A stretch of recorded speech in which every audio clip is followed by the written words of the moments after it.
His Excellency Justice Michael Black, KC. The claimants are represented by Charles Russell Speechley's lead counsel are Mr. Andrew Spink, KC, and Mr. Stephen Doherty. The defendant is represented by KBH Limited. Lead counsel are Mr. Richard Hill, KC, and Ms. Basha Ahmed. Thank you very much. Yeah, please, Your Honour. Yes. As you've heard, I appear on behalf of the claimants. I will do no further introductions. This is the retrial ordered by the Court of Appeal following a judgment that Your Honour gave. We have, before I commence, provided Your Honour agrees with the proposed timetable, at least for the first couple of days of the trial, with a relatively short opening. We have some provision in that draft timetable for some housekeeping, and there are 3 items of housekeeping at the moment from our perspective that I'd like to raise with Your Honour. You may have others that you wish to raise with me. The first and the second relate to the timetable. As I hope you've seen, my learned friend and I spent a little time last week trying to agree what we hoped would be an acceptable timetable to Your Honour. And we agreed the first 2 days. The difference between us was the length of time that we anticipated might be necessary for our substantial submissions following on from the 1 factual witness and the 2 experts who will be called today and tomorrow, at the moment, subject to a point I'm coming to in a moment. And that raises the question of whether the reserve day on Friday is required. And it may be that Your Honour doesn't wish to make a definitive red line decision about that right now, but it may be that you do. Well, I tell you, I mean, I've seen your 2 timetables. Yes. In the famous phrase, "I'm here all week." Yes. And it seems to me that it takes as long as it takes. Yes. Well, I'm grateful for that indication. Hopefully experienced leading counsel can differ in their views about how long things like this will take, and my learned friend may be right, or I may be right, or we may be both wrong. That it does seem to me there's quite a lot in this now that we've exchanged skeletons, as I may explain further in my opening. I think my own view is that we are likely to need some Friday at least. It would be helpful if it wasn't all of Friday, but if it is, there it is. The second point, which is related to that, is a detail about the availability of the defendant's expert, Dr. Heilman. He's, I've just been told by my learned friend, he's due to fly in from the States this evening. Now, on the proposed timetable, on the part of it that we were agreed, it was proposed that my expert, Dr. Williams, would be called at some point this afternoon to start his cross-examination, going over until tomorrow. The learned friend has said that in view of the fact that his expert cannot get here until tonight, we ought to await his arrival before starting the cross-examination of my expert.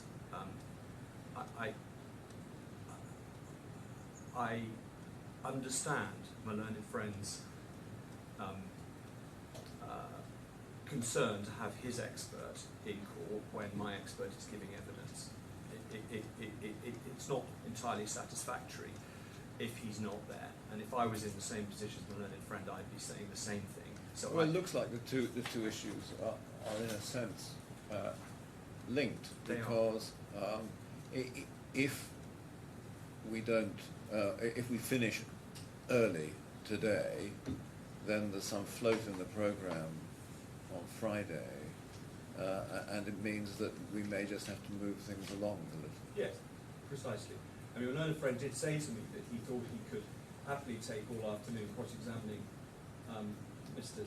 Dabar, factual witness, which would be rather longer than was provided for in the timetable. I wouldn't wish him to take longer than I'm not going to constrain him in his cross-examination. Of course not. Of course not. What I'm saying is that on the time estimate that he reckoned with previously, we might finish early. But equally, if we are going to have to go over and into the fourth day, and he needs more time, then clearly you're almost going to give it to him. I'm not objecting. I'm just making the observation that a witness could be spending rather longer in the box than had been anticipated. Yes. Not because some new materials come out that needs to be cross-examined on, because another witness isn't available. No, I mean, I think these problems are more apparent than real. Yeah.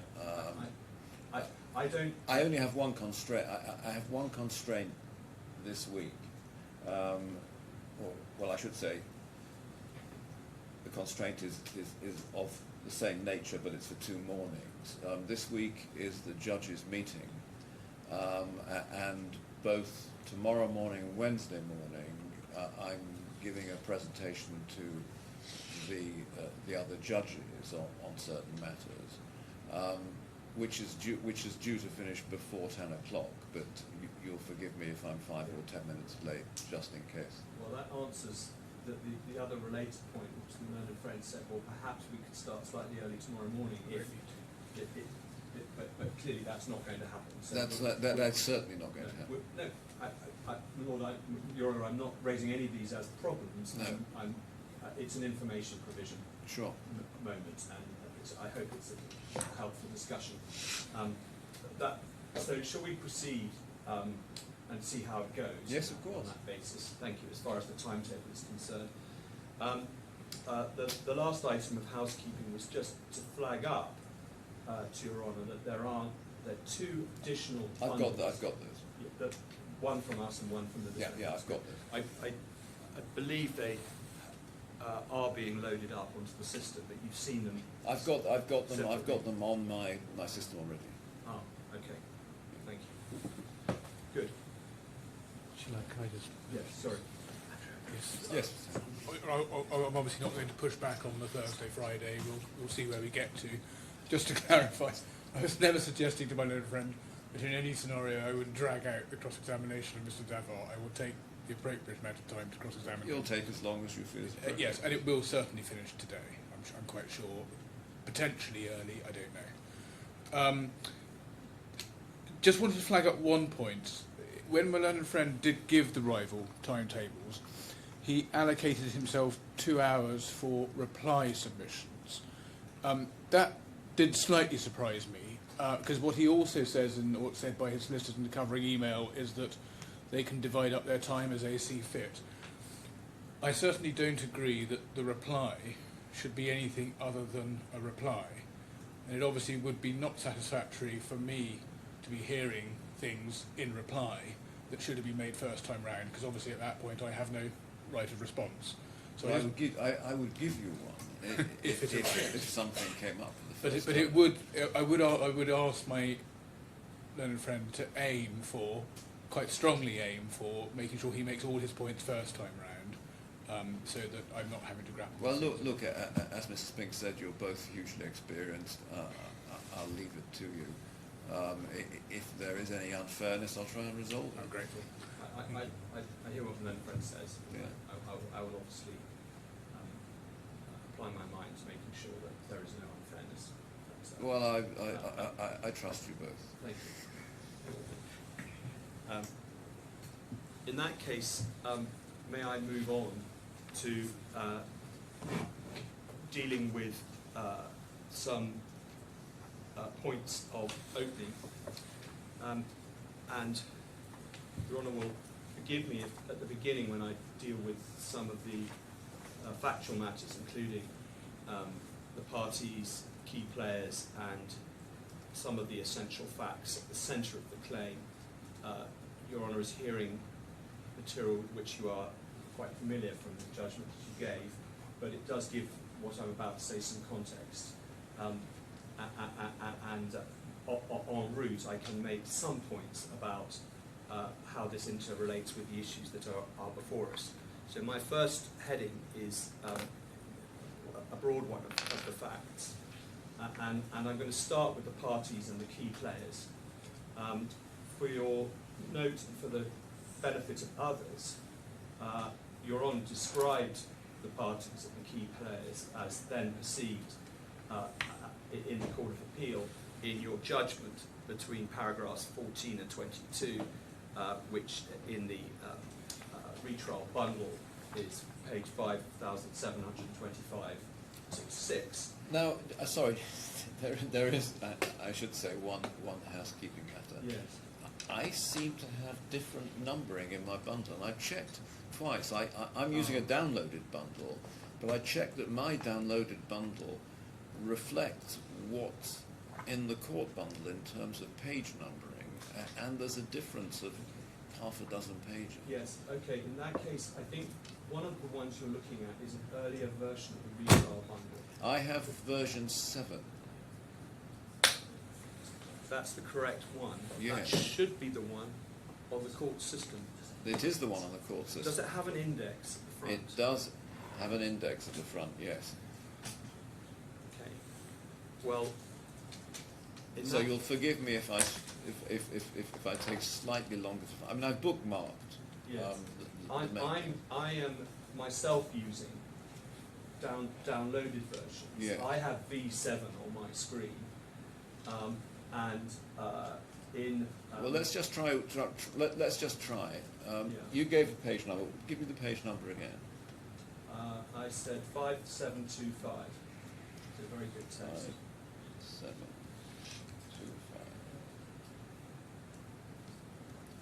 5725. Okay, and what should I then have? You should be seeing, obviously, the red 5725 number at the top right, Hold and the on one first second. paragraph is 13. I've got 5725. First paragraph. Oh, okay. Well, it looks like you and I are on the same page. It may be just with the references and the skeletons in that case. Yeah.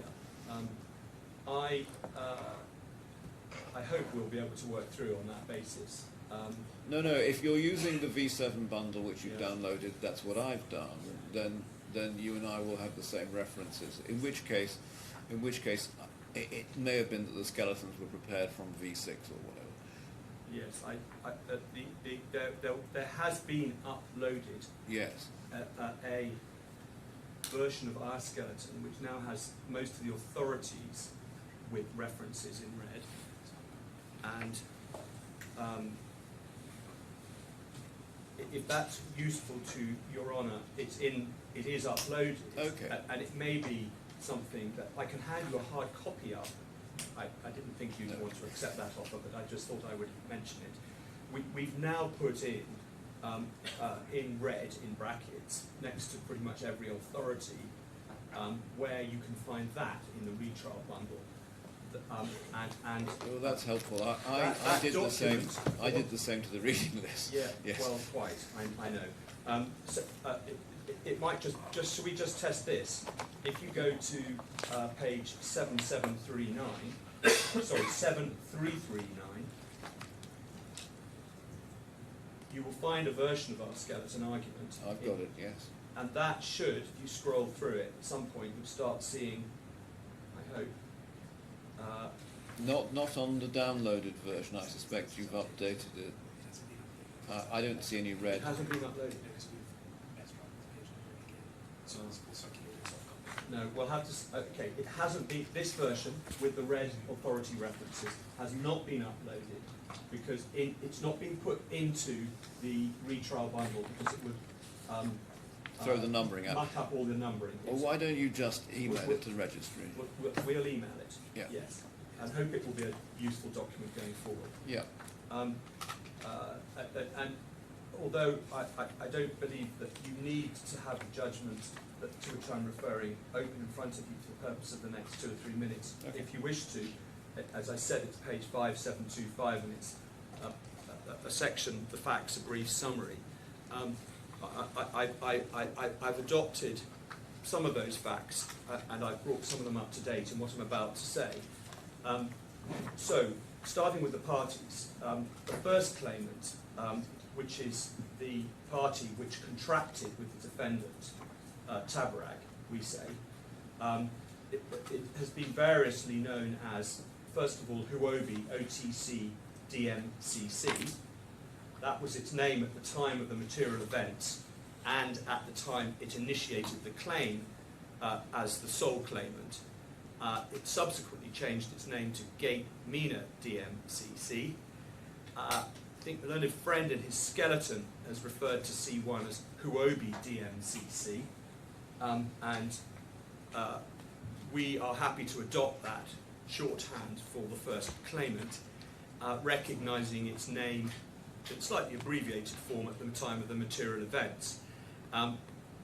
The second claimant, HUOBI MENA FZE, was joined as a second claimant by the time of the appeal.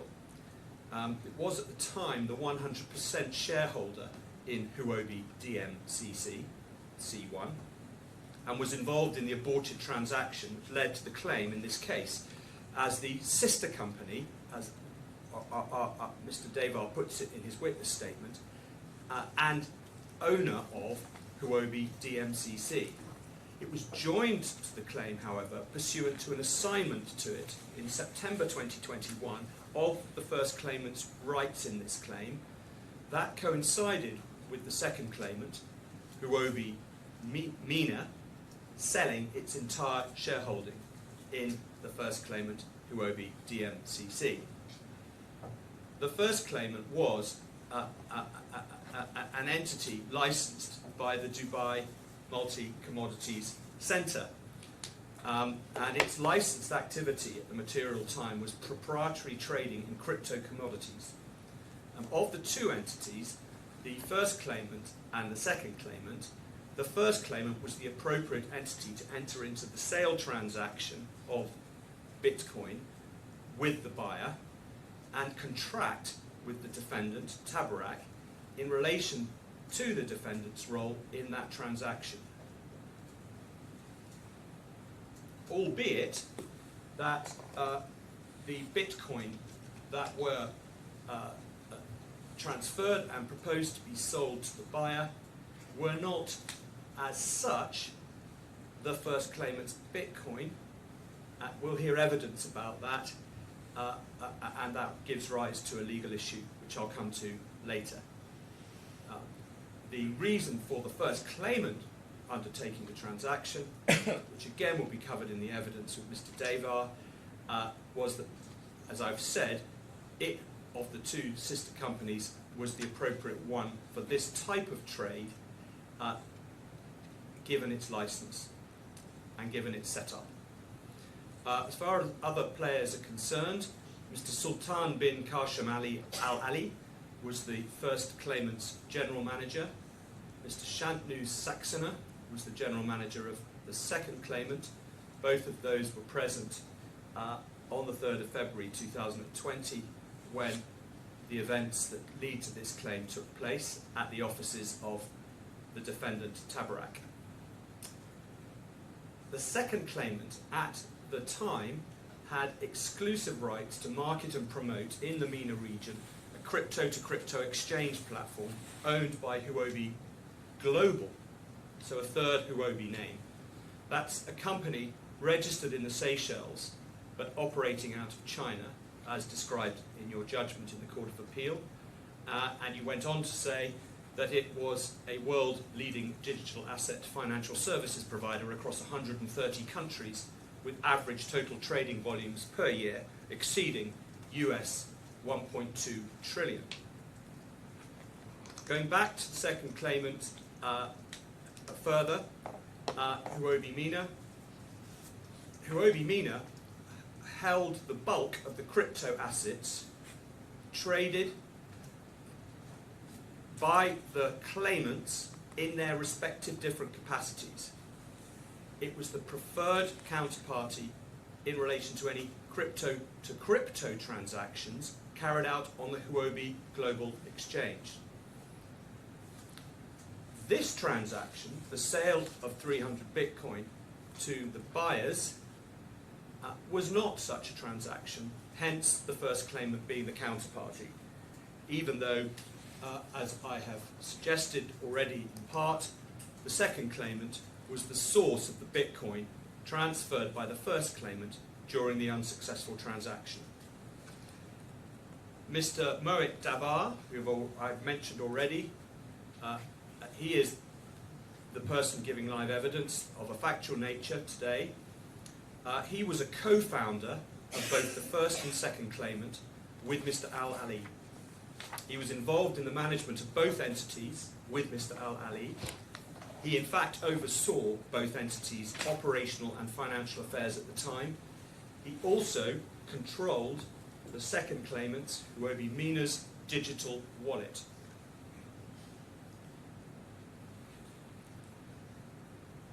To bring the corporate position up to date, in part, from April 2020, not that long after the aborted sale of the Bitcoin in February, both claimants ceased trading.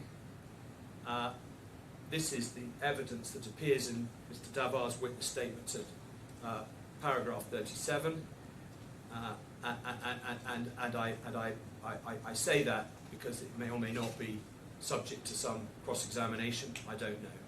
But HUOBI MENA still maintains a trade license now, but solely for the purposes of this ongoing DIFC litigation arising from the transaction. Turning to the defendant was and is a company registered in the DIFC, licensed to provide various financial services. At the time of the first trial and the appeal, it was the first defendant, and a Mr. Thurner, T-H-U-R-N-E-R, was the second defendant to the claimant's claim. He was employed at the material time by the first defendant. He was a significant participant in the events that took place on the 3rd of February 2020. His first defendant's email signature, his TABARAK email signature, bore the title Director of Investments. So those are the parties and the key players. The following is a brief summary of some of the essential facts and the nature of the claim. As I've already mentioned, the claim relates to an aborted transaction. It in fact arises out of the theft of 300 Bitcoin during the course of an attempted sale by the first claimant of 300 Bitcoin to some buyers whom it is presumed stole the Bitcoin from a digital wallet into which it had been transferred by the first claimant during a meeting at TABARAK's defendant's offices, at which Mr. Al-Ali and Mr. Saxner were present on the claimant's side. Mr. Thurner was present on behalf of TABARAK, as were representatives of the buyers.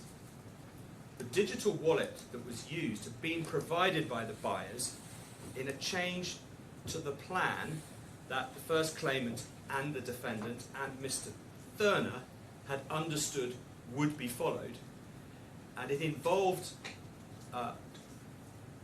the original plan had involved TABARAK providing its own wallet to be operated by Mr. Thurner for Turner. Thank you, that's helpful. Turner for in order to receive from the first claimant the Bitcoin, 300 Bitcoin, where it would be held safely by the defendant pending receipt by the defendant into the wallet of the purchase monies from the, pending receipt by the defendant into a separate bank account controlled by the defendant of the purchase monies from the buyers. I can't remember offhand whether the plan was that that wallet would be a software wallet or a cold wallet. That's a good question. I'll need to check that. Okay. My recollection is that it was going to be a cold wallet, Okay. but I will need to double check that. On the buyer's insistence in the offices of the defendant on the day, the 3rd of February 2020, the first claimant and the defendant agreed to this change in plan.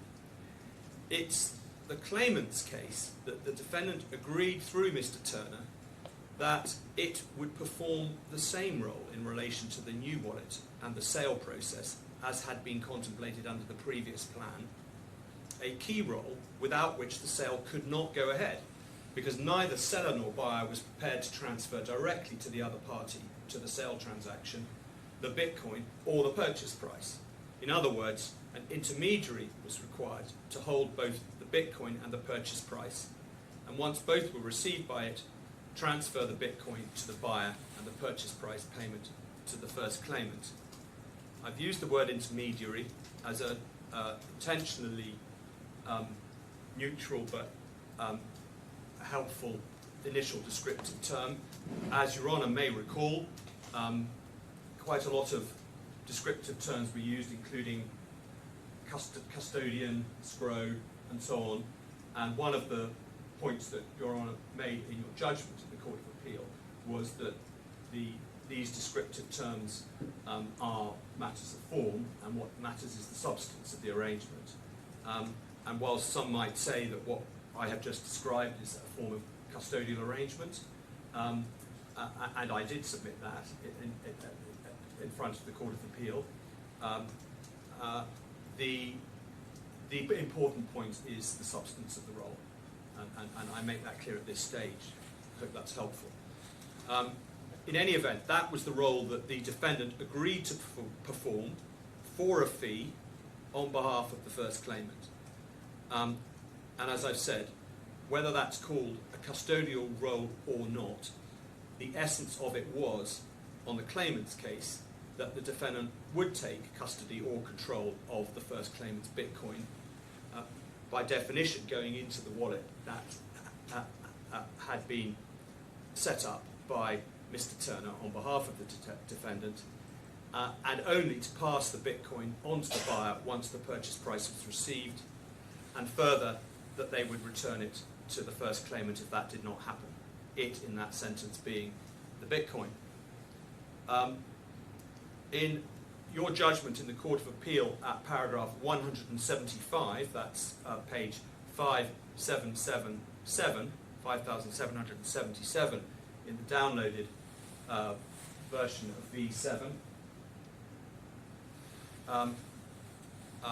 you, if I may respectfully say so, correctly recorded the acceptance by my learned friend Mr. Hill in the Court of Appeal hearing on behalf of TABARAK that quotes from your judgment, it was the function of TABARAK to stop the buyers from getting their hands on the Bitcoin until they had paid for them, and that TABARAK was being paid appropriately for the service. That was the acceptance of my learned friend on behalf of TABARAK, but you also went on to record, obviously clearly and importantly, that he did not accept then that those facts had the legal consequences contended for by the claimants on the appeal and at this retrial. In any event, pursuant to that agreement, Mr. Turner accordingly set up the wallet by plugging it into his laptop and undertaking the digital security setup procedures. These included generating a seed code or mnemonic, which, if all 12 code words from the seed code were known to the same person, would enable remote access to the wallet address to be achieved, and also creating a PIN code for the wallet, which he created.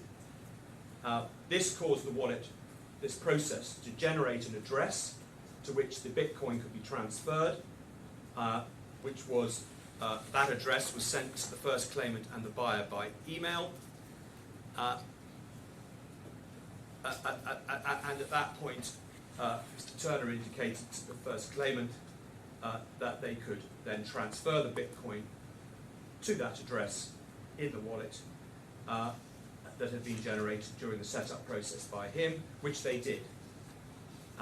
There is a description, which I'm not going to take you to, but it's helpful to note at this point, of those events in the first instance judgment of Sir Richard Field at paragraph 25, and that's in the separate appeal hearing bundle at page 9462. Mr. Turner then physically locked the wallet away in the defendant's safe, appending the receipt by the defendant into a bank account controlled by it of the agreed purchase price for the Bitcoin from the buyers. However, the Bitcoin was transferred out of the wallet remotely, presumably while it was locked in the safe, and the purchase price was never received. The first claimant brought a claim against the defendant, claiming damages for its losses. That claim failed at first instance. On appeal, the Court of Appeal allowed the appeal in part, ordering a retrial of a contractual issue, which Your Honour held the judge at the first trial, Sir Richard Field, had not dealt with, although through no fault of his own, as you emphasised in your judgment. Which brings us to the retrial. The retrial was ordered by judgment of the Court of Appeal dated the 13th of June 2024, expressly to determine, 1, whether at the meeting which took place on the 3rd of February 2020 any contract was formed applying the principles adopted in Talim against National Bonds Corporation. 2, if so, what the terms of the contract were. 3, whether the defendant TABARAK was in breach of any of those terms. 4, whether any breach caused loss. And 5, if so, what order should be made with respect to the payment of damages. And the relevant part of the appeal judgment that deals with that and explains the reasons for that order ends at the key paragraph 184, which is in the retrial bundle at 5,786. The essential facts that led to the order for a retrial and gave rise to the first substantive issue in this trial, 1, as I just read out, namely whether a new contract was formed during the 3F meeting and what its terms were, and in particular whether it was a term of the contract that if the purchase monies were not received by the defendant from the buyers, it would return the 300 Bitcoin, or perhaps some other Bitcoin, but 300 Bitcoin, to the first claimant. Those essential facts are recorded in the appeal judgment at paragraphs 161 to 167. That's starting at page 5774 in the retrial bundle. Those facts were to some extent detailed, and certainly detailed enough to drive Your Honour to conclude with the agreement of the other two members of the Court of Appeal that on the basis of those facts and the legal arguments you'd heard about a new contract forming on the 3rd of February, sufficient to require a retrial, but not sufficient to enable the Court of Appeal to decide that issue for itself, given the need for potentially further exploration of the facts. And just to conclude the facts, and where one can find hopefully helpful indications of those facts, a slightly more extensive summary of the facts, as taken from the first instance judgment and the Court of Appeal judgment, is at Appendix C to our skeleton. Now, if I may turn to the main issues, which I will just summarise before then taking them in a little more detail. The main issues. First of all, there's what we call a pleading point, the defendant's pleading point. Can the court hear the issue that the Court of Appeal has ordered should be heard on a retrial at all, on the basis that it was never properly pleaded? Second issue, broad heading, liability for breach of contract. Essential issues within that, we'll come to them in more detail in due course. Was there a concluded contract? What were its terms? And was a material term breached by TABARAK? Next, causation. Did the defendant's breach, if there was one, cause any loss that the claimants have sustained? Or was that caused by the first claimant's own conduct?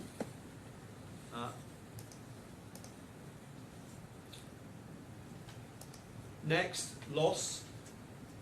Did the first claimant sustain any recoverable loss? The defendant says no, in part because it says that any loss was sustained by the second claimant, and the second claimant, was not a party to the contract with the defendant TABARAK.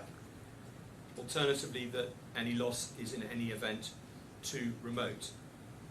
There are other related issues under the headings of causation and loss, which I'll tease out in a few minutes, but that's the broad starting point.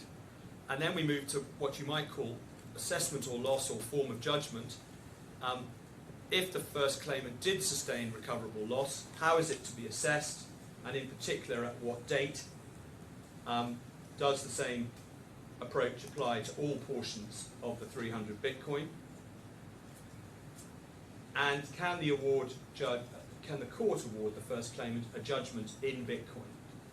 If so, how many?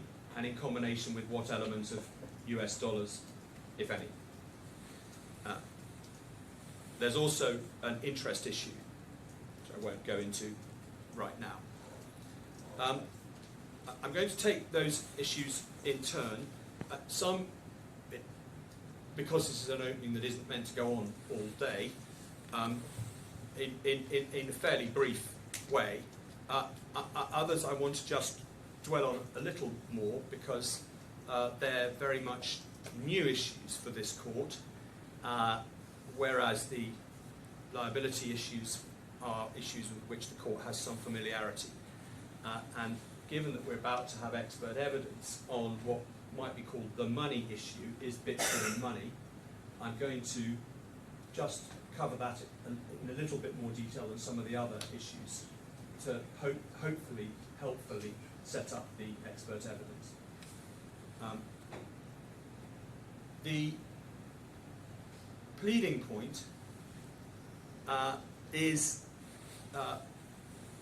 issue 3 on the list of issues, and it might be helpful for Your Honour to have the list of issues, which is at page 204 in the bundle.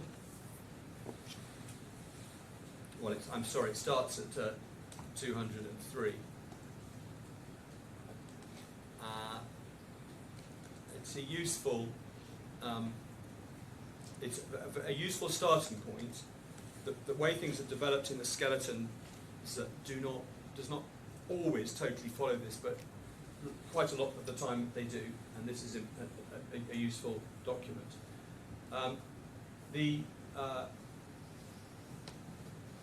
The pleading point appears at the bottom of page 203, issue 3.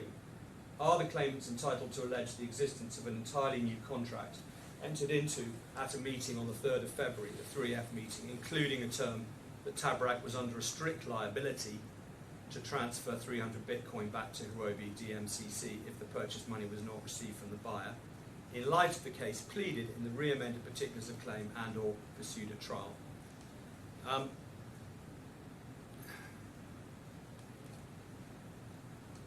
I'm not going to say very much about this point in opening other than that we roundly reject this point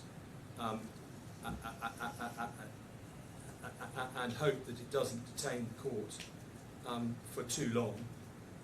There's a lot in the defendant's skeleton argument about it. We deal with it in our skeleton at paragraphs 48 to 59. I'll just highlight very quickly our main points in answer to it, and I'll give you the paragraph numbers so that you know where to go to see them.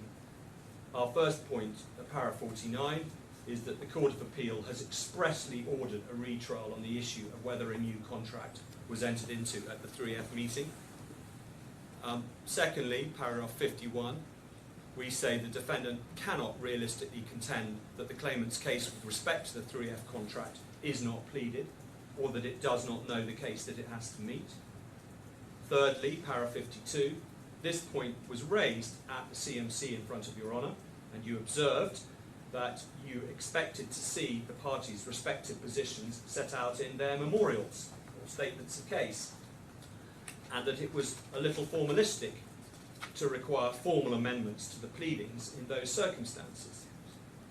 Fourth, paragraph 53, our case on this issue is set out in our memorial or statement of case, and this, we say, should stand as actually reflecting the case put forward by the claimants on the retrial and the case which the defendant has to meet at the retrial. Fifthly, paragraph 54, even if as a matter of formality it was necessary to include an amendment to the re-amended particulars of claim which incorporated the contents of the claimant's memorial, such an amendment could potentially be made either at the outset or during the retrial if you considered that such, to use your own words, formalistic approach was required. Sixth, paragraph 55, the defendant's position appears to hang on the suggestion that the claimants cannot be put in a better position than they were before the judge at first instance.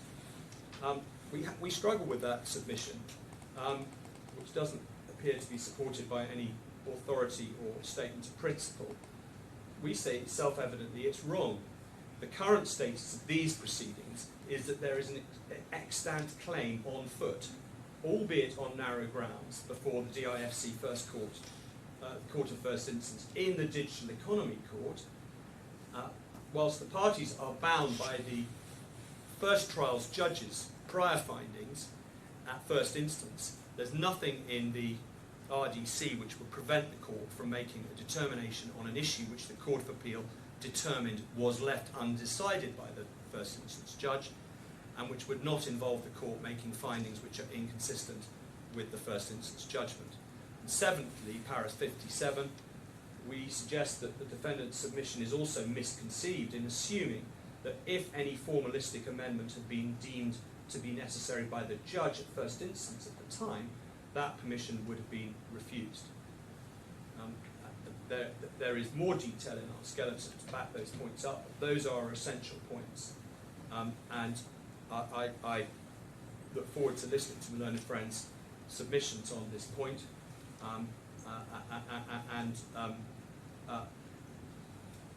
That may be something upon which I will need to take a few moments in reply. Next, liability for breach of contract. There are a number of issues that are on the list of issues that come under this broad heading. The headings on the list of issues are the second and third headings, contract formation and terms, and then breach. Again, I'm going to take these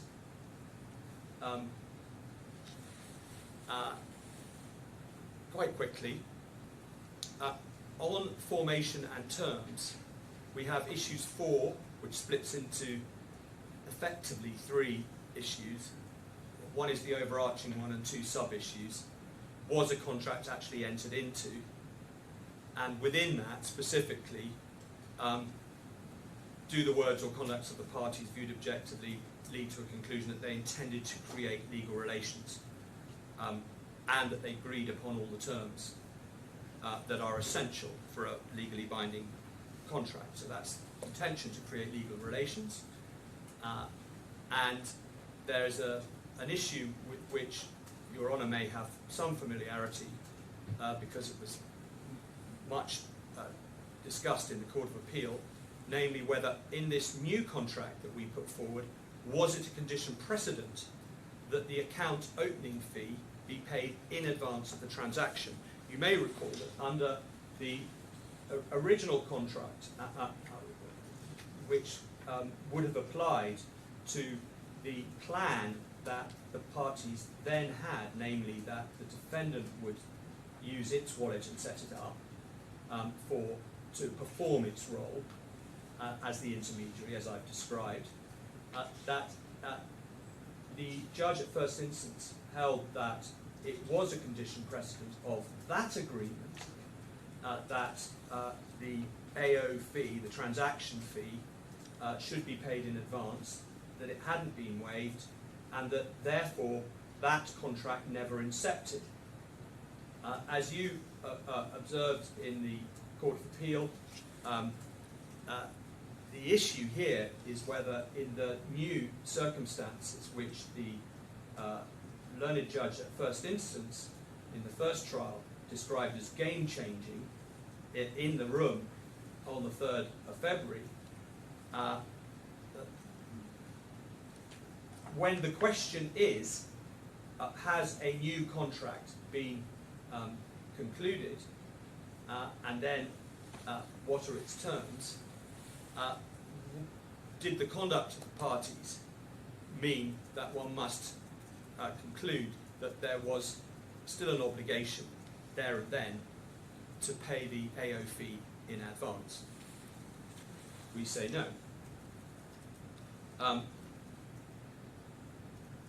Our detailed responses on those issues are set out from paragraph 5 in our skeleton, which starts, I'm not going to take you to it, but this is for reference, at page 7,340 in the retrial bundle.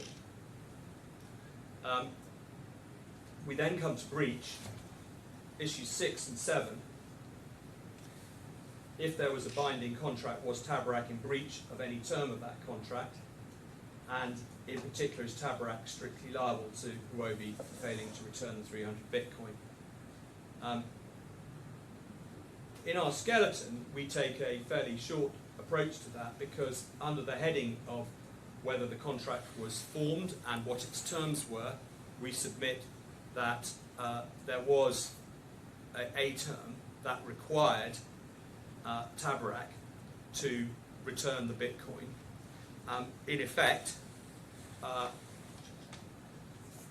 TABARAK agreed for a fee to take custody of the Bitcoin and the transfer, the risk in relation to that, whilst in its custody, was transferred to the defendant. And it follows from that that they, if the purchase price was not received, are required to return the Bitcoin. If you want to call that a strict liability term, as it's been suggested. Yes, I mean, I have to say I found the expression strict liability not really to be apposite. I mean, strict liability doesn't refer to contractual obligations. It refers to non-contractual obligations. I mean, what comes out from both your skeletons is the real issue is whether this was a contract to achieve a result, or a contract to provide services which had to be exercised with proper skill and care, which the judge found was the case, and which binds us today. I agree. I mean, I use strict liability just to, as a label to, because it's being used, but I respectfully agree with your observation. It's a contract to achieve a result. I think the relevant section in our skeleton starts by looking at Article 60 and takes it from there. And for the reasons that we set out in that part of the skeleton, we contend that that is the nature of the term that is in this contract. Yes, and I in the submissions helpfully look at the DISC contract law and its origins in Unitor and the commentary on that issue. So I found those helpful. Well, I'm glad you did, Your Honour, and we'll see when we come to our substantive submissions where that takes us.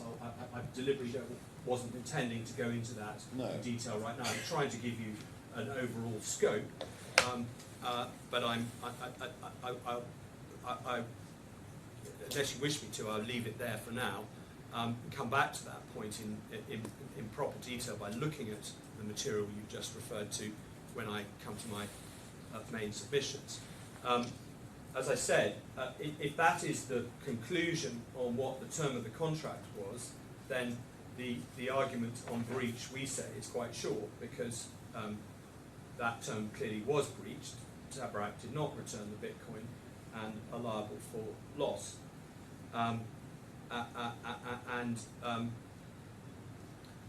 That, at the moment, is all I'm going to say about the issues on contract formation and terms and breach. We then come to causation and loss. There's a lot in here, and I'm just going to try and spend a moment picking it apart, but again, really only to flag up what the issues are rather than discuss them in any detail. If we start with issues 8 to 11, the bottom of page 204, issue 8 is a little opaque as to what it's getting at. Did HUOBI suffer loss as a result of any breach by TABARAK? What's the difference between the position that HUOBI was in as a result of the alleged breach and the position it would have been if the contract had been performed? I observe that that is not intended to include, as far as the list of issues is concerned, the issue to which I referred a little while ago, which is issue 10, which is was any loss caused by HUOBI's own conduct? So that's not the causation issue that's referred to in issue 8, it would seem. I think what it's getting at, isn't it, is that if the agreement had been performed, essentially the Bitcoin were passing through DMCC back to C2. Yes. And I think I mean, no doubt Mr. Hill will explain his case, but the way I'd understood it was that HUOBI, having no Bitcoin, was in no worse a position than it would have been had the contract been performed. And the argument, therefore, is that the loss isn't suffered by HUOBI. Yes, I agree. And if you look at our skeleton at paragraph 60 onwards, we, under the heading of issue 8, that's the point that we address. Yes. Because they flagged that point in their memorial. And so we knew it was going to be their argument. And it's their argument that because the first claimant didn't, to use the word used by the defendant, hold the 300 Bitcoin, it suffered no loss. Sorry, I said paragraph 60, that's the defendant's skeleton at paragraph 60. And in relation to this issue, just briefly deal with it now. First of all, there are clearly factual issues around the holding of the Bitcoin that are going to be explored in evidence.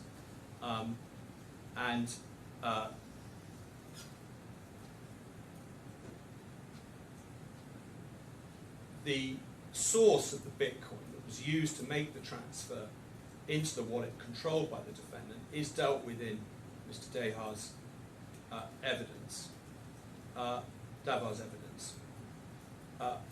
But to be clear, it's not our case that the first claimant used its own Bitcoin to make the transfer. So to the extent that exclusively, I mean, there is, according to Mr. Devar, a pooling of resources, and no doubt that's something that will be explored. But the a significant proportion of the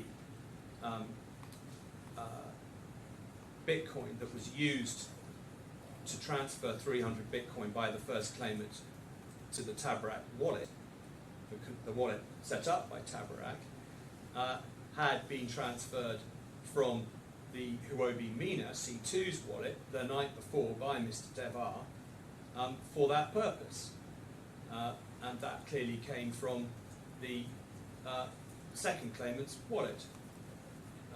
We'll have to see what factual outcome there is following the cross-examination, and we'll need to make our submissions on that basis.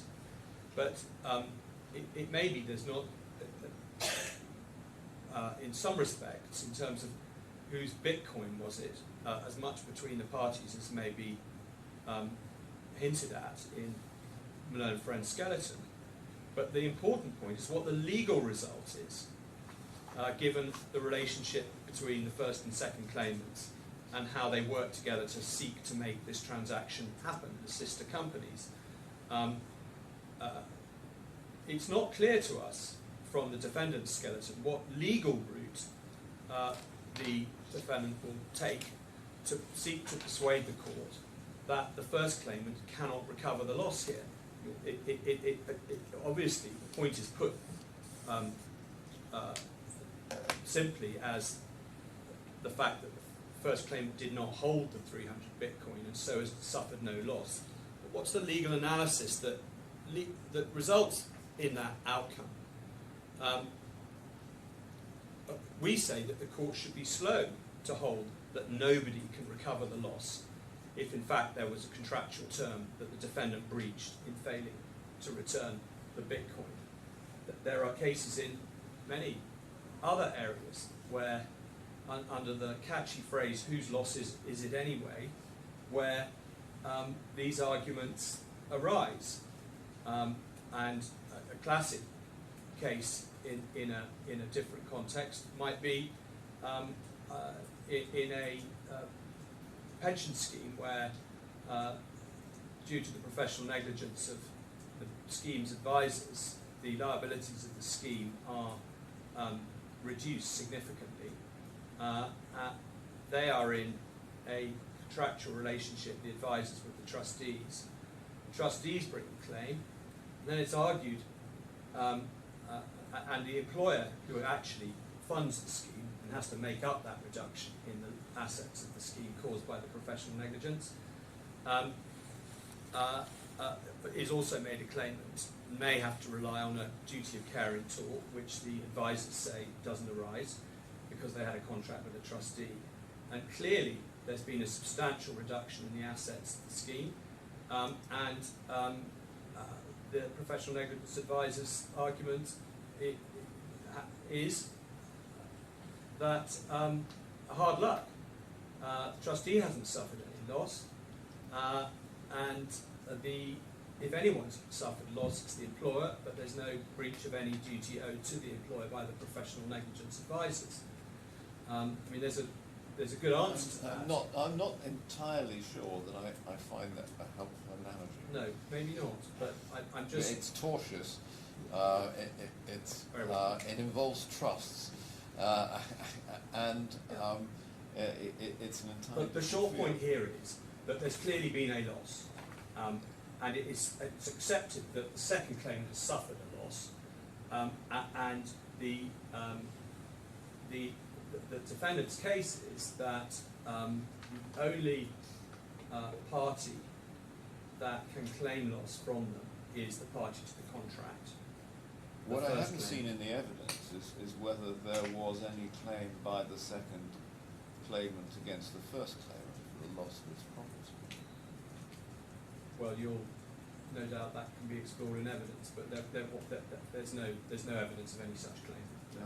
No, absolutely. But we deal with this,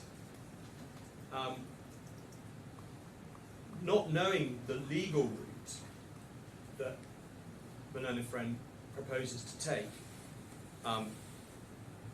We've put forward various legal routes in our skeleton, which we'll deal with in submissions once the defendant's position is clearer following the opening and after the close of factual evidence. But just to flag up the first of many, paragraph 63 of our skeleton at page 7359 of the retrial bundle, it is that even if the defendant's factual propositions are correct, we say the conclusion is misconceived as a matter of law. The measure of damages is that which will put a claimant in the position it would have been if the contract had not been breached. We agree on that. We say that but for the defendant's breach, the first claimant would have had 300 Bitcoin returned to it. The fact that a party X to a contract with party Y puts up consideration in that contract, which was borrowed from someone Z who's not a party to the contract, is not a barrier to X recovering sums which have been lost as a consequence of Y's breach of that contract.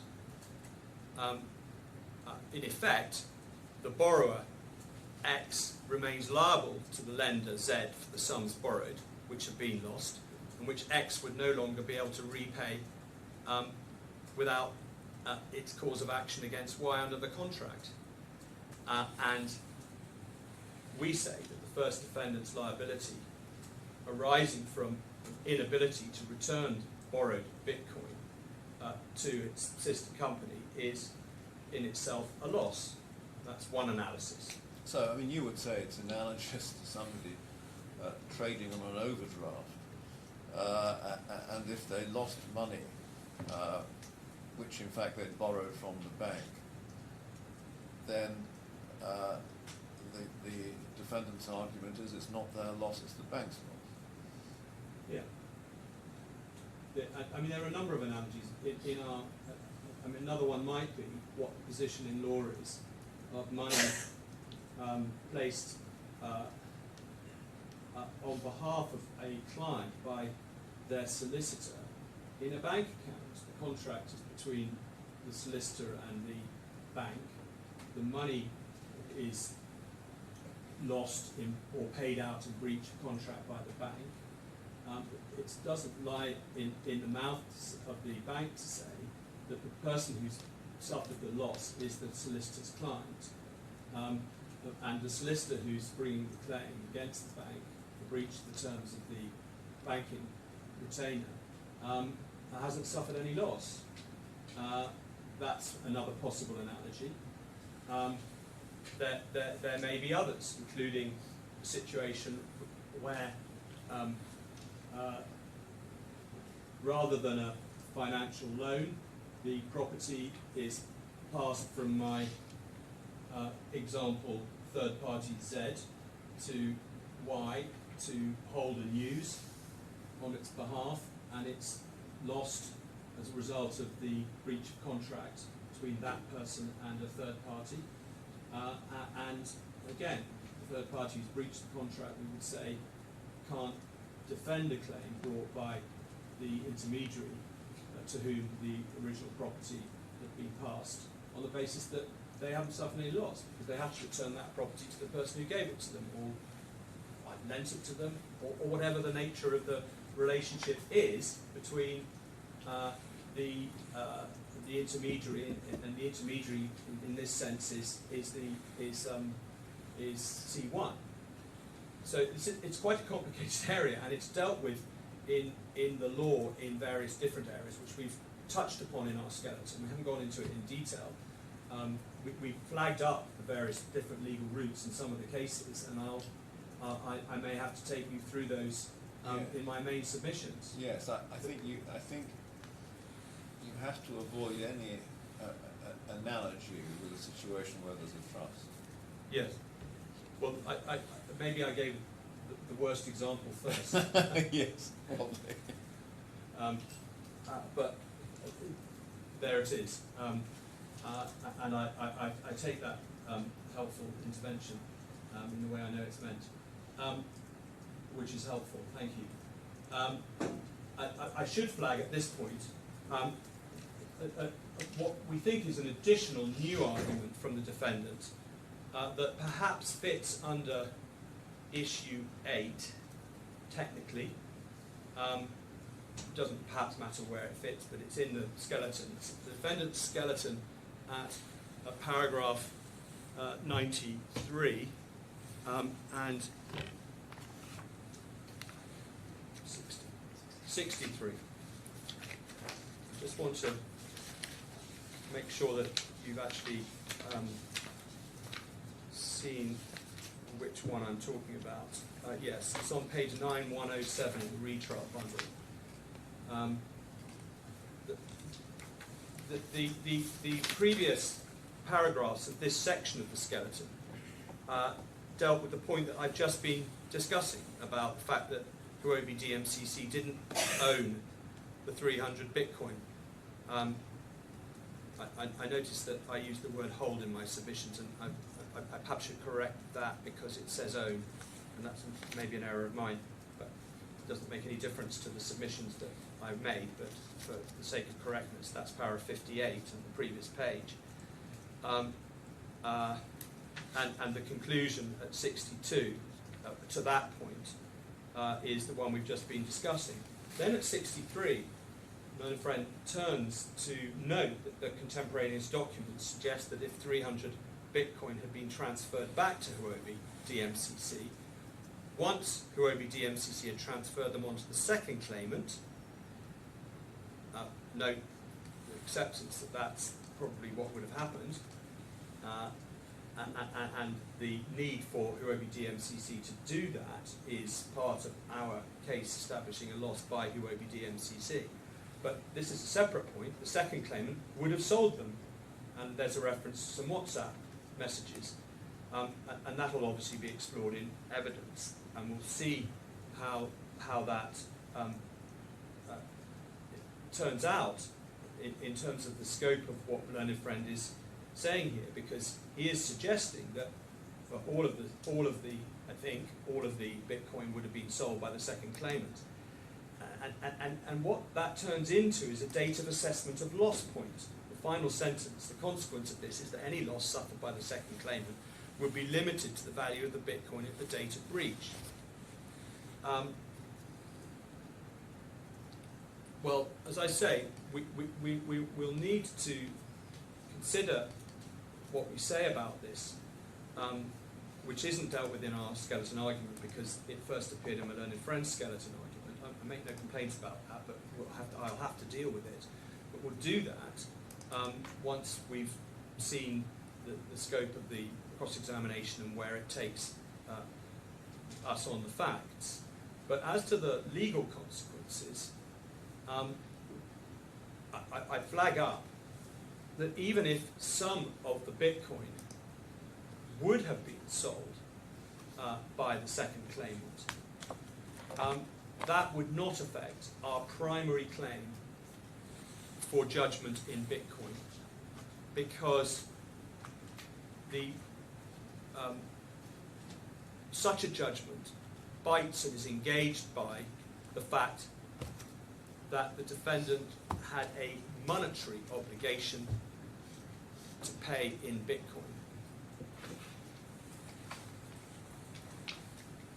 And that then is the appropriate measure of loss and form of judgment. And that applies, we say, even if, by the by, after they got their payment back, the monetary obligation had been satisfied, they may or may not, or even would, have sold some of the Bitcoin. As to the effect legally on our alternative claims, which are premised on the basis that we can't have a judgment in Bitcoin, and therefore squarely raise the question of the date of assessment of loss, we'll need to give that some consideration once we've heard the precise facts upon which my learned friend relies, as to whether or not we accept that a finding of fact that some of the Bitcoin would have been sold would result in that portion of the claim being assessed in US dollars as at the date of the breach. I need to, as I said, see what my learned friend's precise factual case is before we can make our submissions on that fallback position under our alternative claims. But the primary Bitcoin judgment position remains the same, regardless of whether those facts, whatever they might be, precisely are established, we say. We now have issue 9, which is mitigation. Did HUOBI mitigate its loss, or any of it? And the answer is yes, it did. 30 Bitcoin was mitigated, if I can put it that way, by repurchasing, and we've accepted in our skeleton that in respect of that portion, they recover, or should recover, the US dollars cost of that repurchase plus interest, which is, as put in our skeleton, on our primary claim, that leaves 270 Bitcoin being the amount for which we seek judgment on the Bitcoin side of the judgment. And on that narrow point of whether any was mitigated, in fact, they're not sure that there's any dispute. And so on that particular issue, although there may be an argument about the legal outcome, the answer to that question is yes, in part. Issue 10, was any such loss caused by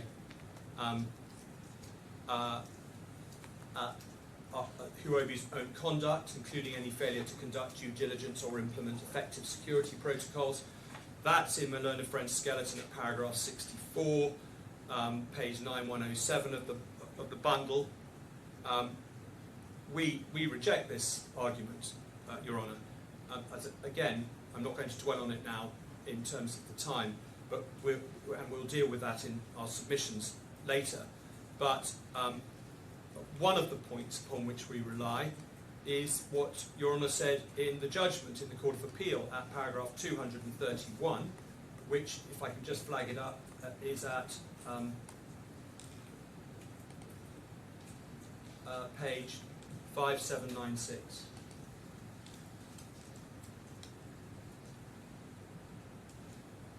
The cruel fact is that both HUOBI and TABARAK acted under the innocent misapprehension that the modalities the judge found had been agreed between HUOBI and the buyers were sufficient to protect Bitcoin until payment.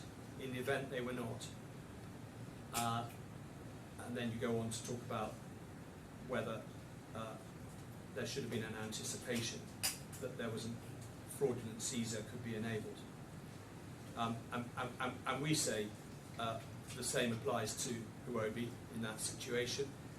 And certainly on that ground of attack, there's no cause for a finding that the loss was caused by the conduct of HUOBI. The whole point of the contractual arrangement for which we contend is that the risk passed to TABARAK. And that's the nature of the contract, and in entering into that agreement for a fee, that is a risk that that TABARAK is taking on. Issue 11 is remoteness. The defendant asserts that it couldn't have foreseen the change in value between 3rd of February 2020 and the date of the judgment or payment. We say that's not too remote. That's dealt with in paragraph 78 of our skeleton, page 7361. And we put forward 3, we say, good reasons why that argument is misconceived. I'm not going to take up time going through them now. We then get to issue 12 and onwards. If I can just go back to get my page number, it's 204. 205. And this is the judgment issue. Can the DIFC court award damages denominated in Bitcoin? In particular, does Bitcoin satisfy the threshold characteristics to be considered money and or currency currently and in February 2020? Namely, does Bitcoin function as a unit of account, a medium of exchange, and a store of value? Now, there's quite a lot in that, and I'm going to come back to that in a moment if I may. If we can just scan through the remaining issues. 14 is if the court is against us on a judgment in Bitcoin. For example, if it were to hold that Bitcoin... Well, before you skip to 14, 13, I was just quite interested in whether there's a difference between money and currency. Under the DIFC law applicable to this, no. Okay. There is not. It's trailed in the expert evidence that there might be. Yes. But this is I'm going to make... Just to be clear, there's a debate on that, whether the DIFC law applicable to this is. Just to be...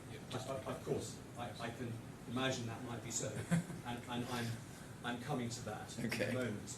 But there is a timing point which I will need to explore with you, and I'm going to try and do it in the time I have available this morning, because it's important that we get the scope of this issue out. So a timing point between the amendment made by the Digital Assets Law and the law of damages and the law of contract. Is that what Yeah, you're the saying? amendment, the definition of money, monetary obligation, and currency was amended by the Digital Assets Law in 2024. Yes. Under that law, currency and money mean the same thing for these purposes. And I'll show you that when we come to our main submission. Yes. I- Yeah, I mean, Just you flag it need to up. flag it now. Yes. If there are various things that Your Honour is going to need to work through in terms of the consequences of this, it seems to us. If I find it in your favour. Yeah, Yes. of course. Yes. But in enabling you to see whether you can find in our favour, I think there are various stages. To the extent that the substantive law or procedural law in place at the time of the breach, 2020, was different from the law once the amendments were made, and we don't accept that is correct. We, in essence, say that the law is, that the amendment was confirmatory of the position that would have applied on an application for a judgment under the then Articles 20 and 121 of the Damages and Contract Law in 2020, albeit that the relevant definitions, the test of medium of exchange, for example, units of account, were not expressly set out. If Your Honour had been asked then to consider what the law was, we would have submitted that it was that the test was that. That's one point that Your Honour may need to consider. We, as a matter of fact, we say that Bitcoin was money both in 2020, according to the test, and 2026. If you were against us on the former but with us on the latter, these points about what the law coming into effect become more pertinent, and what the law was in 2020. We have an additional point, which is that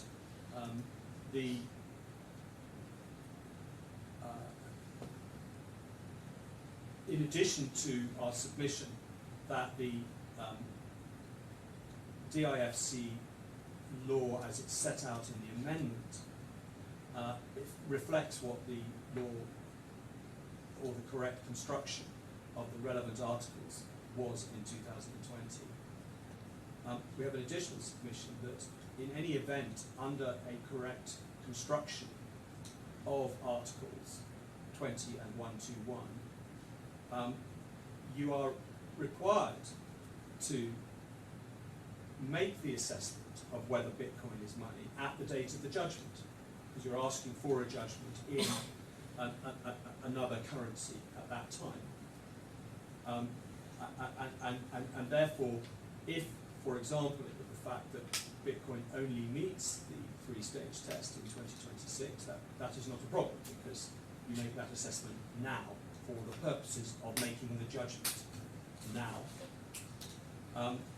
And there is another argument that, which is related to that, which is that this is a procedural provision, not a provision of substantive law, and therefore you apply it to the facts as at today. The various different points are dealt with in stages in our skeleton argument, and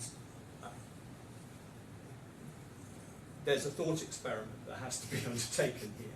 What isn't clear to me is what the dispute between us on the law as at 2020 is. There are two possible disputes, I think. Is it that even if, as at 2020, Bitcoin qualified as money in the sense that it met the three tests of medium of exchange, unit of account, and store of value.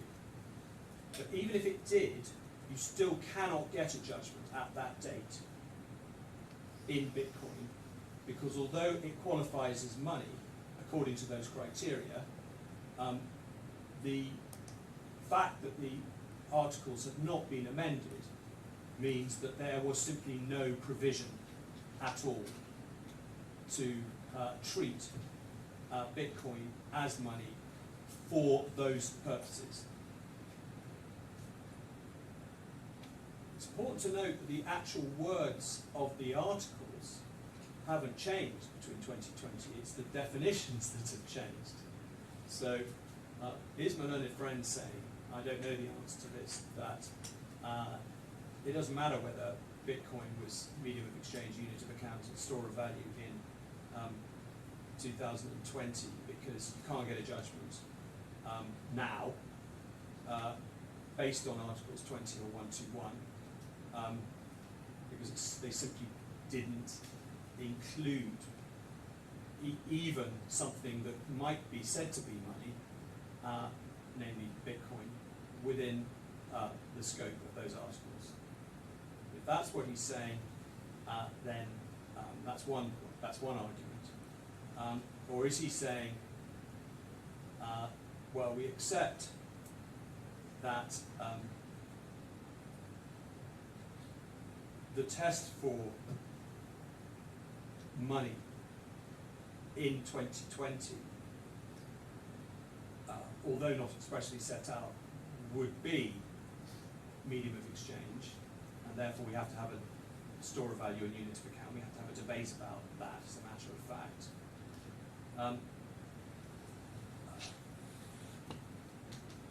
And he puts his case on a factual basis.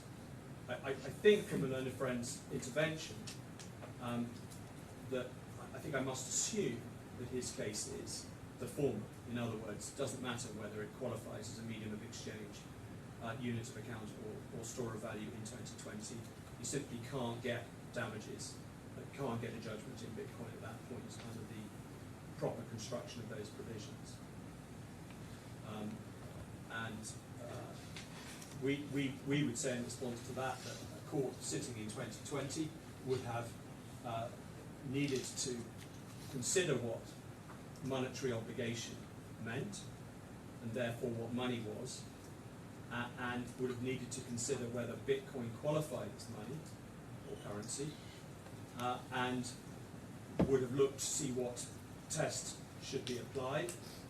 If it looked around for assistance in other jurisdictions, or in its own, or in general commercial and economic theory, it would have found that the test generally applied in 2020, certainly by economists, would be medium of exchange, store of value, of unit of account. And it would have been open to the court in 2020 to make that decision under Articles 20 and 121. That would be my answer. That's my learned friend's position. It's not entirely clear to me what it is, but if that's it, that's my answer at the moment. But as I say, there are numerous ways in which the case can be put in different ways. I've explained them. So those are the slightly complicated timing points in relation to that issue. I would like to just flag up some other. I'll stay with the judgment issue I was going to skip over it and then come back to it, but as we've got into it, I'm going to stay with issues 12 and 13, and just make a few points in opening about some relevant things that Your Honour should have in mind. I think I've dealt with the timing point, but in terms of the actual merits, we say that there are two overarching context points, Your Honour, that we ask you to bear in mind in assessing whether Bitcoin should be treated as money for the purpose of these articles of the damages and contract law. The first is the legal context. And the legal context is that this is a matter of DIFC law, obviously. The central point is Articles 20 and 121 of the damages and contract laws. Those are set out in our skeleton argument at paragraph 100, which I'm sure you're familiar with in any event. And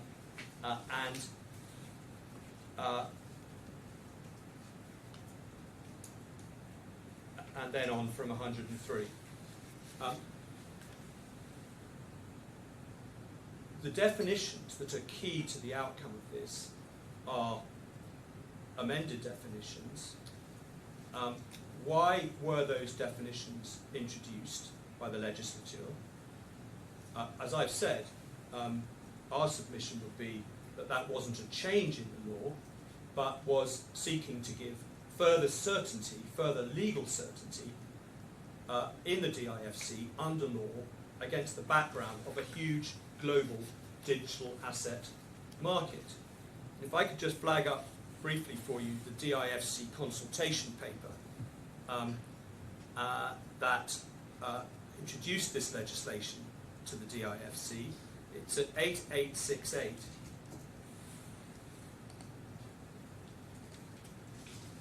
That's where it starts. And you can see at 8873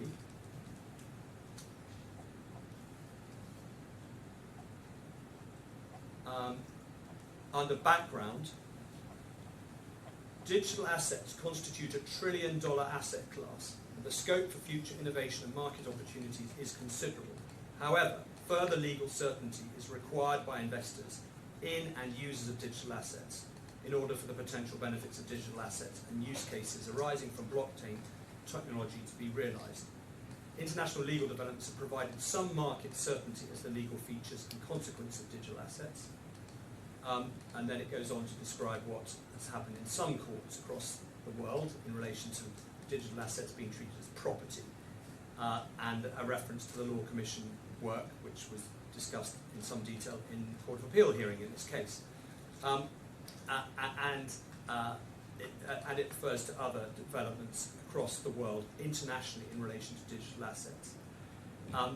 At 18, however, the case law on digital assets only ruled on a narrow range of issues. The reports by organisations such as the Law Commission and UNIDROIT, while often highly influential on the analysis applied by the courts, are not binding law.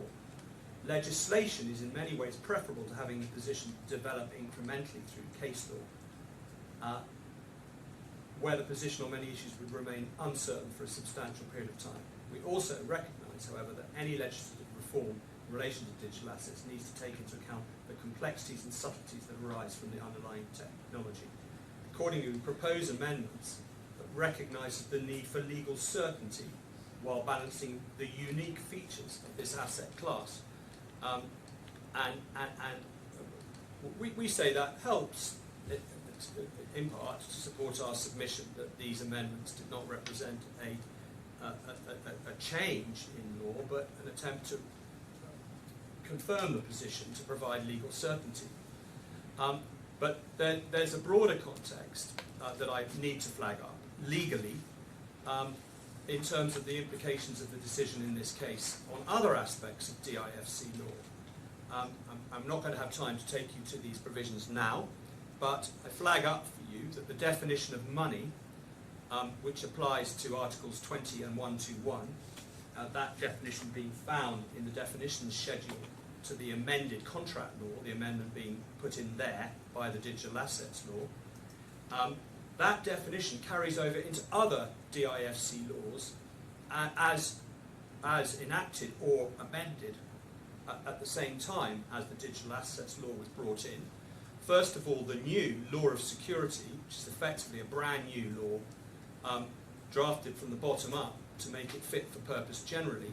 A key element of that process was ensuring that the law of security worked alongside the new digital assets law and also properly accommodated digital assets into legal concepts of security dealt with under that Act. Also, the personal property law is significantly amended to recognise the need to confirm how digital assets fit in to the DIFC legal rules governing, for example, transfers of property, including digital assets, and an acquisition of an interest by, for example, what might traditionally have been called an innocent acquirer or a bona fide purchaser without notice.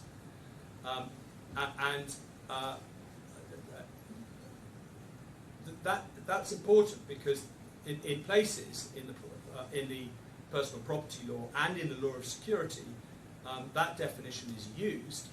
And an example, just to give an example, is Article 33 of the law of security in the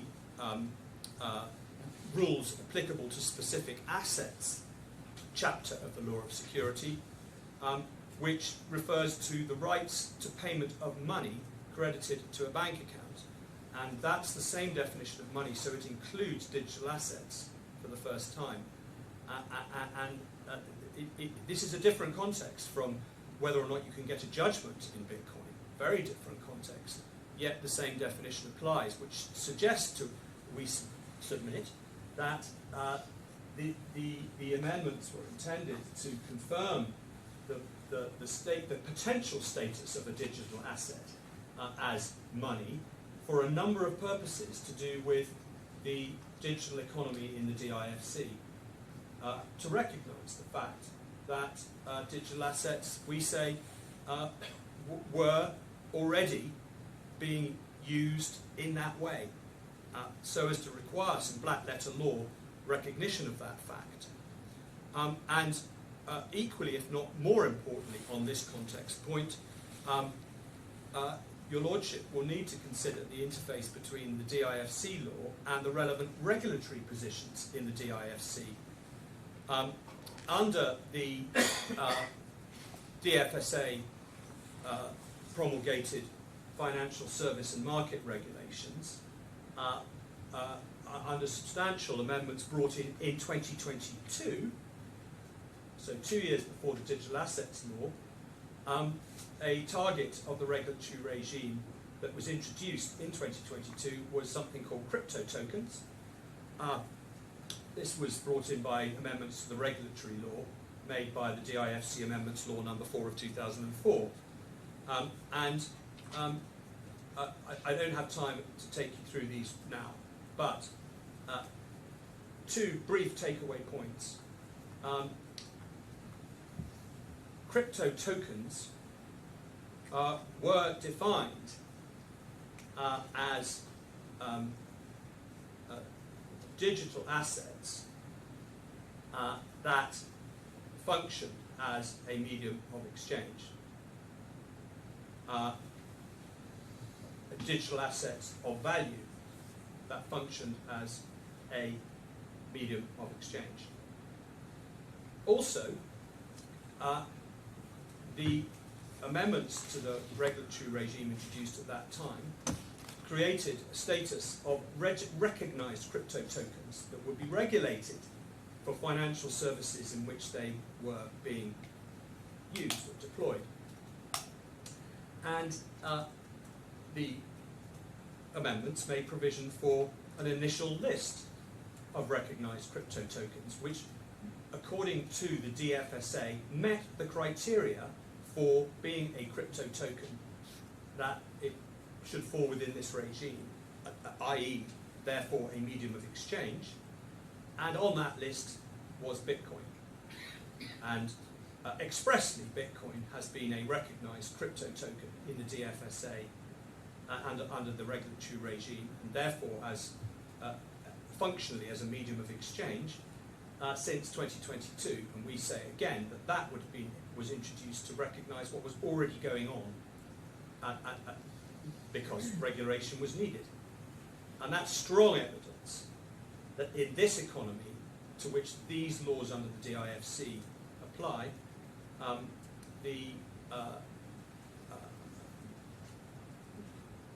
the law and the regulatory provisions recognise not only digital assets broadly as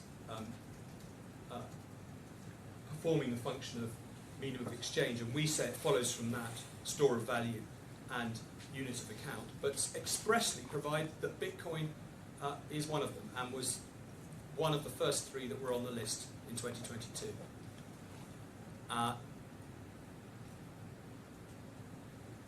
And secondly, and then I'll leave it there, there's a factual context that one needs to consider, which is really a segue on from the use of digital assets, and Bitcoin in particular, in the global digital economy of which the DIFC is one of the centres and a major operator. That's the context in which one has to interpret and consider whether Bitcoin is money. Your Honour is making a decision about whether it's money under DIFC law, not any other law, and that reflects the uses of Bitcoin in this digital economy. And I think it's fair to say that against that background there is a disagreement between the experts about the context that should be applied. What parts of the economy are relevant when trying to decide, for the purposes of this case, giving a judgment in the DIFC in Bitcoin, and whether it's money.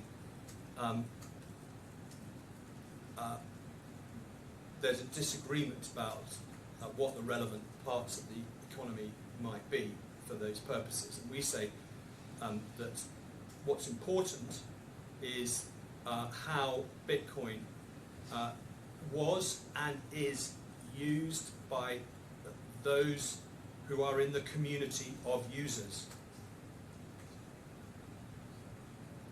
And I use that phrase, community of users, advisedly, I hope, because the final regulatory provision to which I'm going to make mention is the Financial Service and Market Regulations in the AGGM, which has got the same position in the market, if not quite as long-standing as the DIFC in the digital economy. The AGGM being the location for very recently Binance's restructuring so as to be based legally in the AGGM, but the Financial Service and Market Regulations in the AGGM deal with a similar concept to a crypto token. They call it a virtual asset, and they say that a virtual asset has characteristics of being a medium of exchange, a store of value, or a unit of account, and/or. But they go on to say that in determining that, it is the agreement of the community of users that is relevant to the question of whether that function is met. That's why I use the phrase community of users. And if those are the concepts that the regulatory authorities are deploying in their approach to the question of whether digital asset such as Bitcoin is money, it is a medium of exchange, store of value, or unit of account, and it follows from that it will be money, that we say is highly material in the exercise that Your Honour is being asked to undertake. That's all that I propose to say on that issue. And given the time, I will, I think, conclude by saying that the remaining issues are 14. Effectively, what's the date of assessment if we don't get a judgment in Bitcoin? And there are issues over whether that should be the date of trial or the date of breach. We have alternative claims through which we say that if the judgment has to be entirely in US dollars, the value of the Bitcoin should, in large part, we carve out the 30 Bitcoin, be valued as at the date of judgment or the date of anticipated payment. So that may be important, the difference between the two. And we set out various legal arguments in our skeleton as to why that should be. and I'll deal with those more fully in my submissions. There's a point at issue 15, I should flag up this because I hope it helps. Should any damages award take account of the non-payment of the US dollars 26,250 account opening fee? It's suggested in my learned friend Skeleton that we, at least implicitly, are saying that that shouldn't be taken account of. It shouldn't be credited, if you like, against our loss. We don't say that. Our position is that the answer to that question, 15, is yes. I mean, not just the account opening fee, presumably the commission too. No, not the commission. Well, let's be. I mean, we've trespassed quite a long time over the allotted time. 10 minutes. Yes, I should stop. Yeah. But that's something you can address me on. I'll address you on that. Yes. You wanna, I'll take the gentle hint and I will leave it there for now. Thank you for listening to me. Okay, no, not at all. Okay, so yes, we've gone over around 10 minutes. We'll take a 15-minute break now till 5 to the hour. Mr. Hill, obviously equality is equity. If you need a little longer, we'll trespass into the lunchtime. I'm grateful. I don't know if I will. Let's see. Okay. All rise.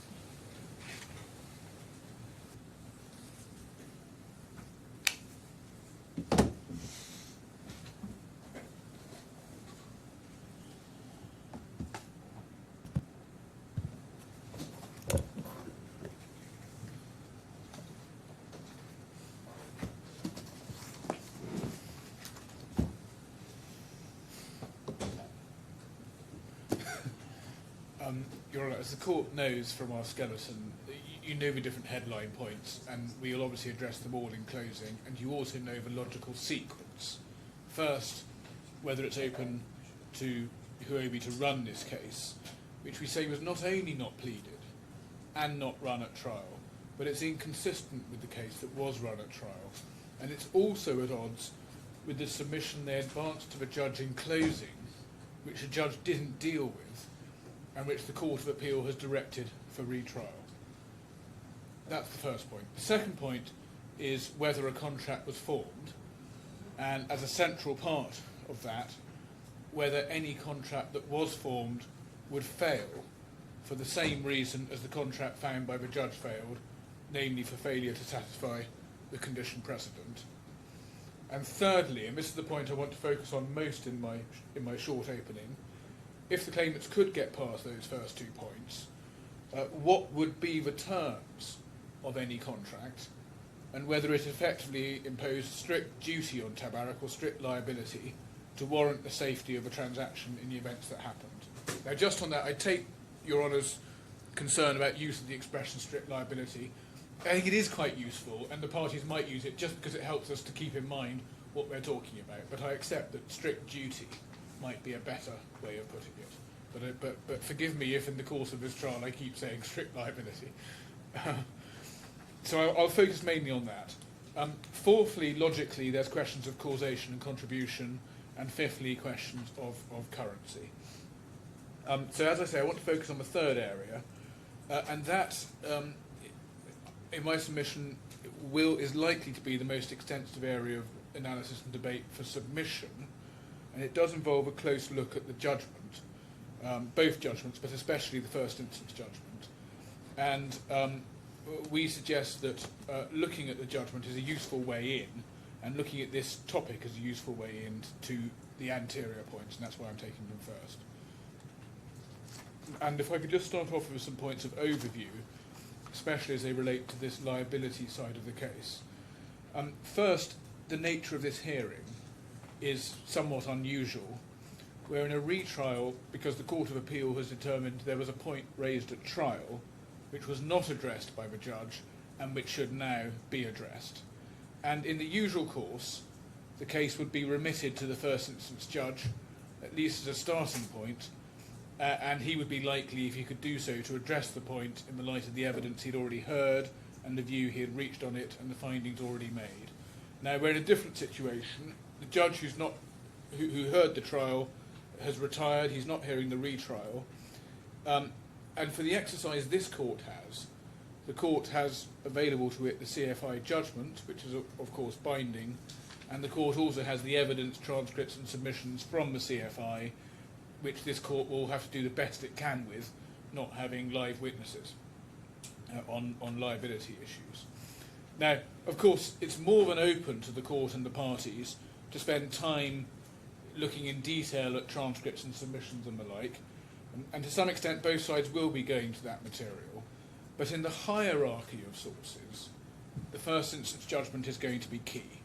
It's a key source the court can safely rely on, and in areas that were considered by the first instance court already and a finding made, that finding in our submission is going to be the main thing you actually need for this exercise. I mean, when you say key, it is binding. It's binding, exactly. And fortunately, in our submission, at any rate, it actually leads you to the conclusions you need to reach. And not to say that there isn't some scope for looking around it at context and so on, but actually we say you'll get everything you need from the first, or substantially everything you need from the first instance judgment, which is a happy place because it spends it spends less time in our submission poring over transcripts and what people said and didn't say and what they cross-examined on and so on. But what it does mean is it really is important to mine that first instance judgment with extreme care and to pick out with precision all those relevant findings that have already been made and what their implications are. And we suggest to be on the lookout for submissions advanced, in particular on the other side of the court, which on analysis are trying to rerun points that have already been addressed or go behind findings that have already made, or run points which are either directly or in substance irreconcilable with the findings that have been made. And we do say the judgment does bear rereading again and again and again. And I want to do two main things in my opening. First, I want to identify for the court key points in the judgment which are particularly important for the court's exercise when it comes to consider what the contract consisted of and what its terms were, and whether TABARAK could be considered liable.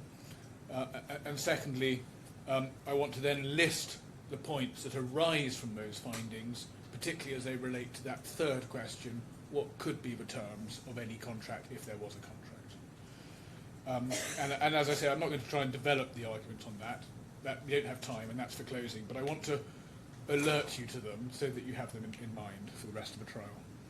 So, starting with the judgment, I'm afraid this is something that I developed over the weekend.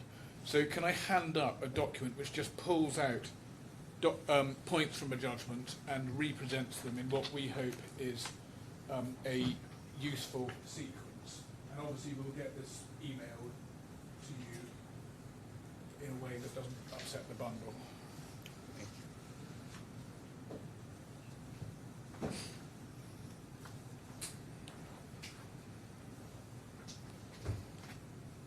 Now we've given here references to where you find this in the appeal bundle document. And I start off with the parties and contract as found by the judge, and just starting off with TABARAK's role. So this is the contract as found. Now, we know the judge determined the contract was of no application because of a game changer, but it's useful to look at what he did find about the agreement that was reached, even though it was of no application and indeed didn't incept. Do the bundle references I've given make sense? No. I've got 9486 of the appeal bundle up. I'm at paragraph 107. Right. Well, look, I will. I'm in the appeal. I'm in the appeal bundle. Is that right? Yes. AB appeal bundle. Yes. That's interesting because so are we. And it's page 32-51 is 94. 32-33. Page 33 of 54 at the bottom. Oh, okay. This is the actual bundle I used at the appeal. Ah.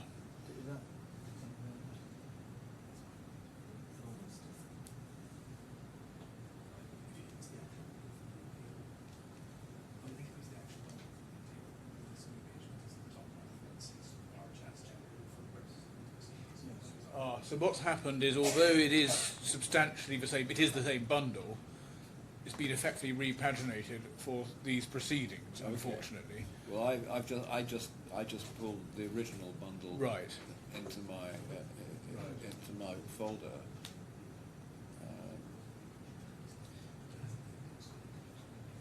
If we're in the look, these are all references. We've got the paragraph references. Exactly, And actually, what I'll do is I'll amend the references as we go along. yeah, yes. For what it's worth, on my bundle, which I believe is the one, 9486 does throw up error 62. Yes, yes. So- Same here. It's so- the repagination done by the registry for the purposes, even though it's the same bundle. Yeah, I that's imagine not- it's because an index or something has gone in at the beginning. That's entirely possible. Yes. Well, I'm I'm definitely using the version of the Peel bundle that was prepared for this Okay. hearing. So well, perhaps I'm Your going Honour, to, you can I'm say- going to use the original bundle that I have, Right. which I've also marked up. Fine. Well, we can easily give you a revised version of this in due course, which will have references to the old bundle. Okay, well, let me. So, you want paragraph 62.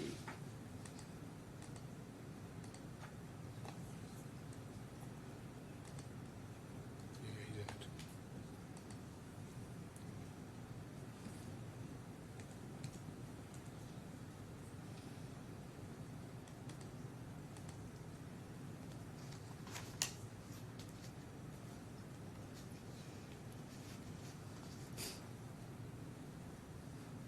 Okay, I have that. I'm grateful. That's I mean, I wonder, 946. given the time, I am actually going to go back to quite a bit of this judgment in closing. I wonder whether we might, unless you want to go back, we might go from my document at this stage. But obviously, do say if you want to dive into a paragraph. Well, I can Yeah. probably keep up. Starting with Tabarak's role as the judge found in Yeah. the contract as he found it, he did find it was a straightforward and uncomplicated role, and we give three references there. One, paragraph 62, where he said it was straightforward and uncomplicated. Two, from paragraph 63, where he again said, the judge again said the role was straightforward.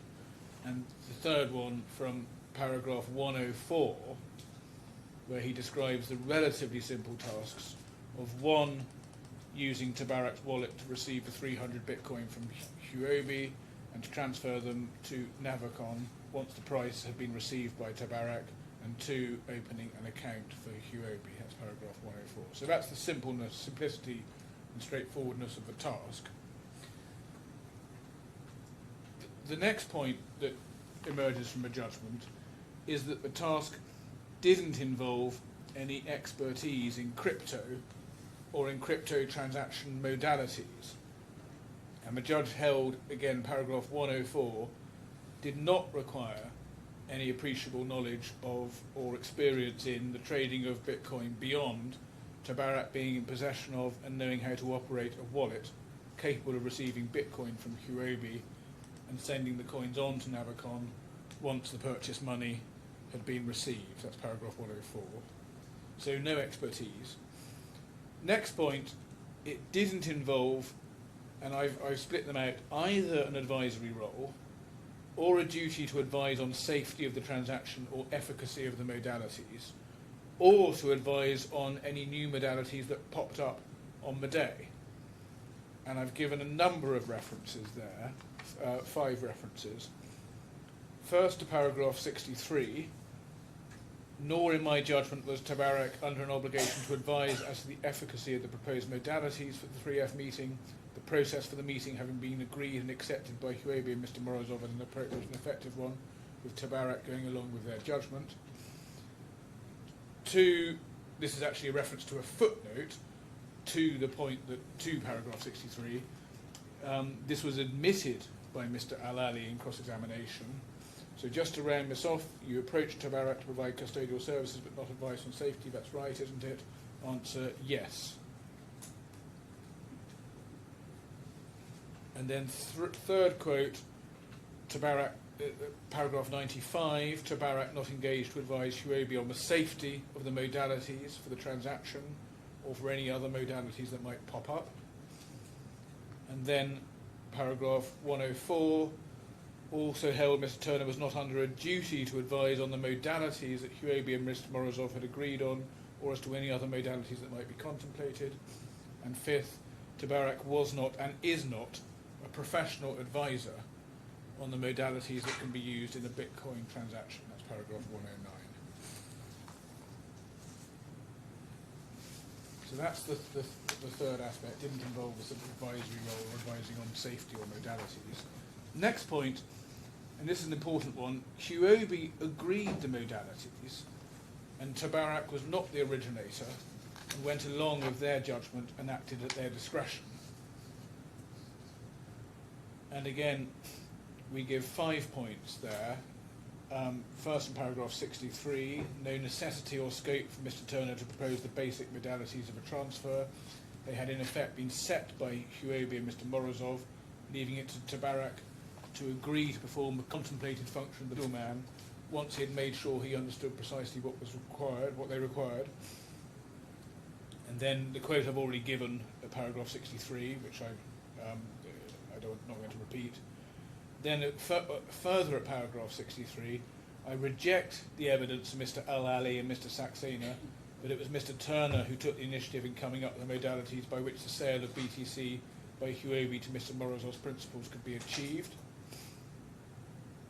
And then fourth, also held Mr. Turner was not the originator of the proposed modalities by which the BTC were to be held and transferred, those modalities being an uncomplicated and pretty obvious way of dealing with the conflicting demands of HUOBI and Mr. Morozov that were agreed in principle by Mr. Morozov and Mr. Al-Ali. And then the next point's important because this doesn't just relate to the contract, it relates to the whole of the events on the day, so also the contract the claimants are now contending for. At the 3F meeting, Tabarak and Mr. Turner were at all times subject to the direction of HUOBI, whose transaction it was that was being undertaken. And that's important. Fifth point I make, it didn't involve custodian or escrow services. And I give the quote at paragraph 104. In addition, Mr. Turner did not agree to provide what the claimants grandiosely call custodian and escrow services. Sixth point, it was limited to the transaction under consideration. I also wish to emphasise my conclusion that the agreement I found to be made between Tabarak and HUOBI was in respect of a transaction planned to take place on the 3rd of February 2020. In my opinion, if the terms of the agreement were to apply to subsequent transactions, this would have had to have been agreed transaction by transaction and only where the modalities provided for in the incident agreement were intended to apply. Seventh point about the contract, HUOBI was not looking for expertise on Tabarak's part in relation to crypto or custodial services as regards crypto. And I've given the quote about not being a professional advisor, but the judge also held that the furnishing of a Dubai account was what HUOBI was primarily interested in Tabarak for. And that's a quote from paragraph 106, where the judge held what HUOBI was primarily interested in was whether Tabarak, a DIFC company and small merchant bank, would act as middleman and provide an account in Dubai to which and from which the purchase monies resulting from OTC, BTC transactions could be transferred. It's to be noted, next quote from... So that's just pausing there. Yes. So how much of that survived, then, the game changer? In my submission, pretty much all of it survives the game changer. All the game changer is a different wallet is proposed on the day by Mr. Morozov. So the fiat currency banking account remained the same, yes, whatever iteration of yes, the agreement you look exactly. And I'm going to come to another aspect of that in a moment. So really, it is important to keep in mind, I mean, this goes to a number of points. It goes later on to a point about whether any contract is just a variation of the first contract, which is relevant to the condition precedent point. The only change is the introduction of the wallet by Mr. Morozov, which HUOBI, again, implement at their direction. Well, I think we're past any suggestion of negligence in terms of advice as to whether or not to use it. Of course, this is all grounding what are the duties that in the new world, post the new wallet, Yes. TABARAK can be taken Yes. to have accepted. Yes, but one of them certainly is not advice. Of course, Yeah. absolutely, yes, Yeah. and I'm yes, but it's still quite an important factor, because I mean we're just to jump ahead. The punchline is going to be the idea that a person who is not an expert and who's not giving advice would accept an onerous duty stricter than the duty that would arise if they were giving advice. That's one of our points is going to be. Yes, I mean, will what's suggest said, that's what's said against you in reply to that is that both parties thought this was very straightforward and simple, and there was no way to break into a Tresor wallet. Yes, but against that one has to be, one's in the world of implying terms.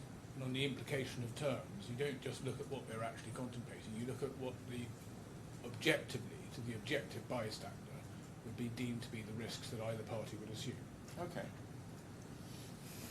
And in our submission, the description the other side give of how you imply the term isn't quite right. It's not a question of what people expressly contemplated or discussed. It's given the relationship and given the situation, what objectively can be taken to be the risk assumed. So, And so the implied terms. would the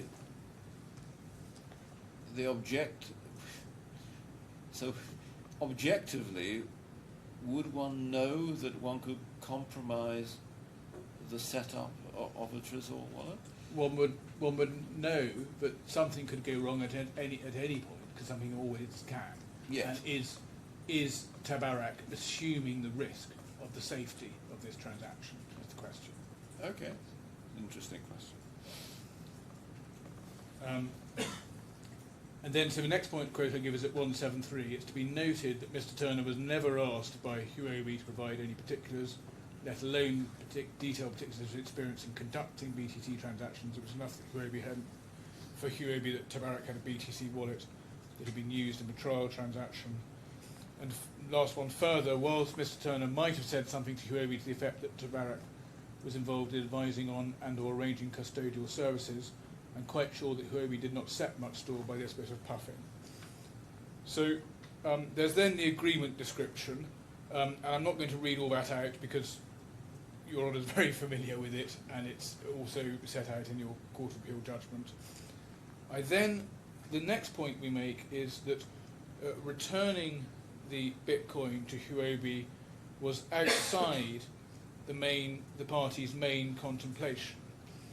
And this is quite an important point, because what the judge holds is that by the 30th of January 2020, Mr. Morozov, HUOBI and Mr. Turner were agreed that HUOBI would sell 200 Bitcoin to Navicon, and the modalities of the transaction would be as set out in the third deal structure email.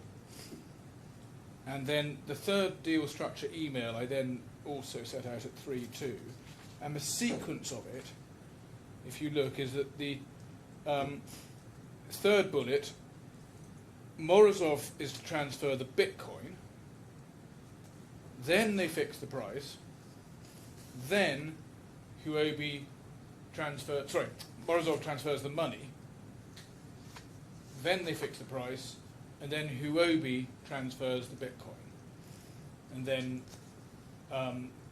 TABARAK distributes the money to HUOBI. And I'm about to come to this part of the judgment, but one of the things the judge then criticises Mr. Al-Ali for is changing that part of the plan. So then we come to the events on the day. Sorry, are you Yes. saying, did I correctly understand what you said a moment ago, that there was no finding that TABARAK would return No. the Bitcoin if the deal didn't eventuate? No, what I'm saying is the party's main expectation, Yeah, oh, certainly. as the judge found, was that the sequence would be the Bitcoin. The question of returning couldn't arise because HUOBI wouldn't even give TABARAK the Bitcoin until the money was already in from Navicon Oh, I see. in what you TABARAK's mean. account. At this stage in the deal structure, yes. But it actually remains at all relevant stages of a deal structure, and I'll come to that. Now, that's not to say, of course, that if for whatever reason TABARAK got the Bitcoin, it wasn't under an obligation, if the transaction failed, to give it back. It couldn't hang on to it. No, I mean that goes without saying. It goes without saying. So and that satisfies one test of an implied term. yeah, yes. And the judge does say at paragraph 60, so perhaps I shouldn't have jumped past it, that part of what the judge says is if the purchase money was not received, TABARAK would transfer the Bitcoin back to HUOBI. Yes. But when you look elsewhere in the judgment, the main expectation is that that's not going to arise because it doesn't go to TABARAK in the first place, because it only goes to TABARAK after the money has come in from Mr. Morozov. And that's why a little bit later he said Mr. Al-Ali was unwise to transfer the Bitcoin early.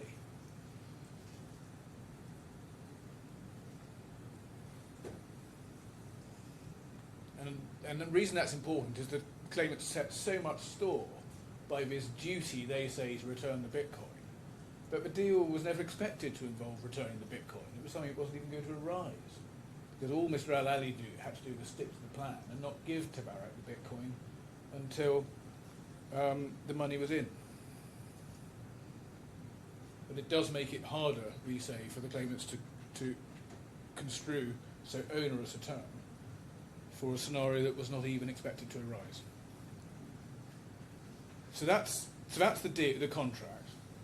Well, then has events on the day, and I just deal with those in my document in sequence. First, and this is all from paragraphs 4 to paragraphs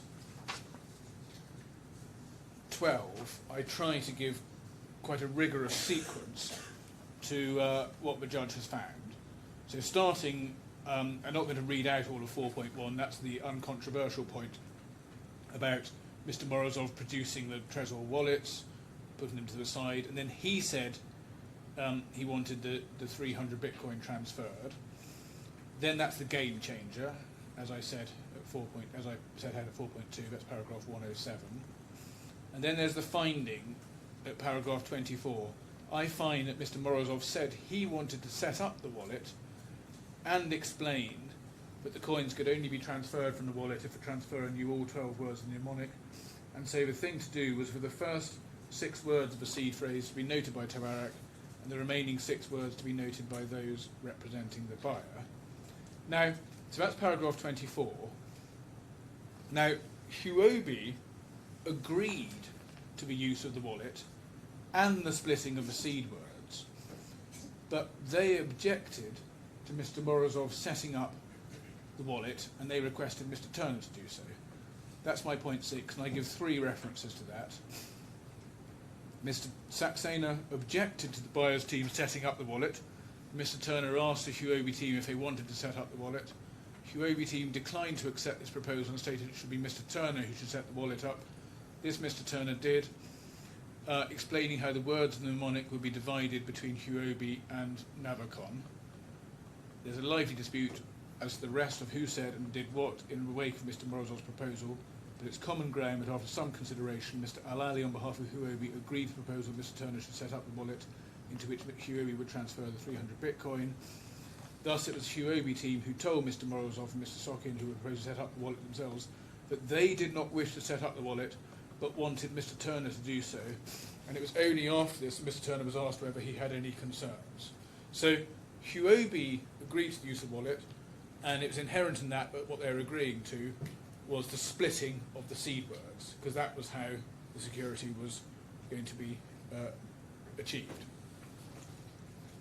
So that's all at HUOBI's direction.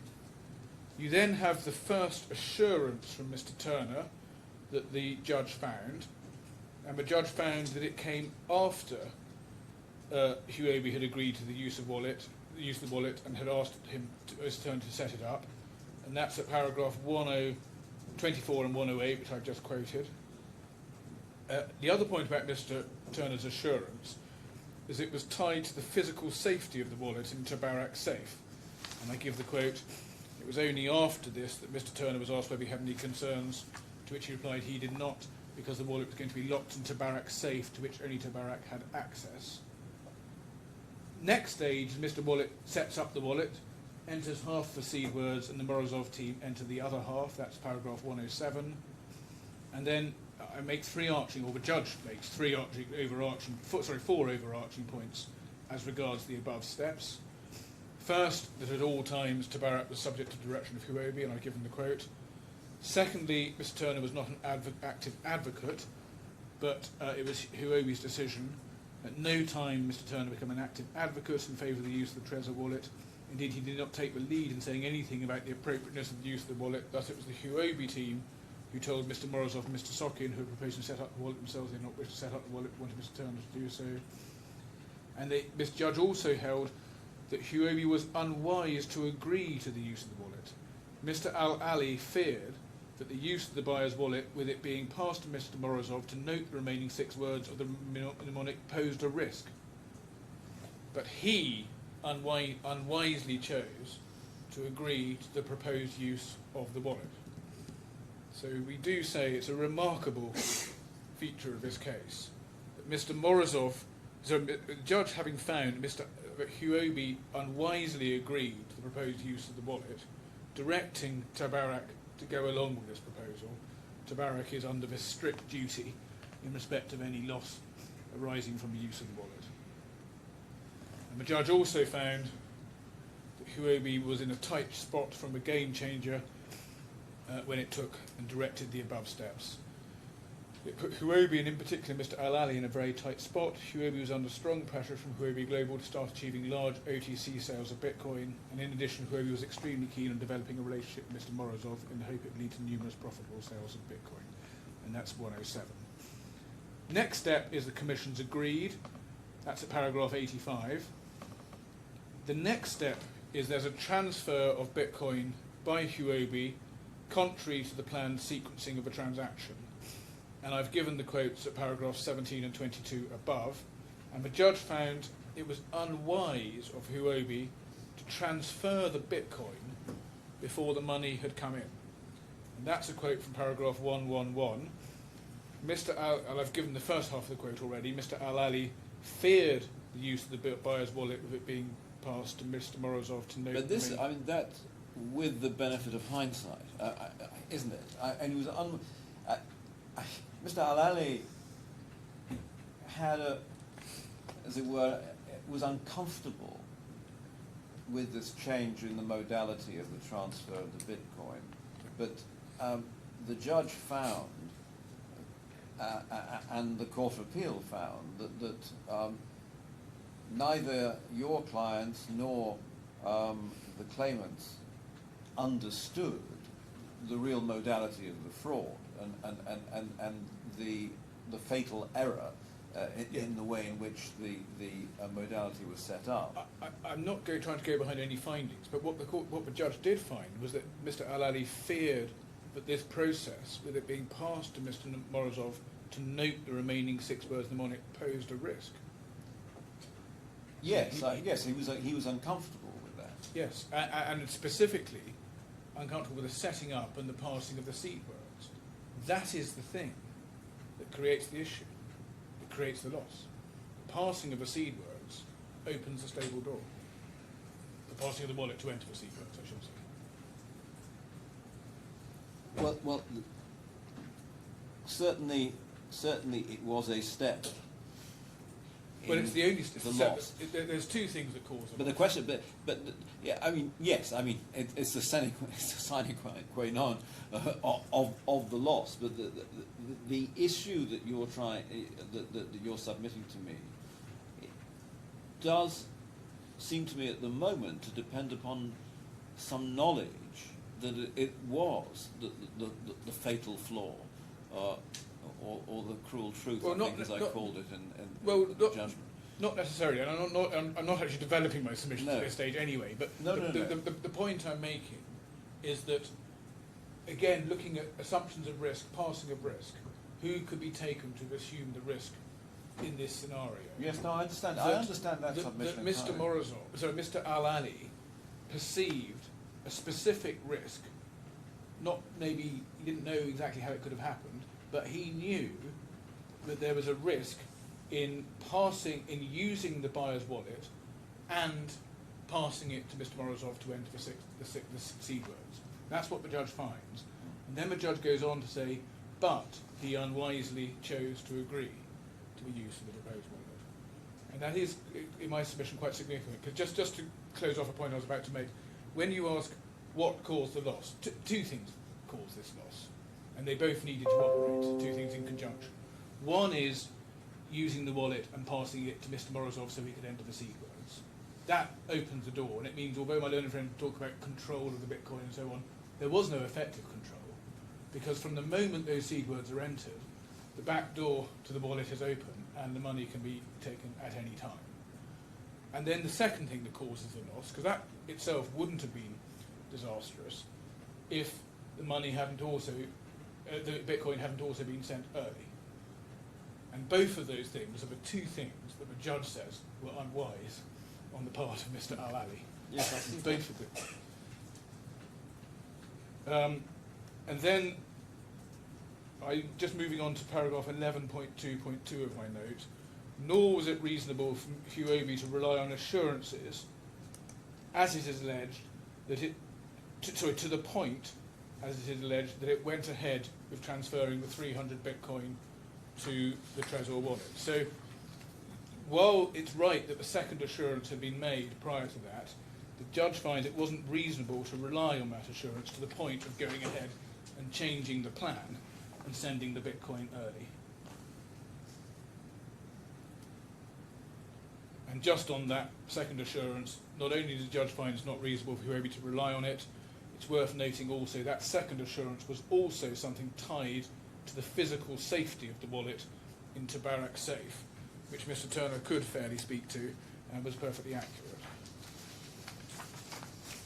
Then there's the loss of the Bitcoin, and it followed, as I say, from a splitting of the seed words, and the judge explains what the two options are there. It was the consequence, as I've said, of unwise actions by HUOBI. If Mr. Al-Ali had heeded that instruction and refused to agree to the use of Mr. Morozov's wallet, the 300 Bitcoin would not have been lost. And then there's the point that the evidence doesn't establish that Mr. Turner or TABARAK more generally should have anticipated the flaws in the modality. So help me with this. Yes. If I were to find that it was unwise to allow Mr. Morozov to get his hands on the Trezor wallet, and it was unwise to transfer the Bitcoin before the money was in your client's account. But if I were to find that this was a contract to achieve a result, what would the effect be? Well, if it were a contract to achieve a result, then the fact that it's unwise doesn't affect that. Obviously, it's all part of the matrix that goes into what you decide. I mean, you can have contributory negligence as yes, a but defence to that's my next point. Yes, Yeah. When you move on to both causation and contribution, and I Yes. think particularly contribution, although I also say causation, then you can still say the loss was in fact caused, or wholly, or very, very substantially, by the unwise actions of. Yes, I mean, I perhaps I haven't passed your memorial fully. I mean, do you rely upon these these facts as contributory negligence? Yes, yes, we do. Okay. Yes.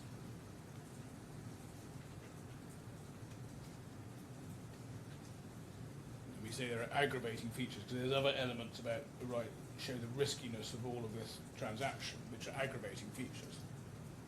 But we rely on this. But what I'm trying to focus on, we will get to contribution, is really the sort of matrix against which you identify what terms there might be. So then the next area, and this is also matrix, is the findings the judge made on the tort and other claims.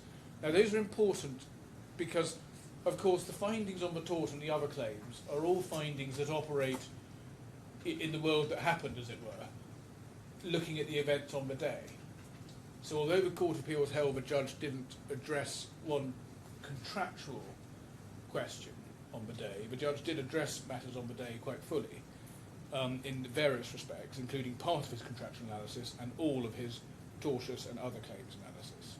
And the judge found no duty of care, and I've given the references, I'm not going to repeat that, but both the first instance judgment and the Court of Appeal judgment again focus on the simplicity of TABARAK's role and the lack of requirement for technical expertise. There's the lack of duty, that's point one. Point two, there's the no duty to advise on the efficacy of modalities and no scope to advise. No scope to advise is quite a significant point in my submission, because everything's being dictated by HUOBI and the buyer. And then all agreed that HUOBI and TABARAK was not the originator. And then again, I repeat, I've already made the point, not engaged to advise on other modalities.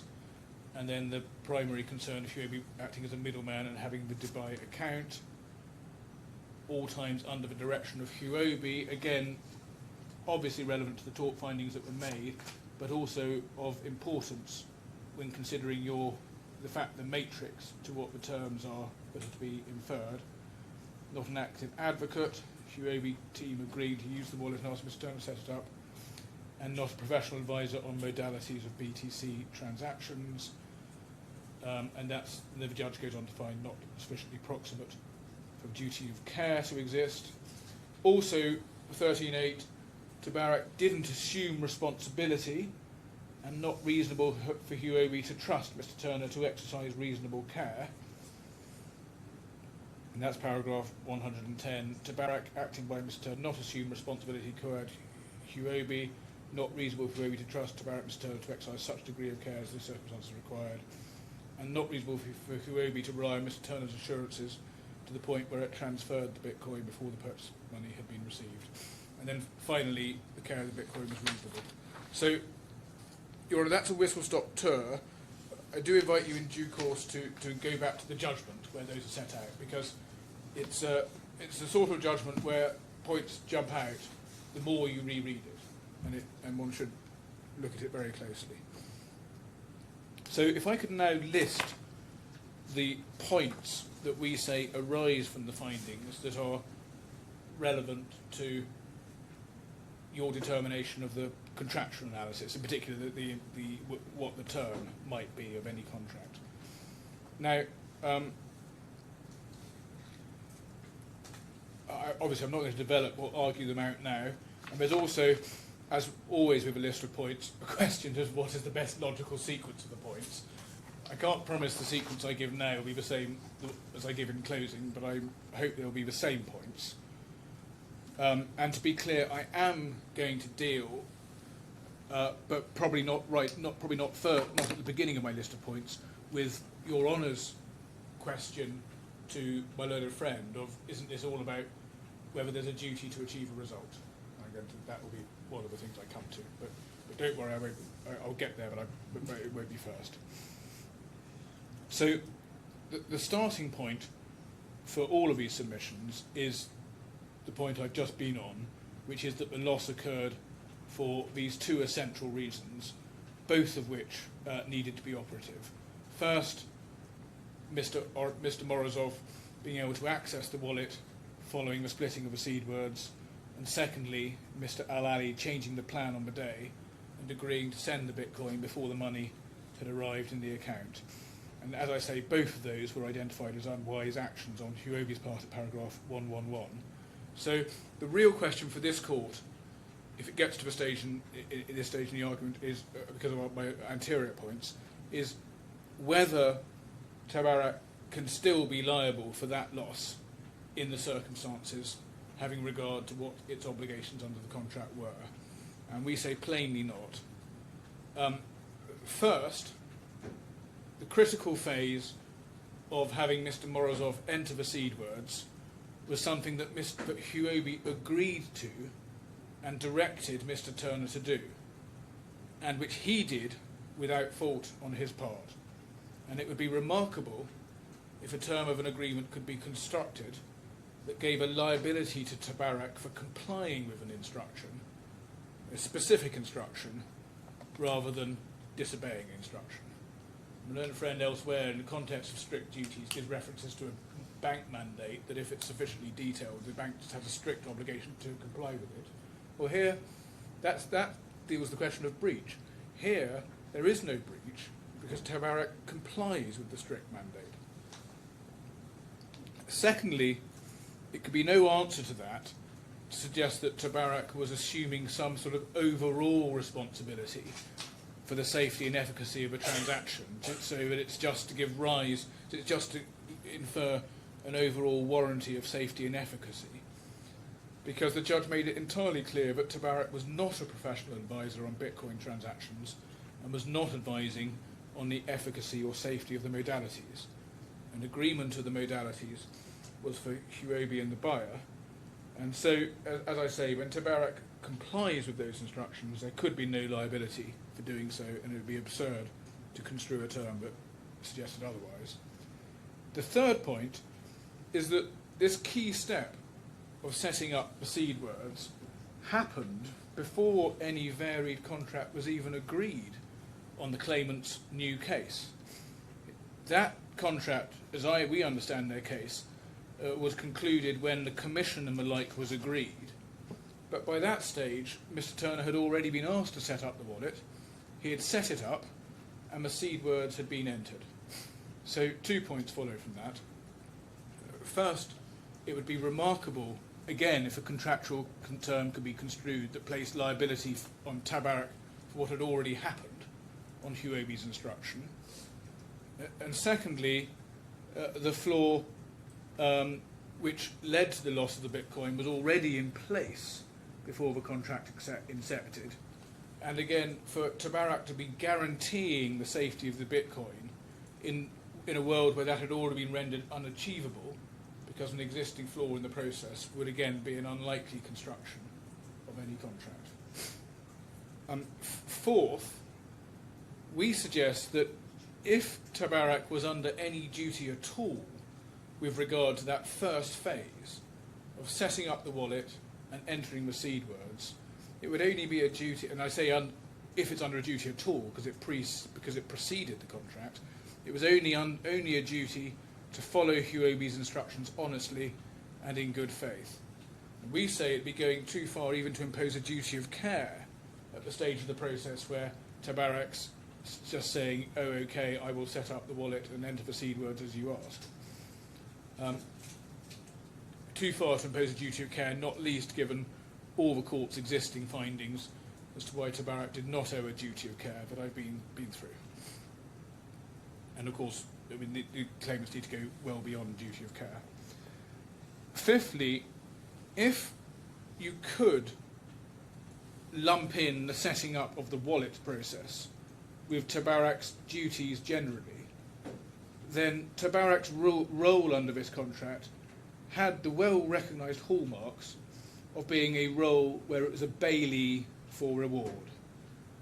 And as with other bailees for reward, the core duty is that the bailee has to take reasonable care of the goods entrusted to your care. You have to return the goods in the condition that they were provided to you on demand, but all subject to an obligation of care, and not one of strict liability or strict duty. And one measure of how that submission I've just made is a sound one is that this was precisely the case the claimants took to trial, indeed right up until the conclusion of a trial. And I will come to that in due course because it goes to a number of points here, but their case throughout, under tort and contract, was that TABARAK's obligation was one to take reasonable care, and that TABARAK failed in that obligation. And what's happened in this process is the judge held that TABARAK did take reasonable care. HUOBI have now pivoted in this appeal, this retrial, to a retrofitted allegation that TABARAK's obligation was not one of reasonable care, but in fact a strict duty.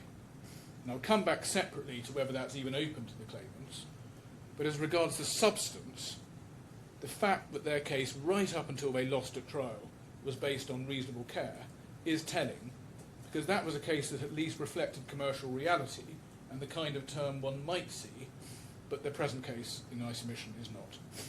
And I will have to, I'm not sure it's in the bundles, but I will, well before closing, I'll identify some sort of vanilla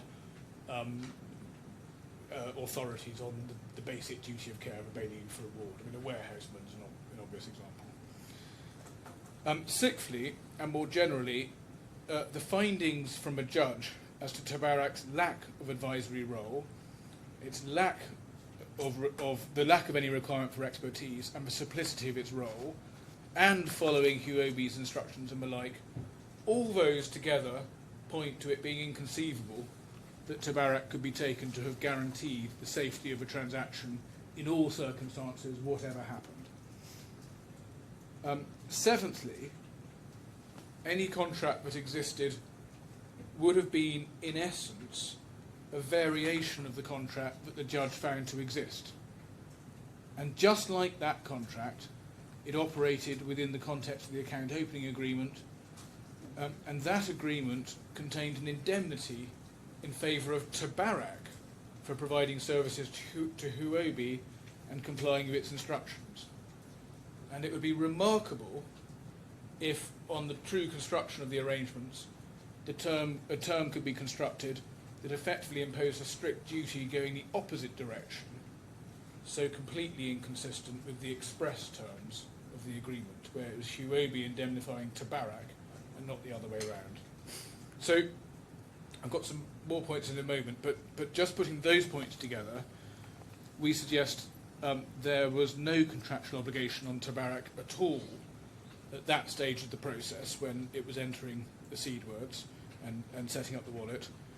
If there was one, it wouldn't go beyond a duty to act honestly in good faith, certainly couldn't extend beyond a duty to take reasonable care, and overlaying all that, there's my first point, that where TABARAK was simply complying with instructions, there could never be a liability for complying with instructions rather than breaching them. And we do say that if any, in those circumstances, there is any contractual term postulated that gives this strict duty on the part of TABARAK to compensate HUOBI, then something has gone badly wrong with the process of identifying and constructing that term.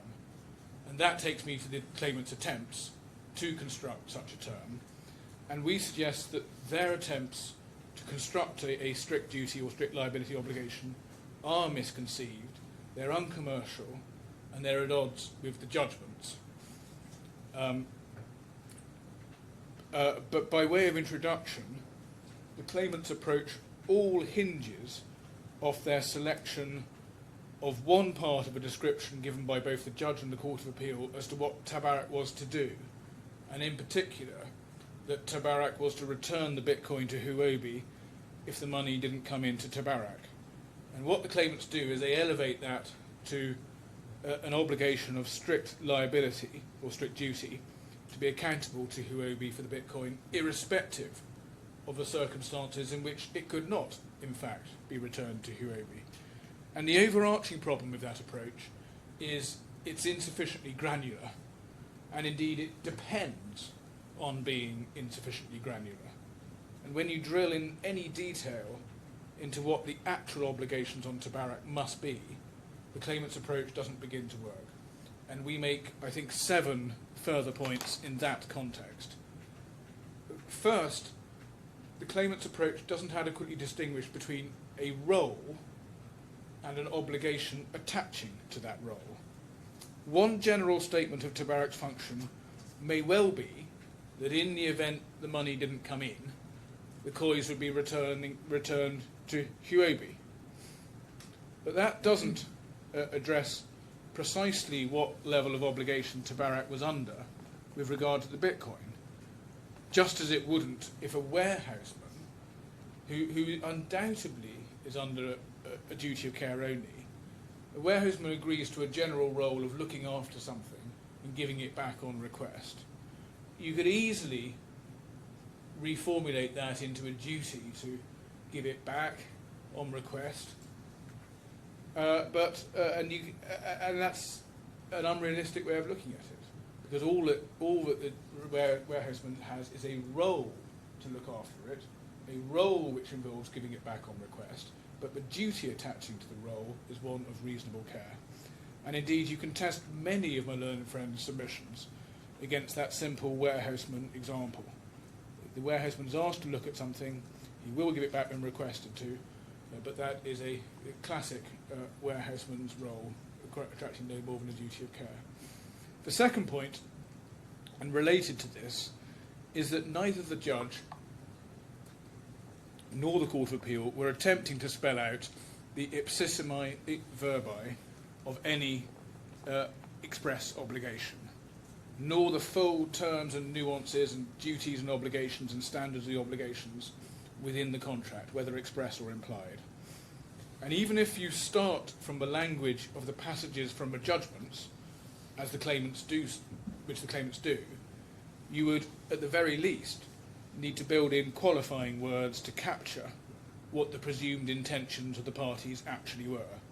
For example, and I'm not seeking to draft, the obligation to return the Bitcoin cannot be more in substance than an obligation to return the Bitcoin, provided that TABARAK was able to do so, having taken reasonable care of the Bitcoin in its role as bailee for reward. That would be one way of giving effect to and putting nuance and granular detail onto the high-level description of the role that's given in the two judgments. The third point is that if a more granular exercise of defining the obligations was attempted, then you'd expect it also to differentiate between, on the one hand, TABARAK's obligations when actually looking after the wallet and putting it in its safe and the like, and you can well see the argument that involves a classic bailee duty of taking care of the asset and safekeeping and exercising reasonable care. That's on the one hand, but on the other, what, if any, obligations attached to the anterior stage of just setting up the wallet and entering the seed words, when all TABARAK was doing what it was requested to do by HUOBI. And the claimants just gloss over that, but when you analyse it, that by itself throws up significant issues that need to be addressed.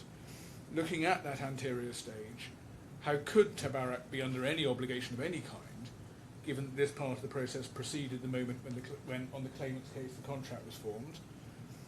And if it was under an obligation, given this simply involved TABARAK as a non-expert complying as middleman with HUOBI's request to set up the wallet, how could TABARAK realistically be under any duty beyond a duty simply to follow that request honestly and in good faith, or at most to do so with reasonable care? And on top of that, what sensible term could you construct that fixes TABARAK with liability merely for doing, in this context, precisely what HUOBI asked it to do, and for doing so without fault? In other words, complying with the request rather than failing to. And we do say, just taking that last point, it's hard to see there can be an answer to this. The only answer one might say in another case is that TABARAK had some overarching responsibility that gave it liability for the outcome, even in circumstances where it was just doing what it was told. But that would only work if TABARAK was, for example, devising and advising on the overall process. Because then in that world, TABARAK could say, well, you may have told me to do this, but I've got an overall responsibility here, and I'm saying it's unwise, don't do it, because I'm taking responsibility. But that's not this case. This case, TABARAK has a simple role, and it just does what it's told. And doing what it's told leads to the loss. So we do say that putting those points together, you can't begin to address all those issues by operating at the simple, high level and non-granular level that the claimants do, saying, as they do, that because a high-level description of TABARAK's role did involve returning the Bitcoin to HUOBI if the money didn't come in, then ipso facto, TABARAK was under a strict duty to HUOBI to indemnify it in respect of the overall safety of the transaction and deliver that Bitcoin, or deliver Bitcoin, irrespective of the circumstances and irrespective of fault. And we do say that would be an absurd outcome. The fourth point on this is that whatever the obligation is, it is an implied obligation and not an express obligation. And that makes it even more difficult to imply the kinds of strict duty that the claimants seek to. Certainly isn't necessary to imply that term, and quite the opposite. And if anything, we would suggest it's necessary not to do so to give the contract commercial efficacy. And I've touched on this before, but the whole point of implied terms is to avoid absurd commercial outcomes.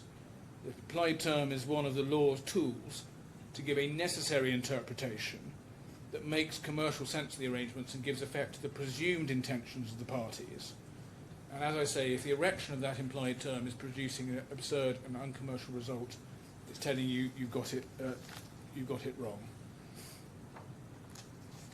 Fifthly, the onerous, and I would suggest extraordinary, obligation of strict duty that the claimants erect is even more unlikely given the parties' underlying arrangement. And that's the point that, as we saw, the proposed arrangement was for HUOBI to transfer the Bitcoin only after the money had been received in TABARAK's account. So the party didn't expect to be in a situation where TABARAK had to return the Bitcoin at all. That shouldn't have arisen, and it makes it even more unlikely that TABARAK can be taken once you conduct the granular analysis. Even more unlikely that TABARAK can be taken to have agreed an onerous obligation in respect of the Bitcoin if for any reason it did find them in its hands in circumstances where the money had not come in. Sixthly, the obligation that the claimant relies on becomes relevant if a transaction fails because the money from the buyer did not come in. But in that scenario, on the claimant's case, TABARAK would receive no payment at all. So it's not being paid for undertaking the onerous obligation that the claimants contend for. And again, that yet further shows the uncommerciality of what's being suggested. And you touched on that with my learned friend at the end of his submission. He said, well, the account opening fee on his case could be taken out of the money when it came in. But first, he says, not the commission. And two, that all assumes the money comes in.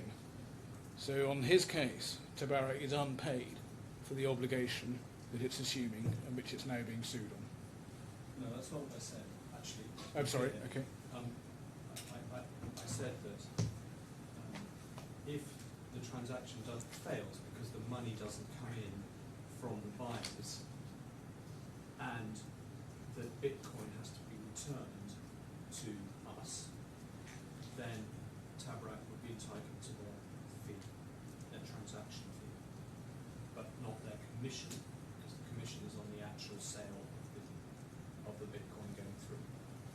That's what I thought I'd said, and certainly what I meant to say. Great. Well, I'll take that away and look at it. Thank you very much. My seventh point is that Article 59 of the contract law doesn't assist, because again, once you conduct the granular analysis, TABARAK was not under any duty to achieve a particular result.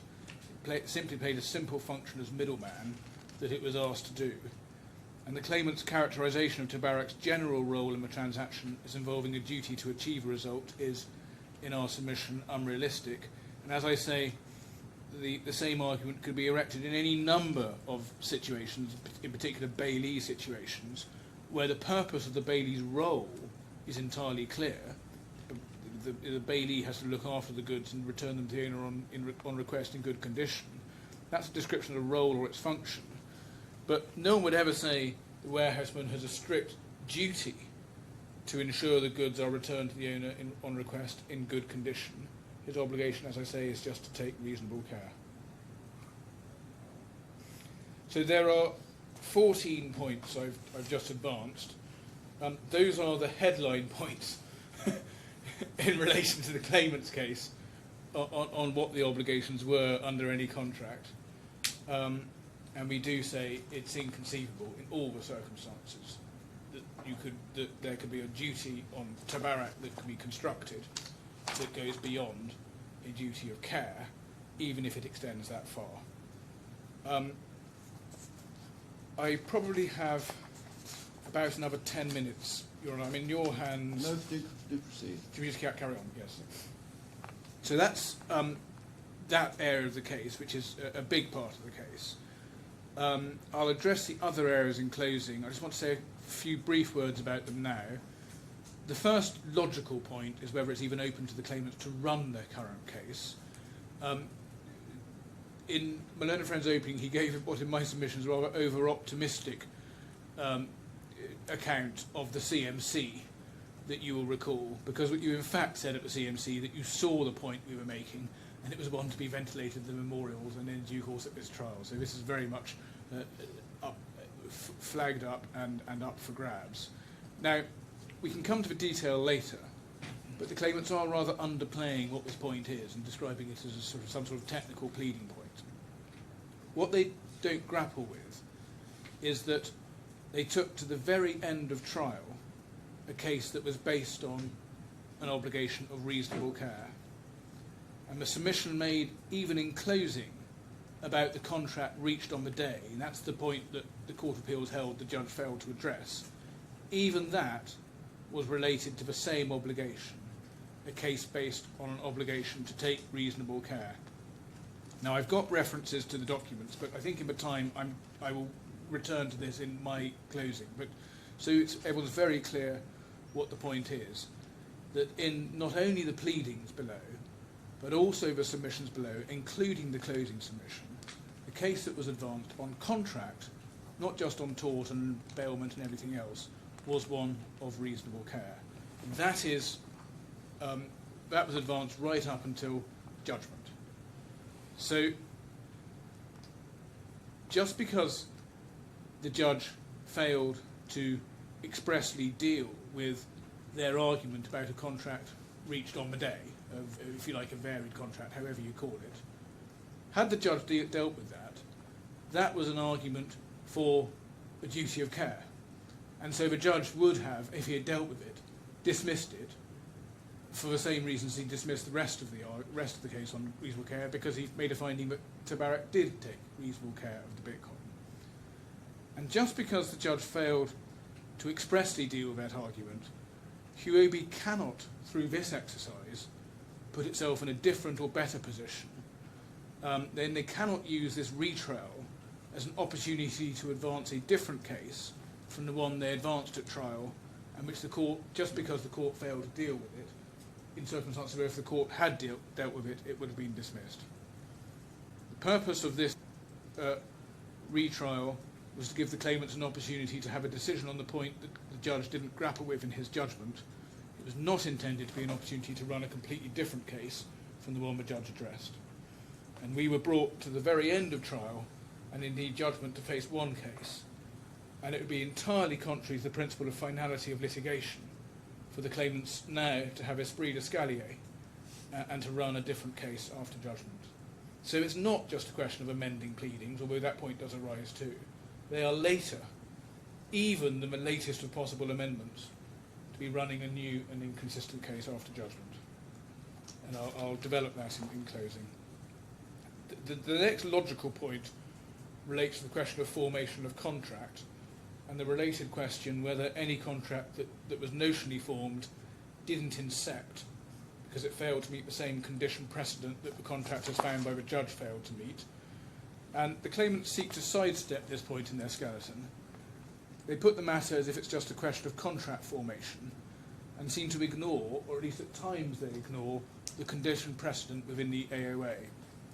And we say that's wrong. Again, we'll develop it in closing, but just so the court has the analytical steps. Yes, I mean, before you do that, Yes. let me give back both of you the benefit of something that struck me that you may wish to think about.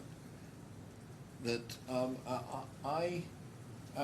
it struck me that there's a regulatory aspect to this condition precedent, because unless and until you onboard a client, you do not owe them and do not indeed have the protections and so on of the regulatory regime of the DFSA. And I can well imagine that anybody running a financial services business in the DIFC would have in the forefront of their minds that they would wish to operate within their license and within the terms of the various modules of the rule book. And so it struck me that may well have been the motivation behind the insistence of the completion of the onboarding. Where that takes you is another issue. Whether that says that's a condition precedent to everything because we only do business on those terms, and therefore whatever was agreed as you're about to submit to me was subject to the same condition precedent, or you say this was an agreement when you look at the way in which it was done, which really rather fell outside the regulated business of the defendants. So it could cut both ways. Yes. But I just wanted to And let you very both know helpful. that I've been thinking along those terms. That's a very helpful intervention, and we do submit that it's. Well, I'll take it away and think about it, but Yeah. off the top of my head, we say it does cut the first way, and really, I'm not suggesting it supports why the condition precedent the judge found also applies to this version. But if I could give you my six, Yes, sure. my six, I think Six, sorry, yes, six. points. I think it's six. Sort of, they're really steps in the logical reasoning. The first is that the judge found that the first is that if there was a contract, it operated as a variation of the contract that the judge found, and we submit that's obvious. We're talking about the same essential discussions and agreements, and merely an adjustment to the previous agreement as regards the details of the process. So it'll just be a variation of the existing contract. Secondly, that means that just as the original agreement operated alongside and within the framework of the AOA, so did this agreement. It's a little unclear whether the claimants accept that point or not. At times they seem to, because they do seem to accept that it's necessary to deal with the obligation in respect to the account opening fee, and that's part of the AOA. But at times their skeleton seems to overlook the implications of this being a contract that operated within the framework of the AOA.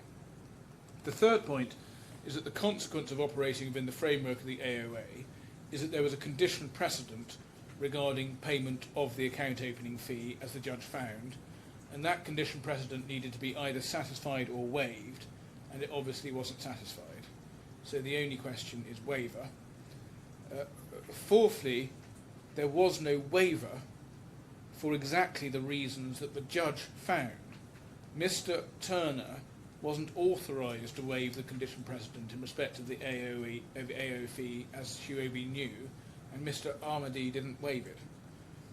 Fifthly, the claimant's suggestion is that the condition precedent, as we understand it, was that the condition precedent was waived through the exchanges with Mr. Turner during the meeting and the agreement of commission and his receipt of a WhatsApp message with a table showing the deduction of the fee from the proceeds. They either say, I'm not sure I've completely captured their case, they're either saying the condition precedent was waived, or they say wrongly the condition precedent didn't arise at all. You can just look at these exchanges as showing the agreement.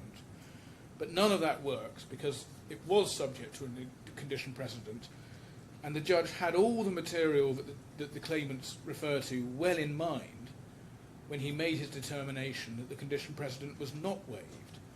Those points were taken to him in submission. I'll show you the references in due course. But his conclusion was that the condition precedent wasn't waived in relation to any contract, and that comprehended the events on the day.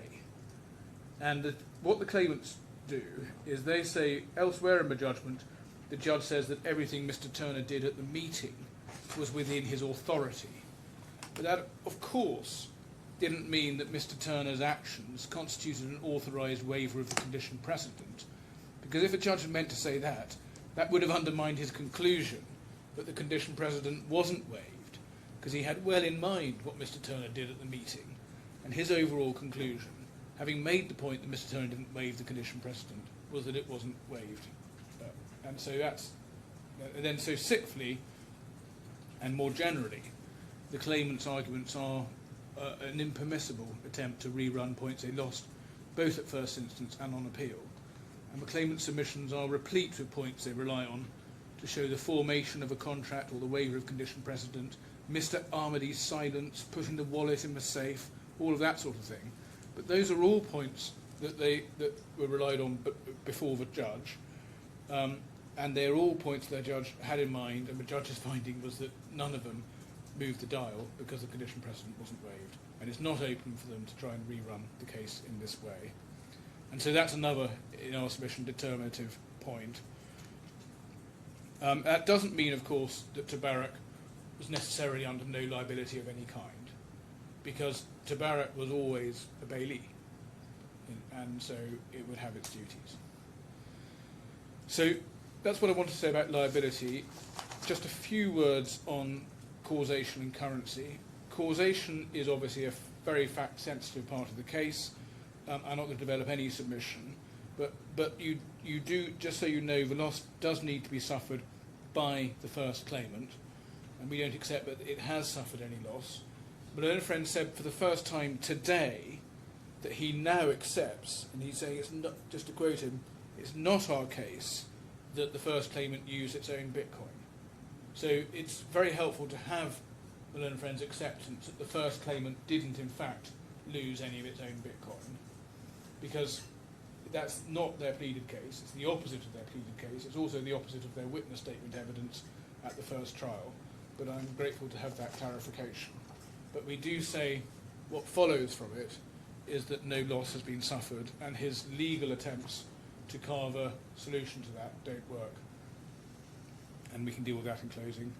And then on currency, again, that's largely a question of expert evidence. My learned friend is right to flag up that there's quite a complicated set of questions arising from a legal framework. So,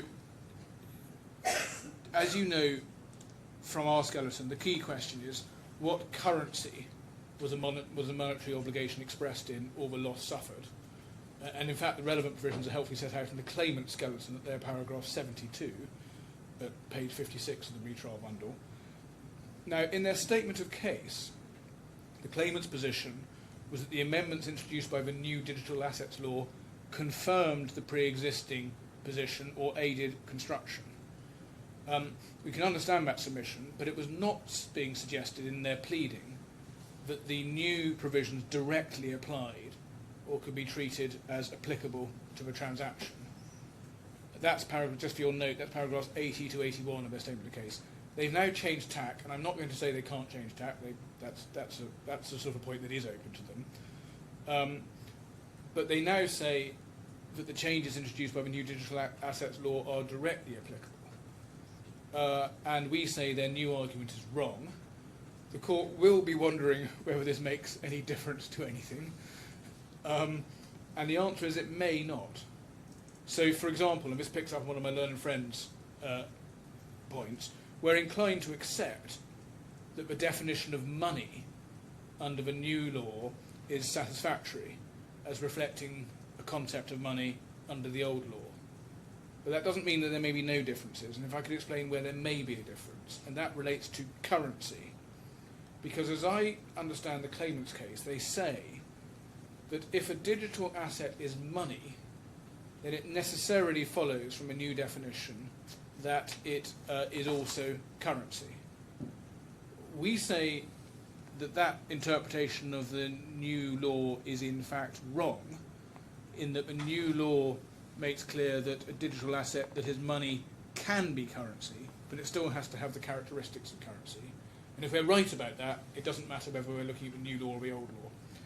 If we're wrong about that, then there may be a difference between us on the currency question, because on that footing we would suggest the new law will have introduced a change from the old law, and that makes it relevant to consider whether we are under the old law or the new law. And we consider, if we're in that territory, that we are under the old law. But so it's quite convoluted, but there's another reason why it's actually all academic. Even as, well, obviously I say it's academic, we don't get that far in the case, but there's another reason why it's academic, which is the starting point on any view for the claimant's argument is that Bitcoin needs to be money. That's the expert question. And on that question, we say the claimants are very, very clearly wrong on it. Bitcoin is not money, it falls hugely short of meeting the functional requirements of the definition of money. And if that's right, which we say it very clearly is, then their arguments don't run. And we also say the point mentioned today about getting help from the DFSA material or the ADGM material doesn't help them at all, and we can deal with that in closing as well. So I'm grateful for you sitting a little late. I'm sorry I've gone to a quarter past. No. I think I won't be all afternoon, Mr. Davar, so in my submission we could have a full hour. Good. Okay. In that case, I will rise then until 2:15. Thank you very much.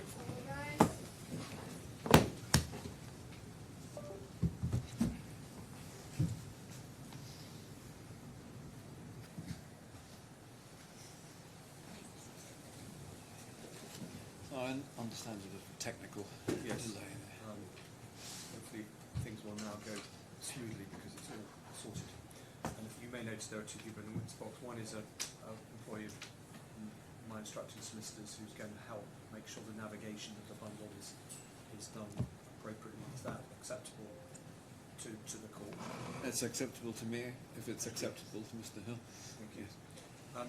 So I'll now call Mr. Davar, please. Stand up. Please confirm your full name and occupation for the court's record. Mohit Davar, I'm a director. Thank you. Please repeat after me. I affirm that I will say nothing but the truth. I affirm that I will say nothing but the truth. Thank you. Mr. Davar, you've given us your name. Can I ask you please to look in the retrial bundle at page 207. Do you see there a witness statement, Mohit Davar? Yes, I do. You do. And is that your address recorded at the top there? Yes. Thank you. If you can scroll down to the end of that document, which you should find at page 2015.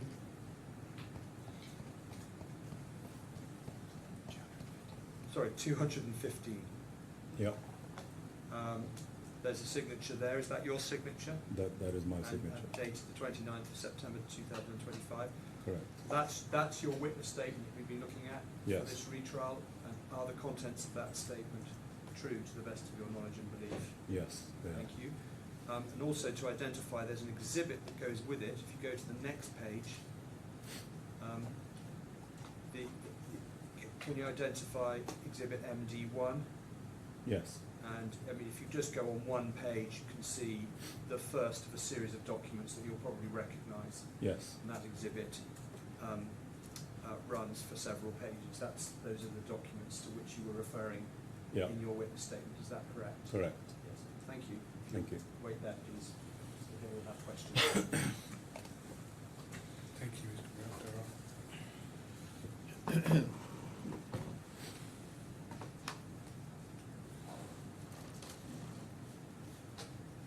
Give me 1 moment.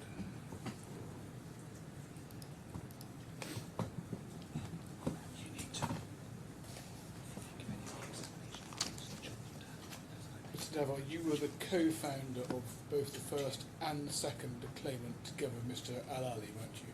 That's right. And you were a chartered accountant, yes? Yes, by qualification. And you oversaw the operational and financial affairs of both companies? Yes.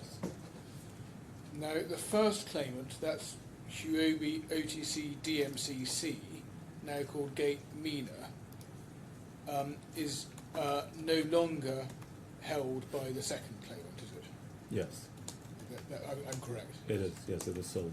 Sold in September 2021, yes? That's correct. And it has signed its cause of action against TABARAK, which is the cause of action pursuing this litigation. It has signed that cause of action to the second claimant, yes? Right. And as I understand it, that company, the first claimant, so we can call it HUOBI OTC, has been indemnified by the second claimant, who we can call HUOBI MENA, has been indemnified against its costs arising from participating in this litigation. Yes? That's correct. Yeah. But otherwise, on the sale of the company, there's been a clean break, hasn't there? Yes.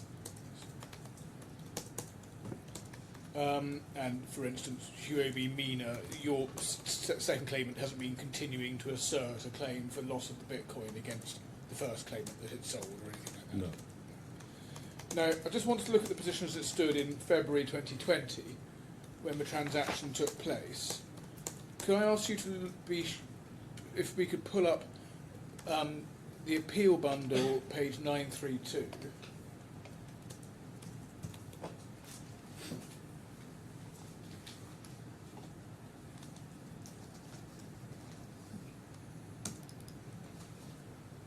And do you see there the audited financial statements for HUOBI, OTC, DMCC? Yes. And those are for the period to end of 2019, so just before the transaction, yes? Correct. And could we go to page 934?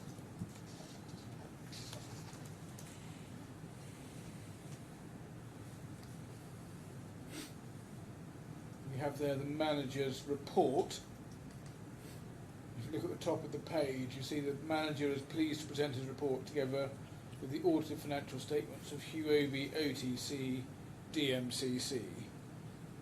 So these are the accounts for the period to 2019 of the first claimant, HUOBI, OTC, DMCC, correct? And I imagine you would have had a hand in producing those, would you? Well, we had a finance department that would have produced it with the auditors. And the manager's report is signed by Mr. Al-Ali, yes? Yes. And if we look at the middle of the page under shareholders and their interests, we can see that there's a reference to the second claimant, HUOBI MENA, as being the shareholder holding 100%, and explaining that in March, Mr. Al-Ali sold 10%. So that made the second claimant the 100% shareholder, yes? Correct. And so these are, if you like, the single company accounts for HUOBI OTC. They aren't consolidated accounts. That's for right. HUOBI. And if you go to page 950,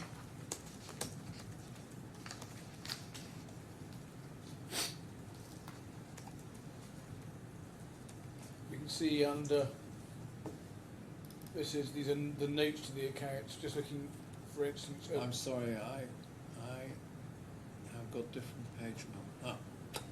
No, it's my fault entirely. I'm in the appeal bundle. What should you be in? You should be in the appeal bundle. I should be in the Yes. appeal bundle page. This may be the problem we This we is had before. then I am in the right bundle, but yes, we have the problem with Do you have an 8-3, another number at the top yes, as well? I do.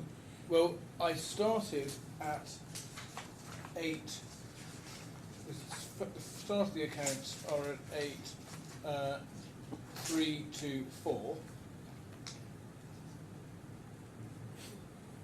Yes, that's right. And we looked at the manager's report, which is at 8.326. Yes, I can see where you're asking about the shareholding on that page. Good, thank you. And I've just moved on to 8.342. 342, I have that now. And just looking at note 8, Yes. we can see, Mr. Davar, that the company HUOBI OTC has no employees other than shareholder and temporary employees, so no provision for a leasehold, yes? Correct.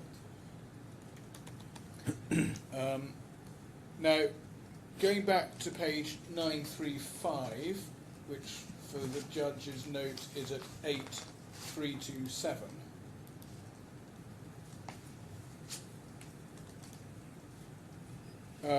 That's the independent auditor's report, yes? Yes. And signed off by the auditors, as you'll see 2 pages on at 937, 8-329. Yes. And you'd accept, wouldn't you, that these accounts signed off by Mr. Al-Ali and the auditors will present a true and fair view of the company? Yes. Can we go to page 938? You have a balance sheet Eight there. dash. Sorry, it's 8-330. Thank you.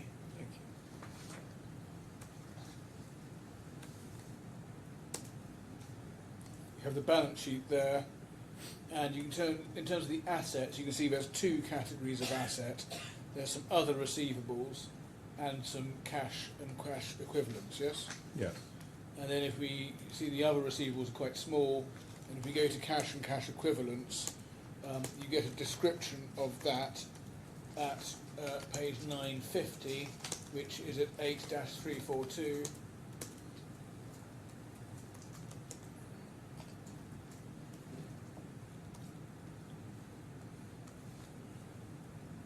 Yes. And that, so the cash is cash at bank. Yep. Yes. So what's clear from his account is that HUOBI OTC didn't have any assets comprising a stock of cryptocurrency, did it? That's correct. And the stock of cryptocurrency was HUOBI MENA's, yes? Yes. So when we just look at your witness statement in the paragraph 11,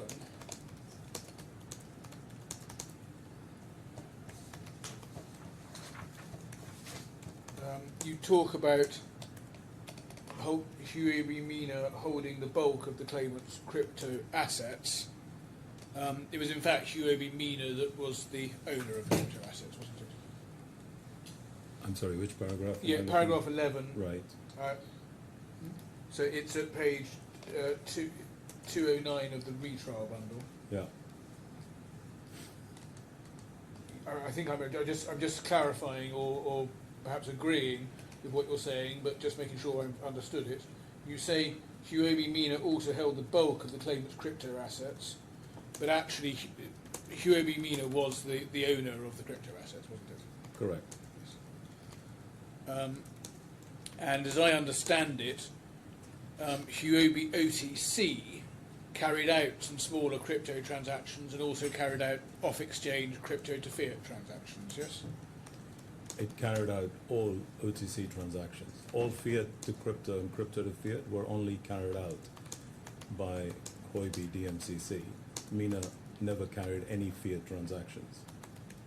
Okay, and then, so when a trade needed to be carried out by HUOBI OTC, crypto assets held in HUOBI MENA's wallet would be provided to the HUOBI OTC wallet for the purposes of that trade. That's correct. But otherwise, the crypto assets would be held in HUOBI MENA's wallet. Correct.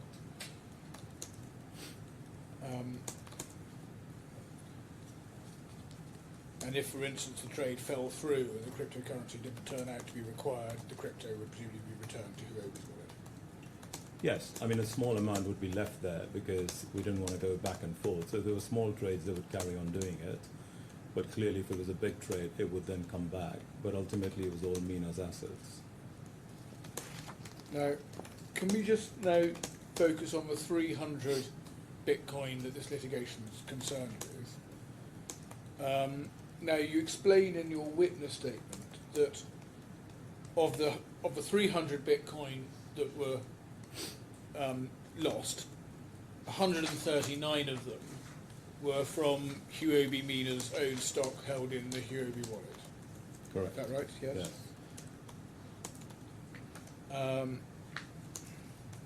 And so just to clear up then one point, if we could go to Mr.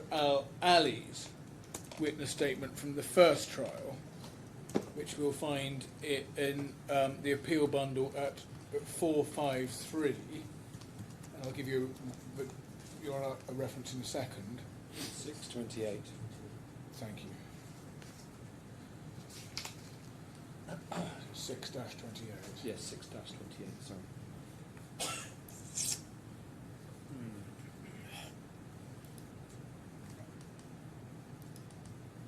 Now, this was Mr. Ali's witness statement from the trial. Sorry, it's difficult to negotiate by reference to those numbers, the bundle. Do you have a section? Do you have a section and a number within the section? Then I can use the. Yes, I do. So I have. Do you have the 6-28? Does that not work? No, it doesn't. But if you've got the sort of section E or section F, then I can use the index. Can we put out? Have you got the appeal button? Would it be of any assistance? We've got this bundle, Your Honour. The only problem is I've marked this one up. I understand. Yeah, we could upload it straight on for you right now, if you wanted. You could, but then I'd have two huge bundles with different markings. Yes, I understand. Does anyone know? I think it's about a 16-page difference. Perhaps the next time we get it right, we locate each other. We should note the difference in the page numbers. So, You want to go to Mr. Allen? I'm sorry to interrupt. no, you, it's quite all right. So we're on page, what for us is 453 Well, let me see. of the appeal bundle. I think it will be within 20 pages or so. I Okay, think around 4, 16 5. pages either way. And And it's Mr. it's Al six, Ali's... okay, at least it gives me a 6. And it's 6-28. Oh, 6-28. I can find it. So I can probably find documents. If you give me your bundle number, I can then go back. Could you just tell us what number you do have it for 628? 435. 435. If someone can do the maths, then not me. So it's 18. So we need to add 18. 18 less. So we need to add 18. Sorry, we need to subtract 18 to get to your. Good. Right. So where we all are now, 628, page 453 for us, 435 for the judge. And I was looking at Mr. Al-Ali's witness statement. Now in this witness statement, HUOBI is a reference to HUOBI OTC throughout this witness statement, not to anything else, because he defines HUOBI MENA separately. But when Mr. Al-Ali said that 139 Bitcoin was from HUOBI's own stock, little a, that was wrong insofar as he was referring to HUOBI OTC, because it was in fact from HUOBI MENA's own stock. Yes? It was from HUOBI MENA's wallet. I mean, I guess operationally we treated the two companies as one and the same. For us, there was no difference in the way we operated and looked at it. Now, that's the 139. You then say that 61 of the Bitcoin were borrowed from your wallet, and I'll come back to that in a moment. Mm-hmm. But that leaves another 100 Bitcoin, and that 100 Bitcoin were purchased from HUOBI Global, correct? The same thing again, HUOBI Global. No, it was HUOBI MENA had the USDT, Yes. and it was converted to USD to purchase Bitcoin. From HUOBI Global. I am not sure about that. I think it may have been from a liquidity provider. Through Silvergate, but I'm not 100% But what you sure. say, just to be clear, not trying to trip you up, in paragraph 27 of your witness statement, Sure. you say 100 Bitcoin were purchased by Gate MENA from HUOBI Global using US dollars and converted from a stable coin. Okay. If that's what I've said, then that's true.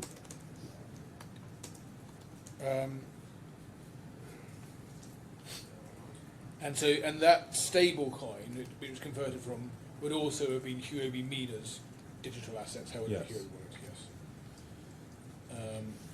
Now, if looking at that 100 Bitcoin, if they hadn't been stolen, but instead returned to HUOBI, then the 100 Bitcoin would presumably have gone back to HUOBI MENA, being converted back into USDT stablecoin.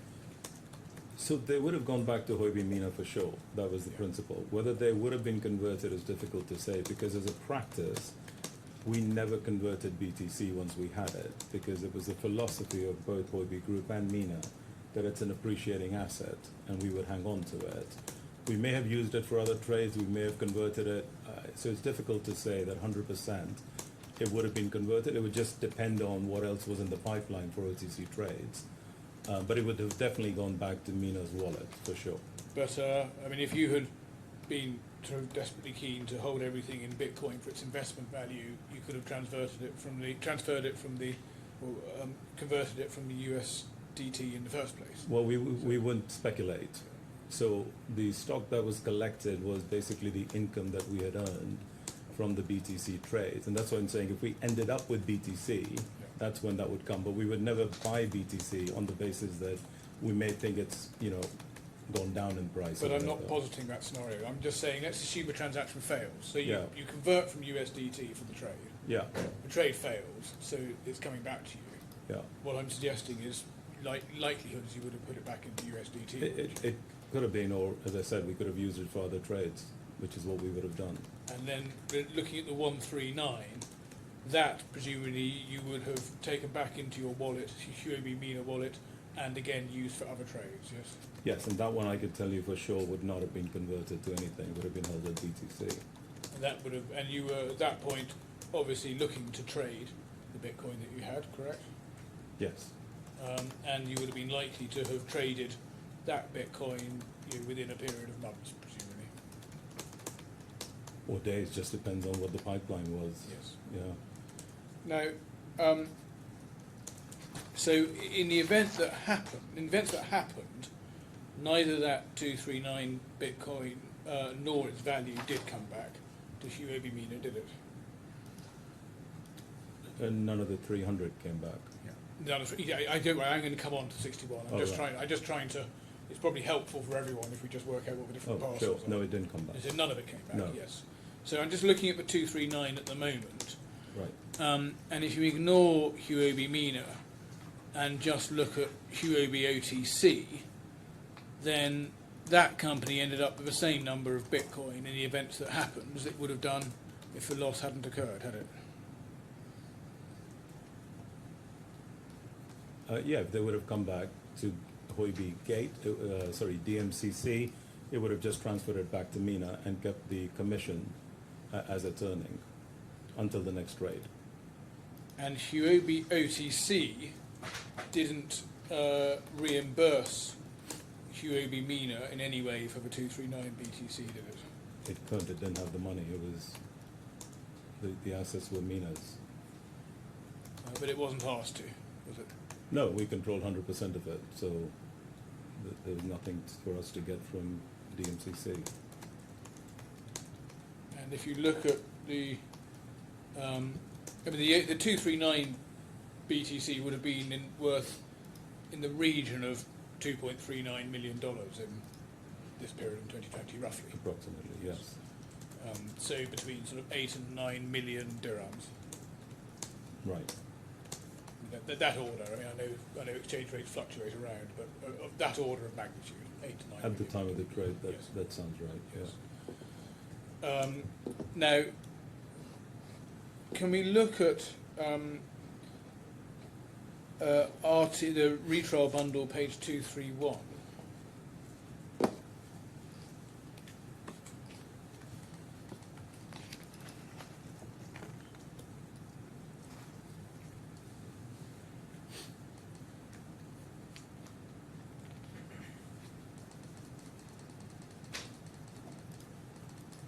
These are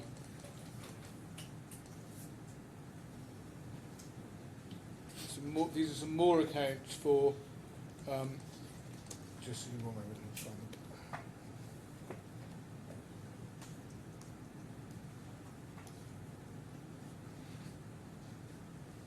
These are some more accounts for HUOBI OTC that you exhibited to your witness statement, and these are for the periods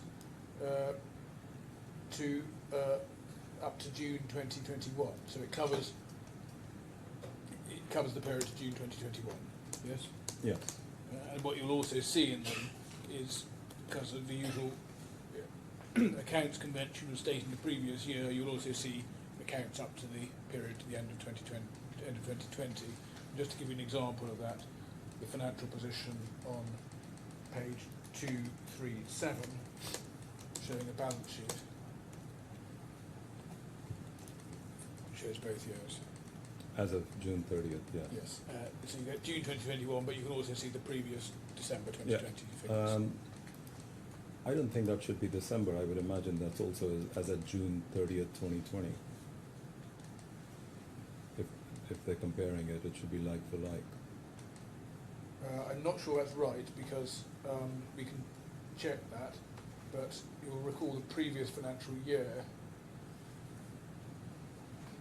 took you to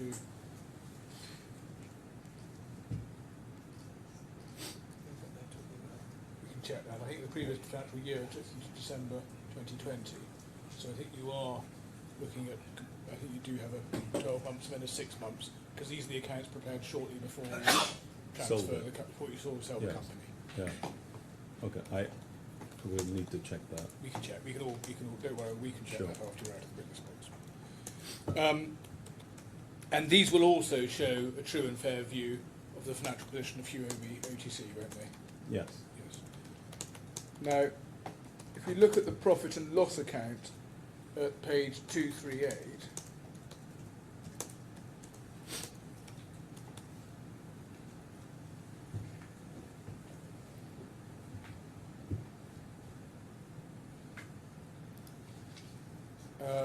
We can see, and we also have the cash flows at page 240. We can see that there wasn't any reimbursement of HUOBI MENA in respect to the Bitcoin, and that's because there wasn't any, was there? There wasn't any, no. And then if we look at the liabilities of HUOBI OTC, which we can see on the balance sheet at page 237,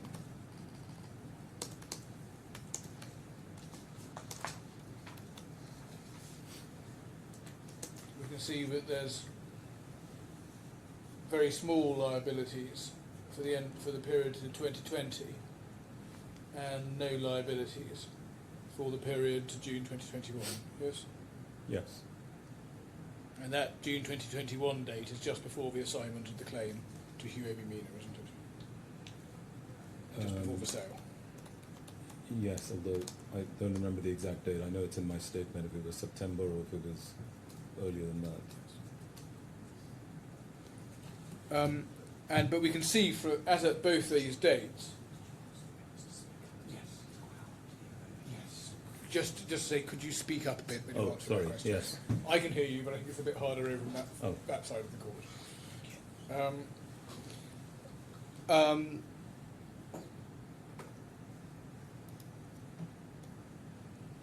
But what we can see is that as at both these dates, end of 2020 and June 2021, HUOBI OTC isn't under a liability to any person in respect to the Bitcoin transaction.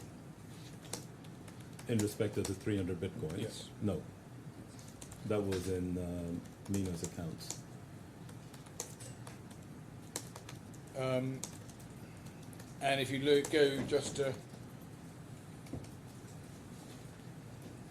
note 15, which you'll find on last page of this exhibit, which is at page 253.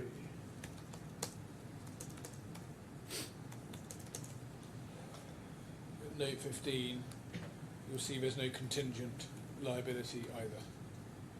Correct. And then, as we discussed, in September 2021, there's the assignment and sale, yes? Yes. So it's fair to say that when it assigned the claim, HUOBI OTC wasn't under any liability in respect to the Bitcoin. To HUOBI MENA? Yes. Okay. Now, can we look at the 61 Bitcoin now? And you explain in your witness statement that this crypto was provided from your wallet for the purposes of the transaction, yes? Yes. And you were made whole. Your wallet was made whole after the theft. Yes. Correct. And the way that you were made whole was that 30 Bitcoin were transferred from the from HUOBI MENA's trading stock of digital assets. Yes. Can we just go back to Yes. my statement? Yes. Well, I mean, do you recall or not? I don't recall the exact number. I know there was Yes, and there was a 30-31. 30 and 30, yeah, 30 Yeah, was don't worry if it's 30 or yeah, 31. it was transferred and the others were bought and then sold. Yes, exactly. Correct. So I think it is 30, but Okay, don't worry that's about the that. bit I didn't- right. That doesn't matter. Right.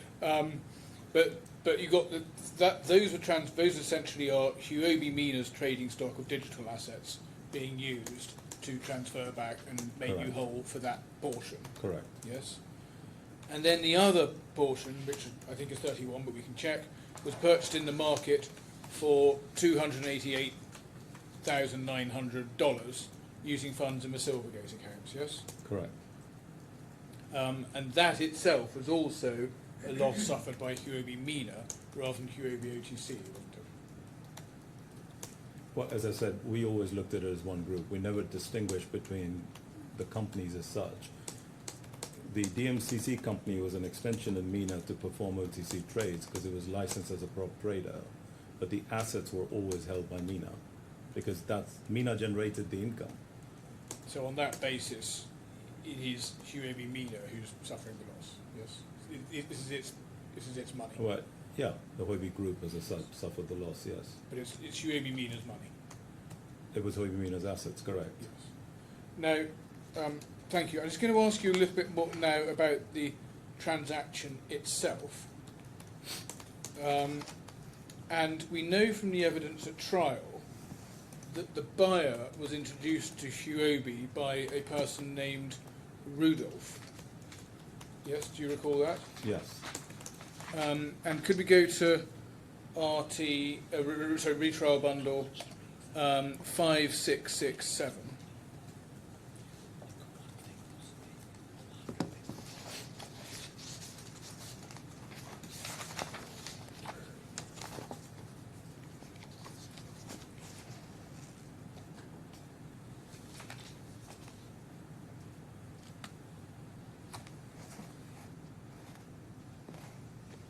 Just before I do, just one follow-up question on just an answer you gave earlier.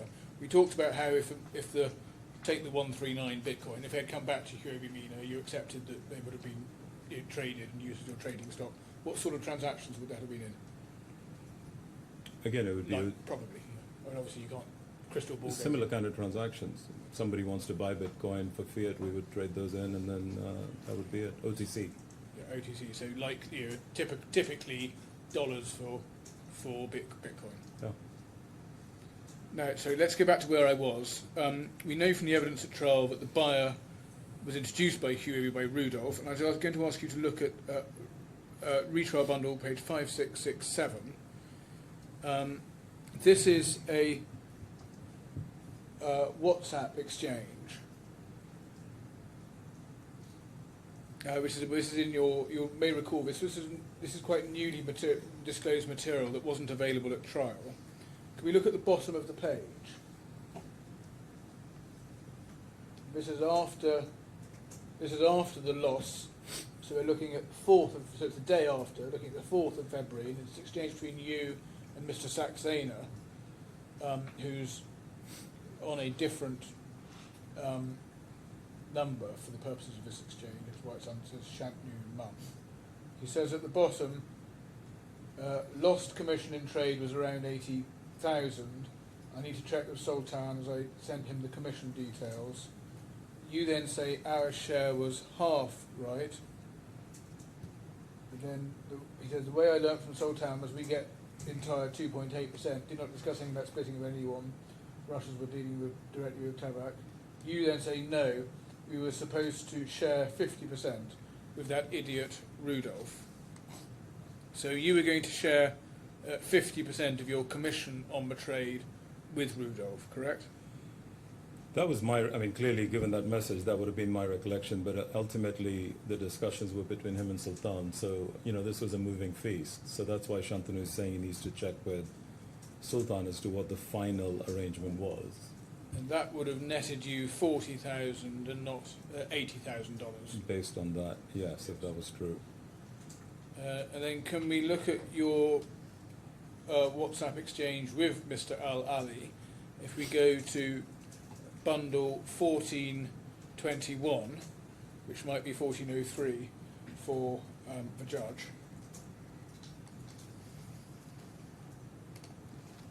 appeal bundle. Yes, appeal bundle.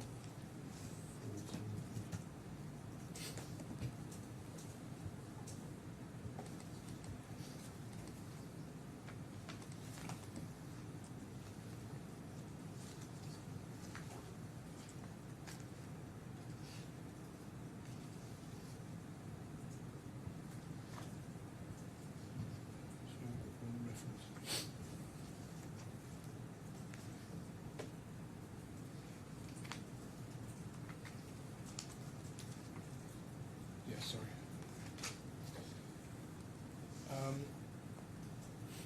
You then say this is due on this time on the day of a transaction, so 3rd of February. Do you see about 2/3 of the way down? We paid 935. We're getting 935 plus commission. Okay, got it. You then say, what's our final commission? 1.4%. Sultan Bill Kanasham says 300 Bitcoin, 1.4% net. Great, almost 40,000. So that's a confirmation, isn't it, that you were getting 40,000 in commission, and the reason for that is you were splitting 50% with Rudolph, correct? It would seem like it, yes. Now, can we go to Appeal Bundle page 452, which might be page 434 for the judge.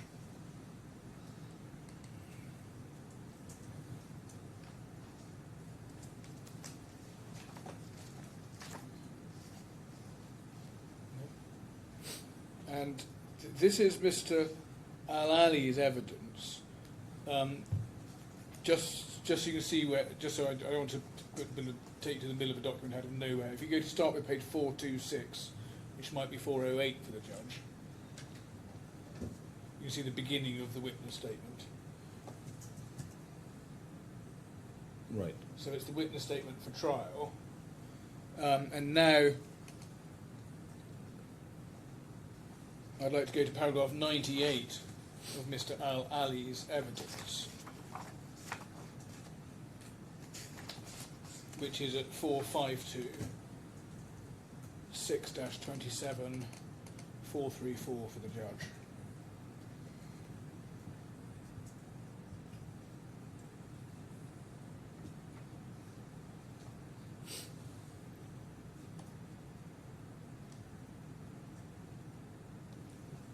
See, Mr. Al-Ali gave evidence there about the commission lost by HUOBI on the 300 Bitcoin, and he described it as being $81,000 on a commission basis of 2.8%, and that wasn't right, was it? Because it was in fact half that, because half was going to.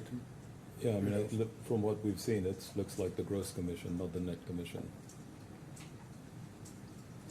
Now, is it right that you had previous dealings with Rudolph, where he'd introduced other buyers to you? Not personally, no. Sultan mainly dealt with them, and he may have introduced, I don't recall the exact details, he may have introduced some of the small buyers. And what exact service was Rudolph providing to earn a share of commission? He was an introducer, so he would bring people that were interested to trade to us, and that would be his role. And did you know Rudolph's full name? No. If we go back to Mr. Al-Ali's witness statement from we were just looking at, now at paragraph 20, page 433, which would be 415, 408 for the judge.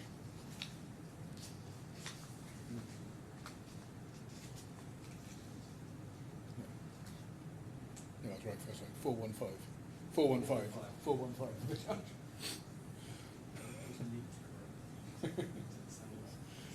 So, multitasking failing me there.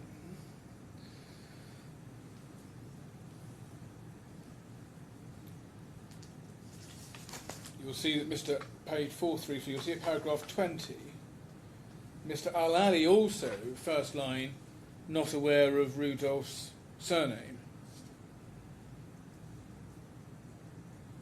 So, just pausing there, you were in a commercial relationship with Rudolph and agreeing to pay him substantial commission, but neither you nor Mr. Al-Ali even knew his name, full name. Well, I was not really dealing with him, so I can't tell you. I think I may have met him once for a coffee, if that. But if you didn't know his name, and neither of you, it rather suggests that Rudolph's practice was not to volunteer his name, correct? I don't know if I would come to that conclusion. I mean, You would think in the commercial dealings that you would have had, you would know his name unless he was withholding it from you. Yes?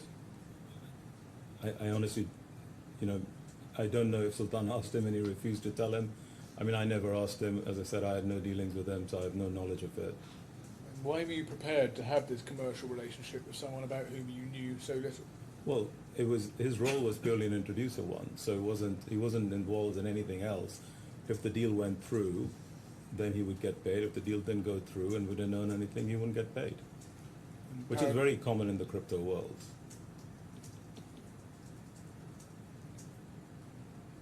Paragraph 21.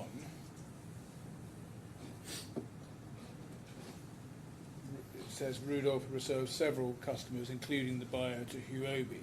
So this was not the first transaction introduced by Rudolph. There had been previous transactions, yes? Sounds like in that paragraph there were 2 or 3 trades via Rudolph, but it also says we never paid him any commission, so I'm assuming none of those referrals ever went through. Well, let's see that. It says HUOBI has never paid Rudolph any commission for his services. This is the last sentence of paragraph 21. HUOBI has never paid Rudolph any commission for his services, nor did we have any contractual relationship with him. So although that's what Mr. Al-Ali said in his witness statement, which is still relied on, that's not, or it's either not true or seriously misleading, isn't it? In that you actually did have an arrangement with Rudolph to be paid commission on this very transaction. We had an arrangement. Whether he's referring to that we'd never signed a contract, I couldn't say. But yeah, there was an arrangement, clearly.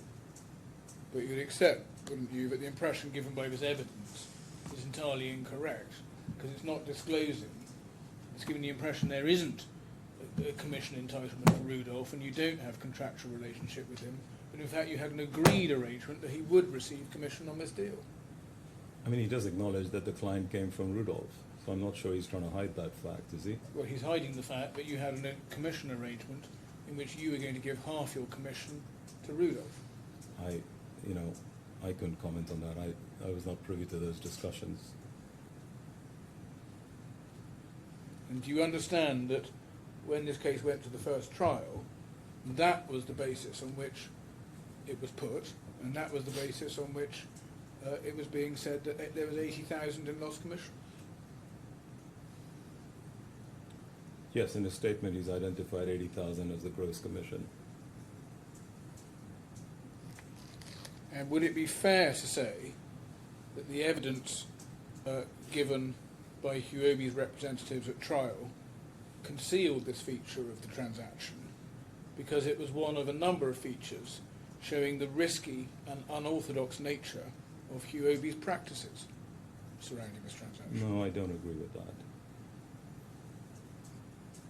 It's another feature, isn't it, demonstrating the risks HUOBI was prepared to take to get this transaction done, that they enter into quite lucrative arrangements with people they don't even have any information about and not even prepared to disclose their name.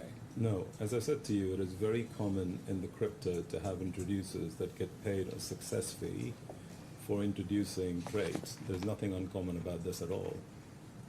And in fact, this trade involved TABARAK in the middle as the licensed regulated body. So if anything, the risk from a HUOBI's perspective was much lower than trades that we may have done directly. Do you recall that in January 2020, you attempted to close a transaction selling Bitcoin to this same buyer without TABARAK's involvement? I don't recall. If you could refer me Yes. to... Do you recall, just to see if it prompts your memory, there's an attempted transaction at the Burj Al Arab on the 12th of January 2020. Sorry, where am I looking at it? Yeah, I haven't shown you a document Oh, yet. okay. I'm asking if you recall. I don't. You don't recall an attempted transaction to sell Bitcoin to the buyer at the Burj Al Arab on the 12th of January 2020. I was not involved in that transaction. Can we go to Appeal Bundle, page 1392, which will be 1374 of the judges.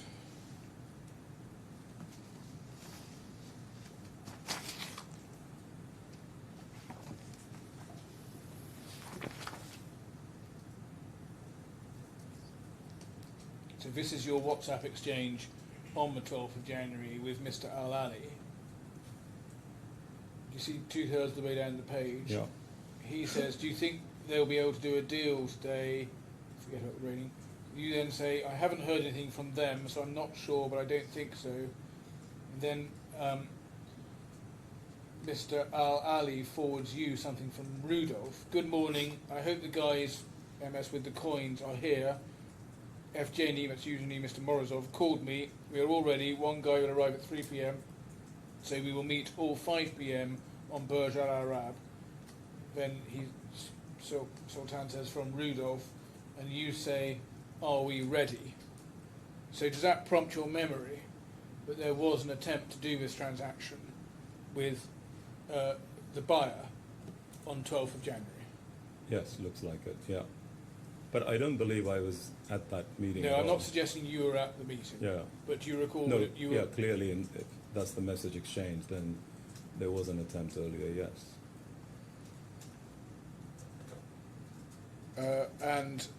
If we go to page, also Appeal Bundle, page 1726, which will be 1708 of the judge, sorry, 08 of the Judge's Bundle. Now this is a group chat the same day. I'm not suggesting you were on it. It's a group chat involving Mr. Al-Ali, Rudolph, Mr. Saxena and Mr. Nahak. And we can see in the middle of the page, Sushant says, have spoken to them, and as we are now trying to confirm tomorrow morning's meeting is going to be a bit tight for them too. And then it says, lower down, confirm tomorrow, 10:30 a.m. Burj Al Arab. So the Burj Al Arab deal was not going to go ahead that day, but was going to go ahead the following day. Do you see that? I see the messages. Any yes. of this prompting any recollection at all? I mean, only to the extent that they were dealing with him, but not any specifics at all, because I wouldn't, these are deals that were done in Dubai, and I was spending my time between London and Dubai, and Sultan used to lead these.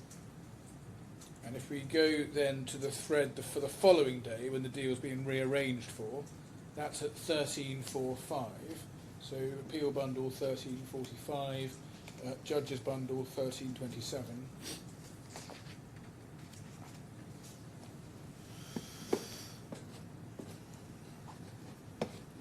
Bottom of the page, this is a thread involving you. Mr. Saxena says to you, Sushant and I will be heading to Burj to meet the buyer.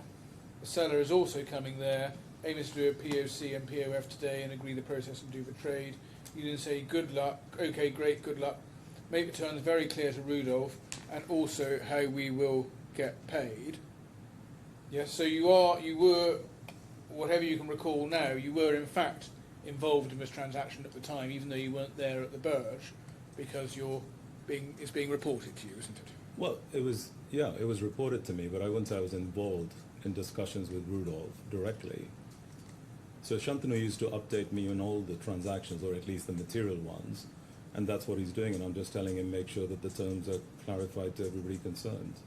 And at this point in time, a deal was to happen, and TABARAK wasn't involved in anything to do with the Burj Al Arab deal, was it? That was done without TABARAK, that proposal.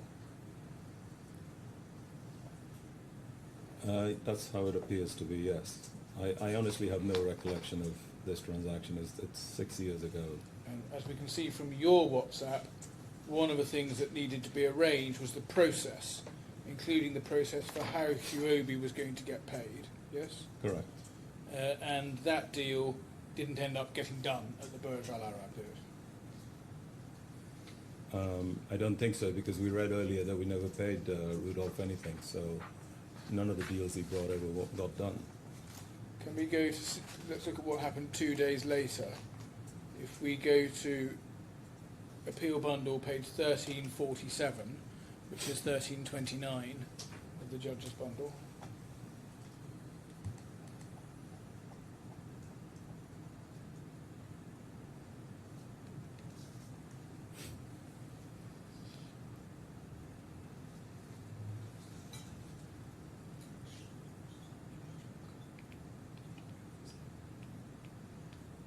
So this is bottom of the page. This is Mr. Saxena corresponding with you, so a couple of days later. You say, did you talk to Sultan? Mr. Saxena says, yes, spoke to him. He's not very keen to use either of our accounts, M&S and GP. He suggests to do the same process as last time, or Rudolph informed him the challenge that we may have to use our account, not worth taking the risk. On the other hand, Tabarak is fine to receive the funds from M&S or GP. You think better to discuss with him together. Now,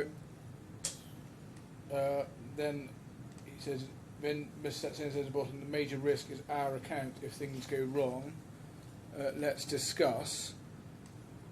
Now, just trying to understand what's going on here. The M&S and GP accounts were accounts of HUOBI or Mr. Al-Ali, weren't they? Yes? Not with HUOBI, these are two separate companies. M&S and GP is Global Payroll, so they're not HUOBI's accounts. And M&S is Mr. Al-Ali's account, isn't it? Or one of his company It's a company that, yes, it's outside of the HUOBI group. But it's a company that he controlled, yes? Yes. And one of the accounts being considered is for the transaction is one of these. And it's right, isn't it, that from your side you were unwilling to do that? Yes?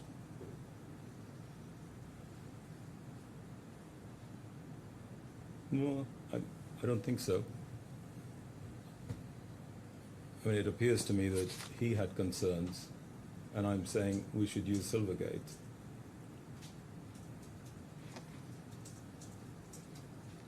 But isn't it right that you, on your side, consider there to be a risk in your account being used for a transaction with the buyer? Well, sorry, which account? M&S was, and GP was not my account. Oh, sorry, either M&S or GP accounts being used. Well, I think that's what Sultan is saying by the looks of it, if I read this message correctly, because my response is, okay, if he doesn't want to use the account, then we should use Silvergate, no other option, I guess. So I'm guessing he had some concerns. I couldn't tell you what those were. Now, your team discovered, didn't they, that the buyer, Mr. Morozov, was apparently the subject of an Interpol red notice, yes? At this point? No, before the transaction happened on the 3rd of February, your team discovered that the buyer, Mr. Morozov, was apparently the subject of an Interpol red notice. Yes? I don't recall that. Could you show me where that is? Because the whole basis of it was that he was a client of TABARAK's, and that's what gave us the comfort to go ahead. Well, I don't accept that evidence, but let's just focusing on my question. Are you saying you were not made aware that No, Mr. I'm not saying Morozov that. I'm was just a saying I don't subject? remember. If you could kindly point me to where it may be in any WhatsApp message, then that will jog my memory. Well, I can show you the red notice, but if you like. But just to be clear, are you saying you don't recall that you were made aware at the time? Prior to the transaction, I don't Prior to the recall transaction, that. No, that I Mr. don't recall Morozov was that. subject to Interpol red notice? No. So would that mean if you were not made aware, that if other members of your team were made aware, they didn't report it to you? That would be very surprising, that they were aware.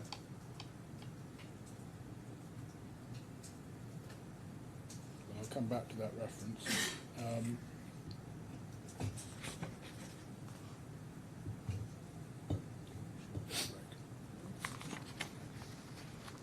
Now, can we go to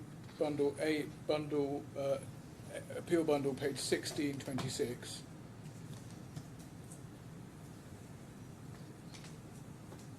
Uh, 1608 for the judge.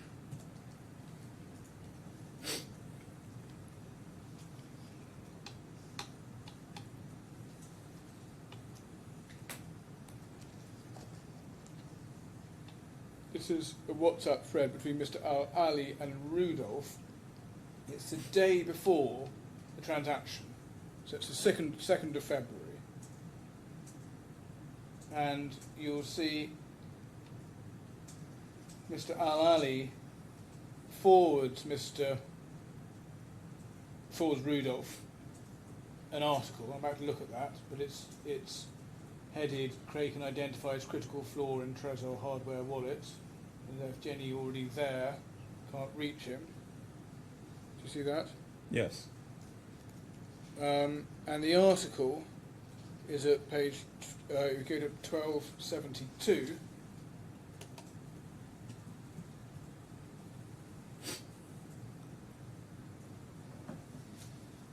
Uh, 1254 for the judge.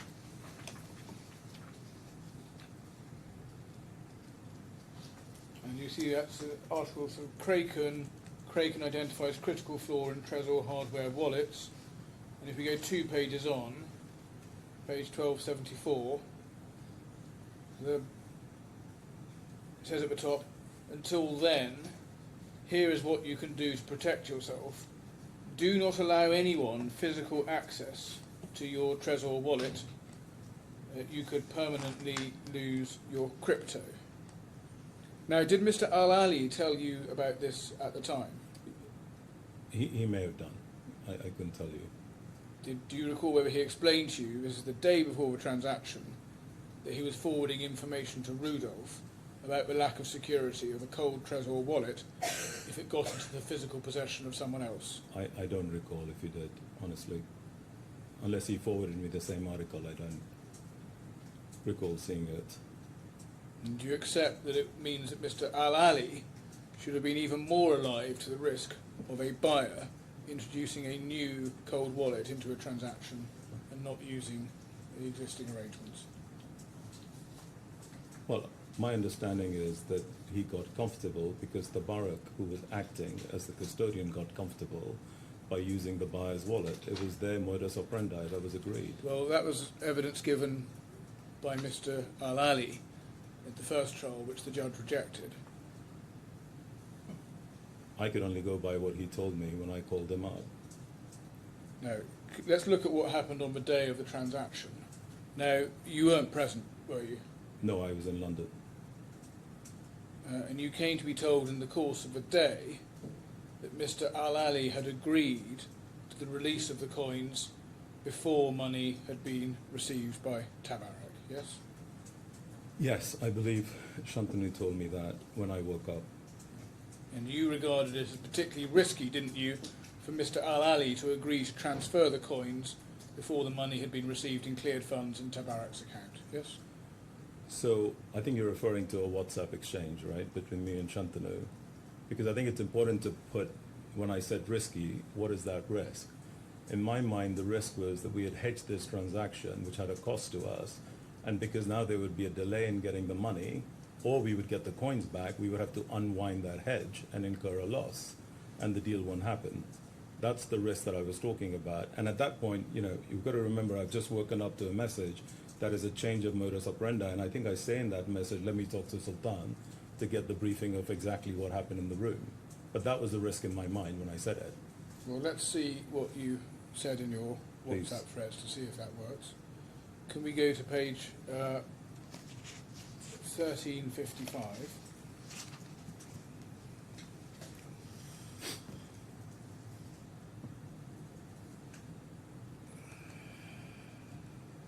So 1327 for the judge.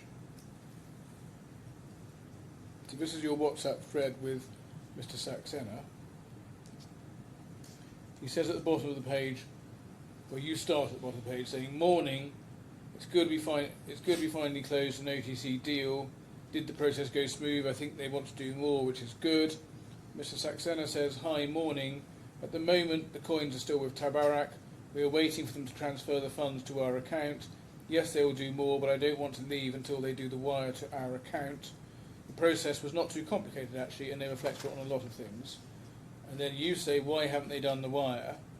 Mr. Saxena says, "The Russians have released funds on the European side, and TABARAK is waiting for the funds here in UAE. Mr. Saxena says that was all supposed to be done an hour ago. Then you say, I thought we were not going to do the deal until TABARAK had clear funds in their accounts in UAE. Mr. Saxena says that was my understanding too. Initially they said the money would be paid straight away, but later, after the coin transfers, they said the wire will be done by 2 to 2:30. Sultan was with us throughout. He agreed to the process. We should be fine. Give us some time. Don't worry, we're here. You then said, that's very risky. We shouldn't have agreed to this at all. That was a firm condition that Sultan had agreed with them. Let me ask him why the change. So you regarded that as very risky in itself, didn't you? Well, for the reasons I explained. Well, and then I said, let me ask him why the change, which I did. Then you say, a minute later, and with this delay, you may not get the money into Silvergate either on time, and then the hedge is a problem. Correct. So that's a separate point. You separately say the unwinding of the hedge is the problem, but your first point is that's very risky, and you're referring to what happened. You have to remember, I've just woken up to a trade that where the modality's been changed, and I'm reacting in a WhatsApp message. But did I ever in my wildest dreams contemplate and allude to a risk that we may not get the coins back? No, absolutely not. Because that's why we had a trusted intermediary in the middle. So what I was referring to in my mind was no trade, loss of hedge, and the delay that would happen. And I said, let me clarify with Sultan why he took the decision to change it, because he's not mad. There must have been a reason why he did it. I wasn't in the room, and I needed to get the facts, which I did. Well, I suggest to you that you regarded risks as arising from the fact that the money had been sent prior to the coins coming in. Coins had been sent prior to the money coming in, and that was something that you saw as inherently risky in the transaction, isn't it? I took comfort after I spoke to him that with TABARAK there was no risk because the coins were in their custody and they knew both sides very well, and that was the reason he went along with it and agreed to TABARAK. Just to answer my question, you saw the change of plan as being for sending the coins before the money was in as being very risky, didn't you? No, I just saw that's a reaction to the modality being changed. There was nothing else specific to it. As I said, I wouldn't have contemplated at all that the coins would go missing at that point. Your reaction is that it's very risky. Yes? Yeah, which is what I'm telling you, to do with the hedge and the change in modality. Well, it's clearly not to do with the hedge, because that's something you say, additionally, you may not get the money either on time, and then the hedge is a problem. So it's a separate point, isn't it? I can only tell you at that point, having woken up to a trade that was changed, that was a WhatsApp message I sent. Your Honour, is that a convenient moment? Yes, certainly. I haven't got a huge amount more, but I got some more, and it's probably better that we break rather than me trying to. Yes, certainly. We'll take a 15-minute break. Is that too long, or is that okay with your time? That's fine. Okay. Mr. David, please don't discuss your evidence while you're still in the witness box. I'm sure you've been told, but I'll tell you again. Sure. Okay, we're going to take a 15-minute break now, get a coffee, but don't speak to anyone else. Thank you. Sure. Thank you. All rise.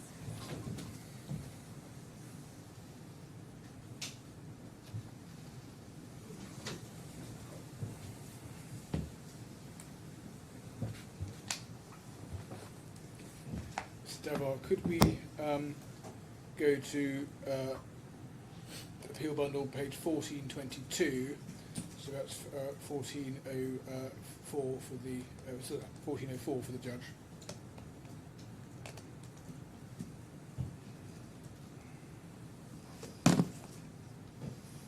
This is another of your threads between you and Mr. Ali. Bottom of the page. So this is straight after the conversation that you had with Mr. Saxena when he's told you about the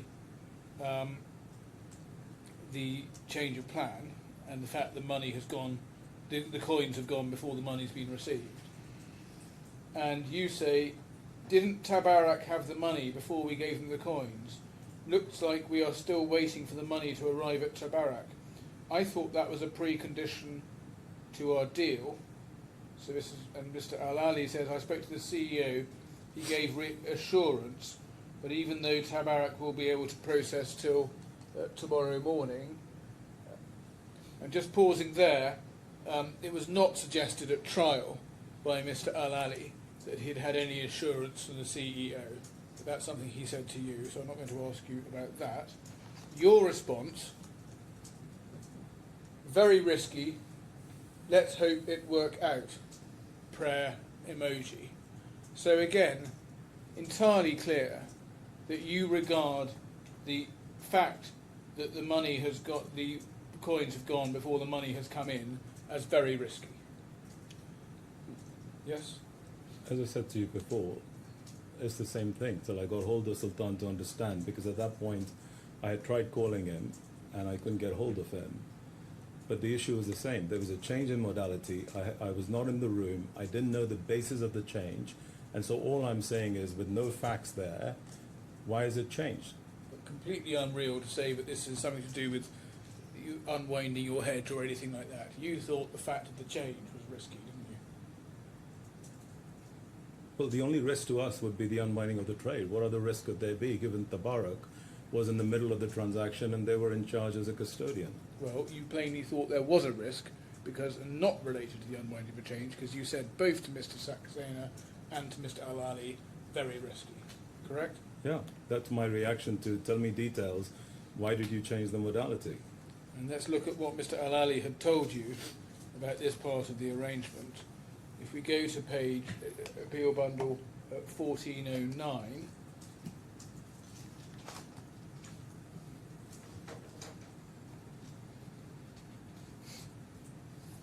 that's 1391 in the Judge's Bundle.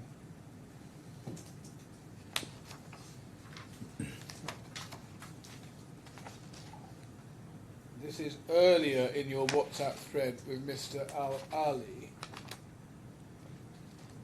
We can see that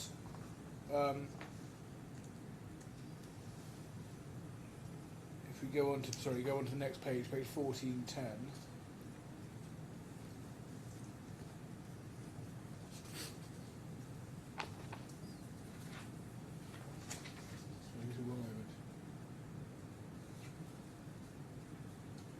Sorry, yes, back at 1409, you see Mr. Al-Ali is constructing the deal. He says, team are going to do the first deal 2/3 way down the page. I hope everything goes well. I couldn't go, but I've been on the phone with Rudolph and of Janie since this morning. So that's Rudolph and Mr. Morozov. Yes, so Mr. Al-Ali was discussing the arrangements with Rudolph and Mr. Morozov, yes? Yes, according to his message, yes. And then on the next page, he says, James. you say, middle of the page, okay, we can do another 100 if really needed. Should we net the cost what we share with Rudolph? USD trades cost us almost half for $5,000. Mr. Al-Ali says, I don't think these are going to be issues, but I want to make sure we are comfortable with the process. The main things I'm insisting on, the money has to be with TABARAK. The deal will need to happen in the morning to be able to cover our position. Other issues, I think they're manageable. So he's insisting that the money is with TABARAK, yes? Correct, that was the modus operandi. That was agreed prior to the 3rd. And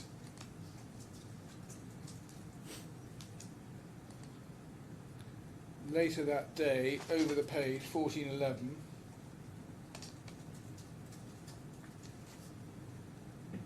bottom of the page, so this is now the 30th in the afternoon, Mr. Al-Ali says, so I had a discussion with them today. What do they say? They will come to TABARAK and we show them coins.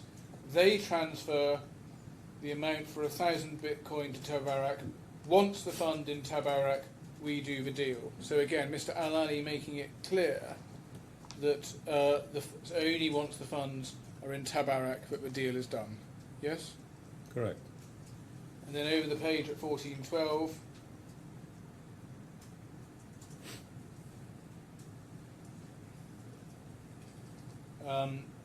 Mr. Al-Ali top half of the page says, currently we can manage for Tricycle Coin, we won't be able to manage it.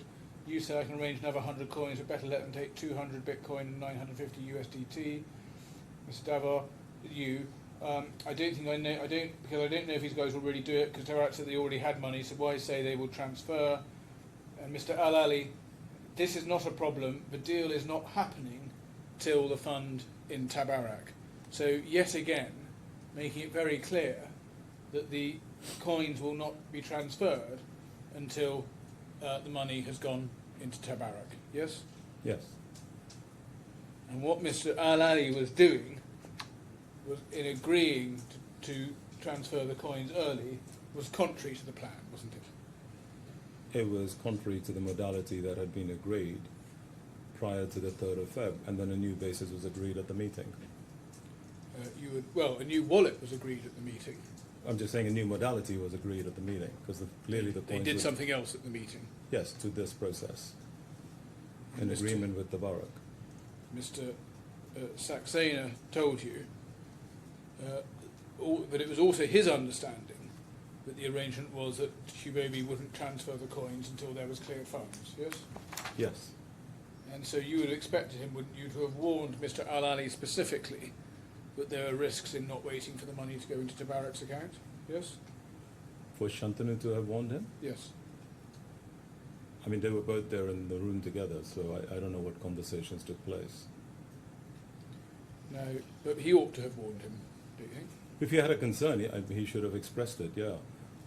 And That's can fair. we, what's not clear from the questioning is sufficiently to differentiate between transferring the coins to the buyers and transferring the coins to Tabarak's wallet. So I just want to, Mr. David, can I specify? But at no point, no one was ever going to transfer the coins directly to the buyers. No, never No. direct to the But buyer, nor, obviously. no. But Sorry. can I just specify, can you just specify, from my understanding, that the original modality was that there would be cleared funds before there was the transfer to Tabarak's wallet? Is that right? Correct. Okay, then Correct. that's fine. Thank you. So, it's also fair to say, isn't it, that you personally had put the team under pressure to get this deal done, hadn't you? I had put them under pressure to generate more revenue and do OTC deals, not specifically just this deal. But this was a really big deal. This was a big deal, yeah. Can we just, and I can take this quite quickly, but can we look at Appeal Bundle, page 2379?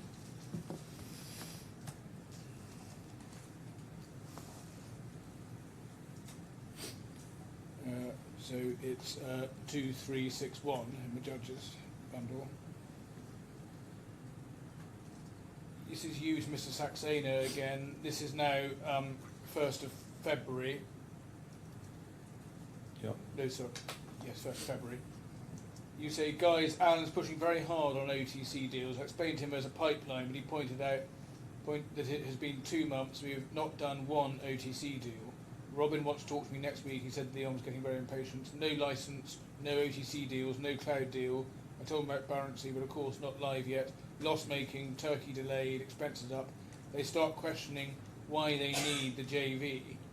I think we should have a call tomorrow and discuss. I know a lot of effort is going on OTC, but why are we not seeing results? And I'm really confused, don't know how to answer him. So you were feeling under pressure yourself about whether the JV was performing, yes, and you were passing that on to your team. Yeah, I think to be fair, most of this, I was using China, which is HUOBI Global, as an excuse to accelerate the pressure I was putting on the team. HUOBI MENA was an extremely profitable company, but yes, did I want them to do more deals, including OTC? Absolutely, I was pushing them. And then if we go to page 1408 of this bundle,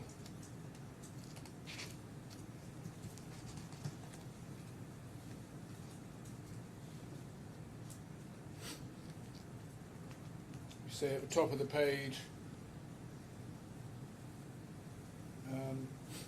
this is 29th of January, we might be able to start so Mr. Al-Ali says to you might be able to start 2 million a day from tomorrow. Total amount will be around 50 million euro.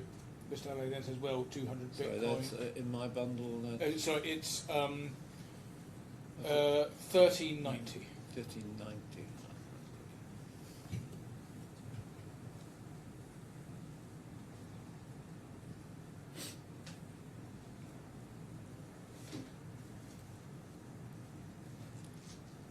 I've just read them. So give me the time that you've just read from. Yes, it's 29th January 2020 at, I started at 10:11 a.m. Thank you. So 2 million day from tomorrow, Yes, 250 million euros, well 200 Bitcoin. You then say, okay, 10% on 50 million is good. So you're excited about this particular trade, weren't you? Yes, It was looking to give OTC the commission income it was lacking. Yes? correct. And then if you go on to page 1415, which is 1397 in the judge's bundle,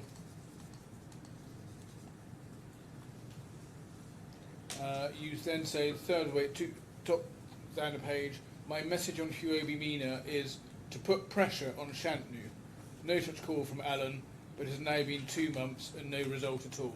So actually, you had made up the previous entry about being pressed from Alan, but what you're trying to do is put pressure on Mr. Saxena, yes? I just told you that I was using that as an excuse to put pressure on them. I mean, there was genuine pressure, but not to the extent as I was putting on the team. But you are putting pressure on Mr. Saxena. Yes, absolutely, to generate more business, and OTC was part of it. And then if we look at the next page,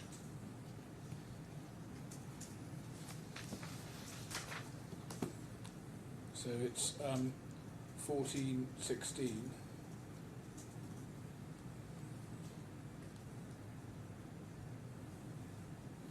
You say to Mr. Al-Ali, morning, I'm talking to Shantanu at 3 p.m. We'll have a frank discussion with him. If you see him before, push him also on the issues we discussed. Yeah, I see that. Then let me know. I just did. I told him 1 year and nothing. What did he say? Yes, Sultan, we are trying. That's ridiculous. He doesn't see anything wrong with the process. I just told him about the process that he keeps saying we can do, but we try to do something. There is always a problem. So you are enlisting Mr. Al-Ali to put Mr. Saxena under pressure because results are not being achieved, and he's identifying problems, not solutions of transactions. Yes? I was not here, so I was asking Sultan to have an in-person meeting with him to convey the same message that I did earlier via WhatsApp. But the point that's being made to him, as you see there, is that Mr. Saxena is finding problems, not solutions, and transactions are not happening. There's no deals at the moment, yes. And then that's rather more likely to mean, isn't it, that Mr. Saxena is less likely. Sorry, I'll start the question again. It means that Mr. Saxena is less likely on the next day to do something that risks calling off the whole transaction because of perceived problems and security concerns. Yes? You're now referring to the TABARAK transaction? Yes. You've just told Mr. Saxena he's not getting the deals in, and he's finding problems, not solutions. No, I've also... What's that going to be the next day? No, I've always told them that we will not take unnecessary risks. So I'm sure if he thought there was a risk, he would speak his mind. I'm not putting pressure on him to bypass those risks and not say what he's concerned about at all. Can we look at page 1422?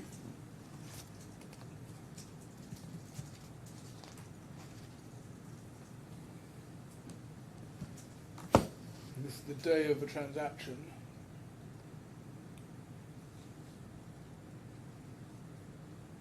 You say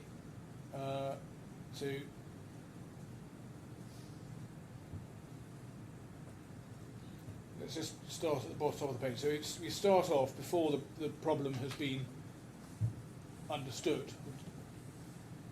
So you say, let me push Alan for that loan. Mr. Al-Ali says it's really frustrating waiting for the coins to receive and you can't do anything. Then you say, unless you pay a bit more to prioritise. And then you say, that's why BTC cannot be a payment instrument. And just pausing there, what you're talking about is the clunkiness of making transfers in Bitcoin, yes?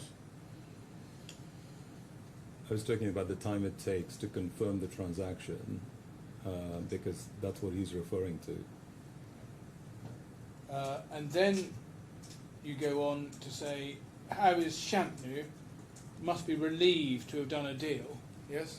And that is a reference, isn't it, to the pressure you've been putting him under to make sure a deal gets done, correct? Yeah, for him to generate new business, correct. So he must be relieved that he's done a deal.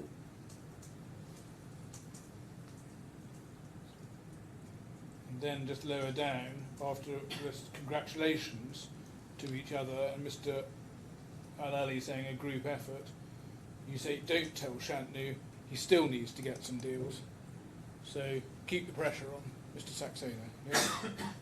Yeah, I mean, this is a banter, as you can see, with a smiley face between Sultan and me, that we wanted him to keep generating revenue, for sure. But would you accept it's fair to say that the pressure that you're putting the team under would have contributed, wouldn't it, to a decision by Mr. Al-Ali to take a risk that he shouldn't have taken? No, absolutely and to not. Mr. Saxena not to do more to No, stop? I don't agree with that at all. And there are messages between me and Shantanu where I specifically say, don't take unnecessary risks. So that was never the case.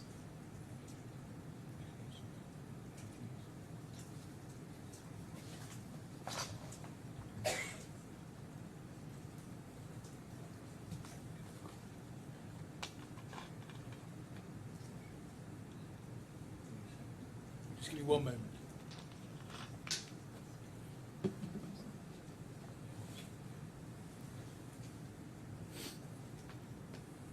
Okay, yes, one more document we can take quickly. If you go to AB, page 4227.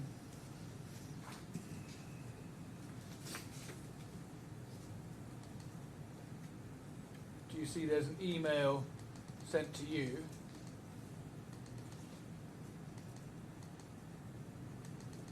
From Ismail Sahib, yes? Yes. Can you see the attachment? It has an attachment. Yes?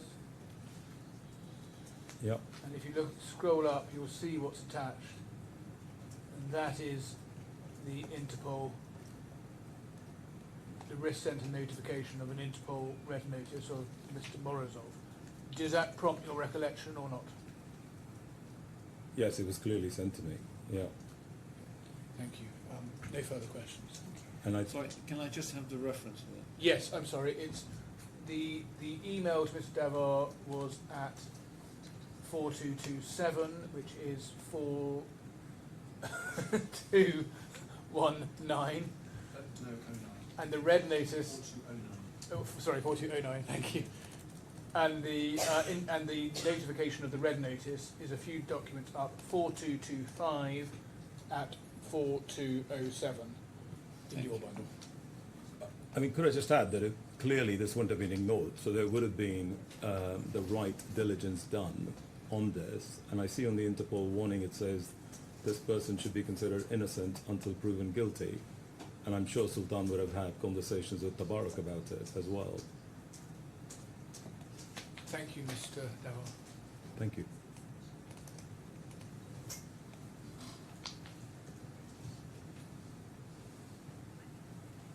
With your permission, if I can just do a couple of areas of re-examination. Two topics I want to just deal with you.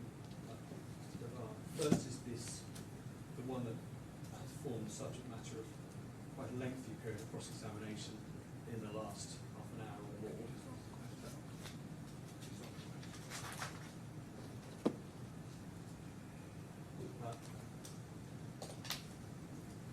In relation to the risk to which you were referring in the WhatsApps to which you were taken. Okay? And in relation to one of those WhatsApps, you said, when I said it was risky, what is that risk? If it was hedged and if there'd been a delay, there was a risk of having to unwind the hedge.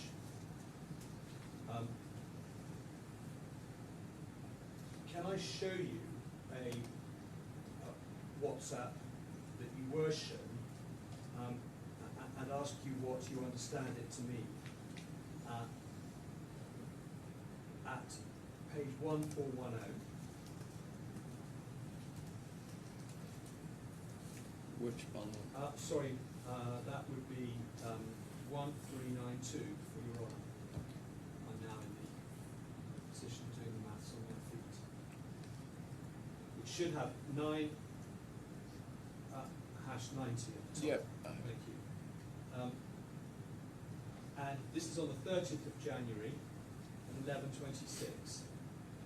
And it's Sultan saying to you, towards the bottom of the page, the main things I'm insisting on, the money has to be with TABARAK. The deal needs to happen in the morning, so we will be able to cover our position. Other issues, I think, they are manageable. What do you understand, so we are able to cover our position to me? This is the hedging that I was referring to, because you've got cut-off time. So if the money needed to move from the TABARAK to our account, then to the people we'd hedged with, that's quite a time process. And if we miss that deadline, because I think from memory the hedge was for 24 hours, then they would automatically unwind the position and we would incur a loss. Well, you weren't asked to explain what you meant by hedge, but so that his honour understands exactly what the position was on this transaction. There was clearly an element of hedging involved. Yeah. Can you explain what that was, please? So I go back to the premise that I said, which is we always want to retain Bitcoin because it's an asset that the exchange always thought was appreciating and also is volatile. So we didn't want to leave and be fluctuating because we could have ended up doing the transaction, not covered our position, and the price moves against us. So what we did is we basically hedged 200 Bitcoin, which was the combination of the wallet and the 61, 139 plus 61, to make sure that our purchase price was locked in, because TABARAK was going to give us dollars and we wanted ultimately Bitcoins back. Yeah. And that's the hedge that we did, which is we pre-bought at a fixed price 200 Bitcoin to be delivered to us within 24 hours of this deal done. Now, given we didn't have the money to fulfill our side of the bargain, the other party then went ahead and sold that and unwound the position, and we ended up with a loss. So can I just ask you, when you say the money has to be with TABARAK, so was TABARAK involved in the hedging? No, Your Honor, TABARAK would then transfer the money to us because their role as the intermediary was they would send the money to us and the coins to the buyer. So that is the money that TABARAK gets from the buyer. So you're saying that money has to be available to pay down the hedging position? Yes, once we get it, we would buy Bitcoin with it at the pre-agreed price. So that's on the assumption, of course, that the sale transaction goes ahead. Correct. And US dollars arrive in the TABARAK account to be released to you, which you can then use to buy back the equivalent 200 Bitcoin. Correct. Yeah.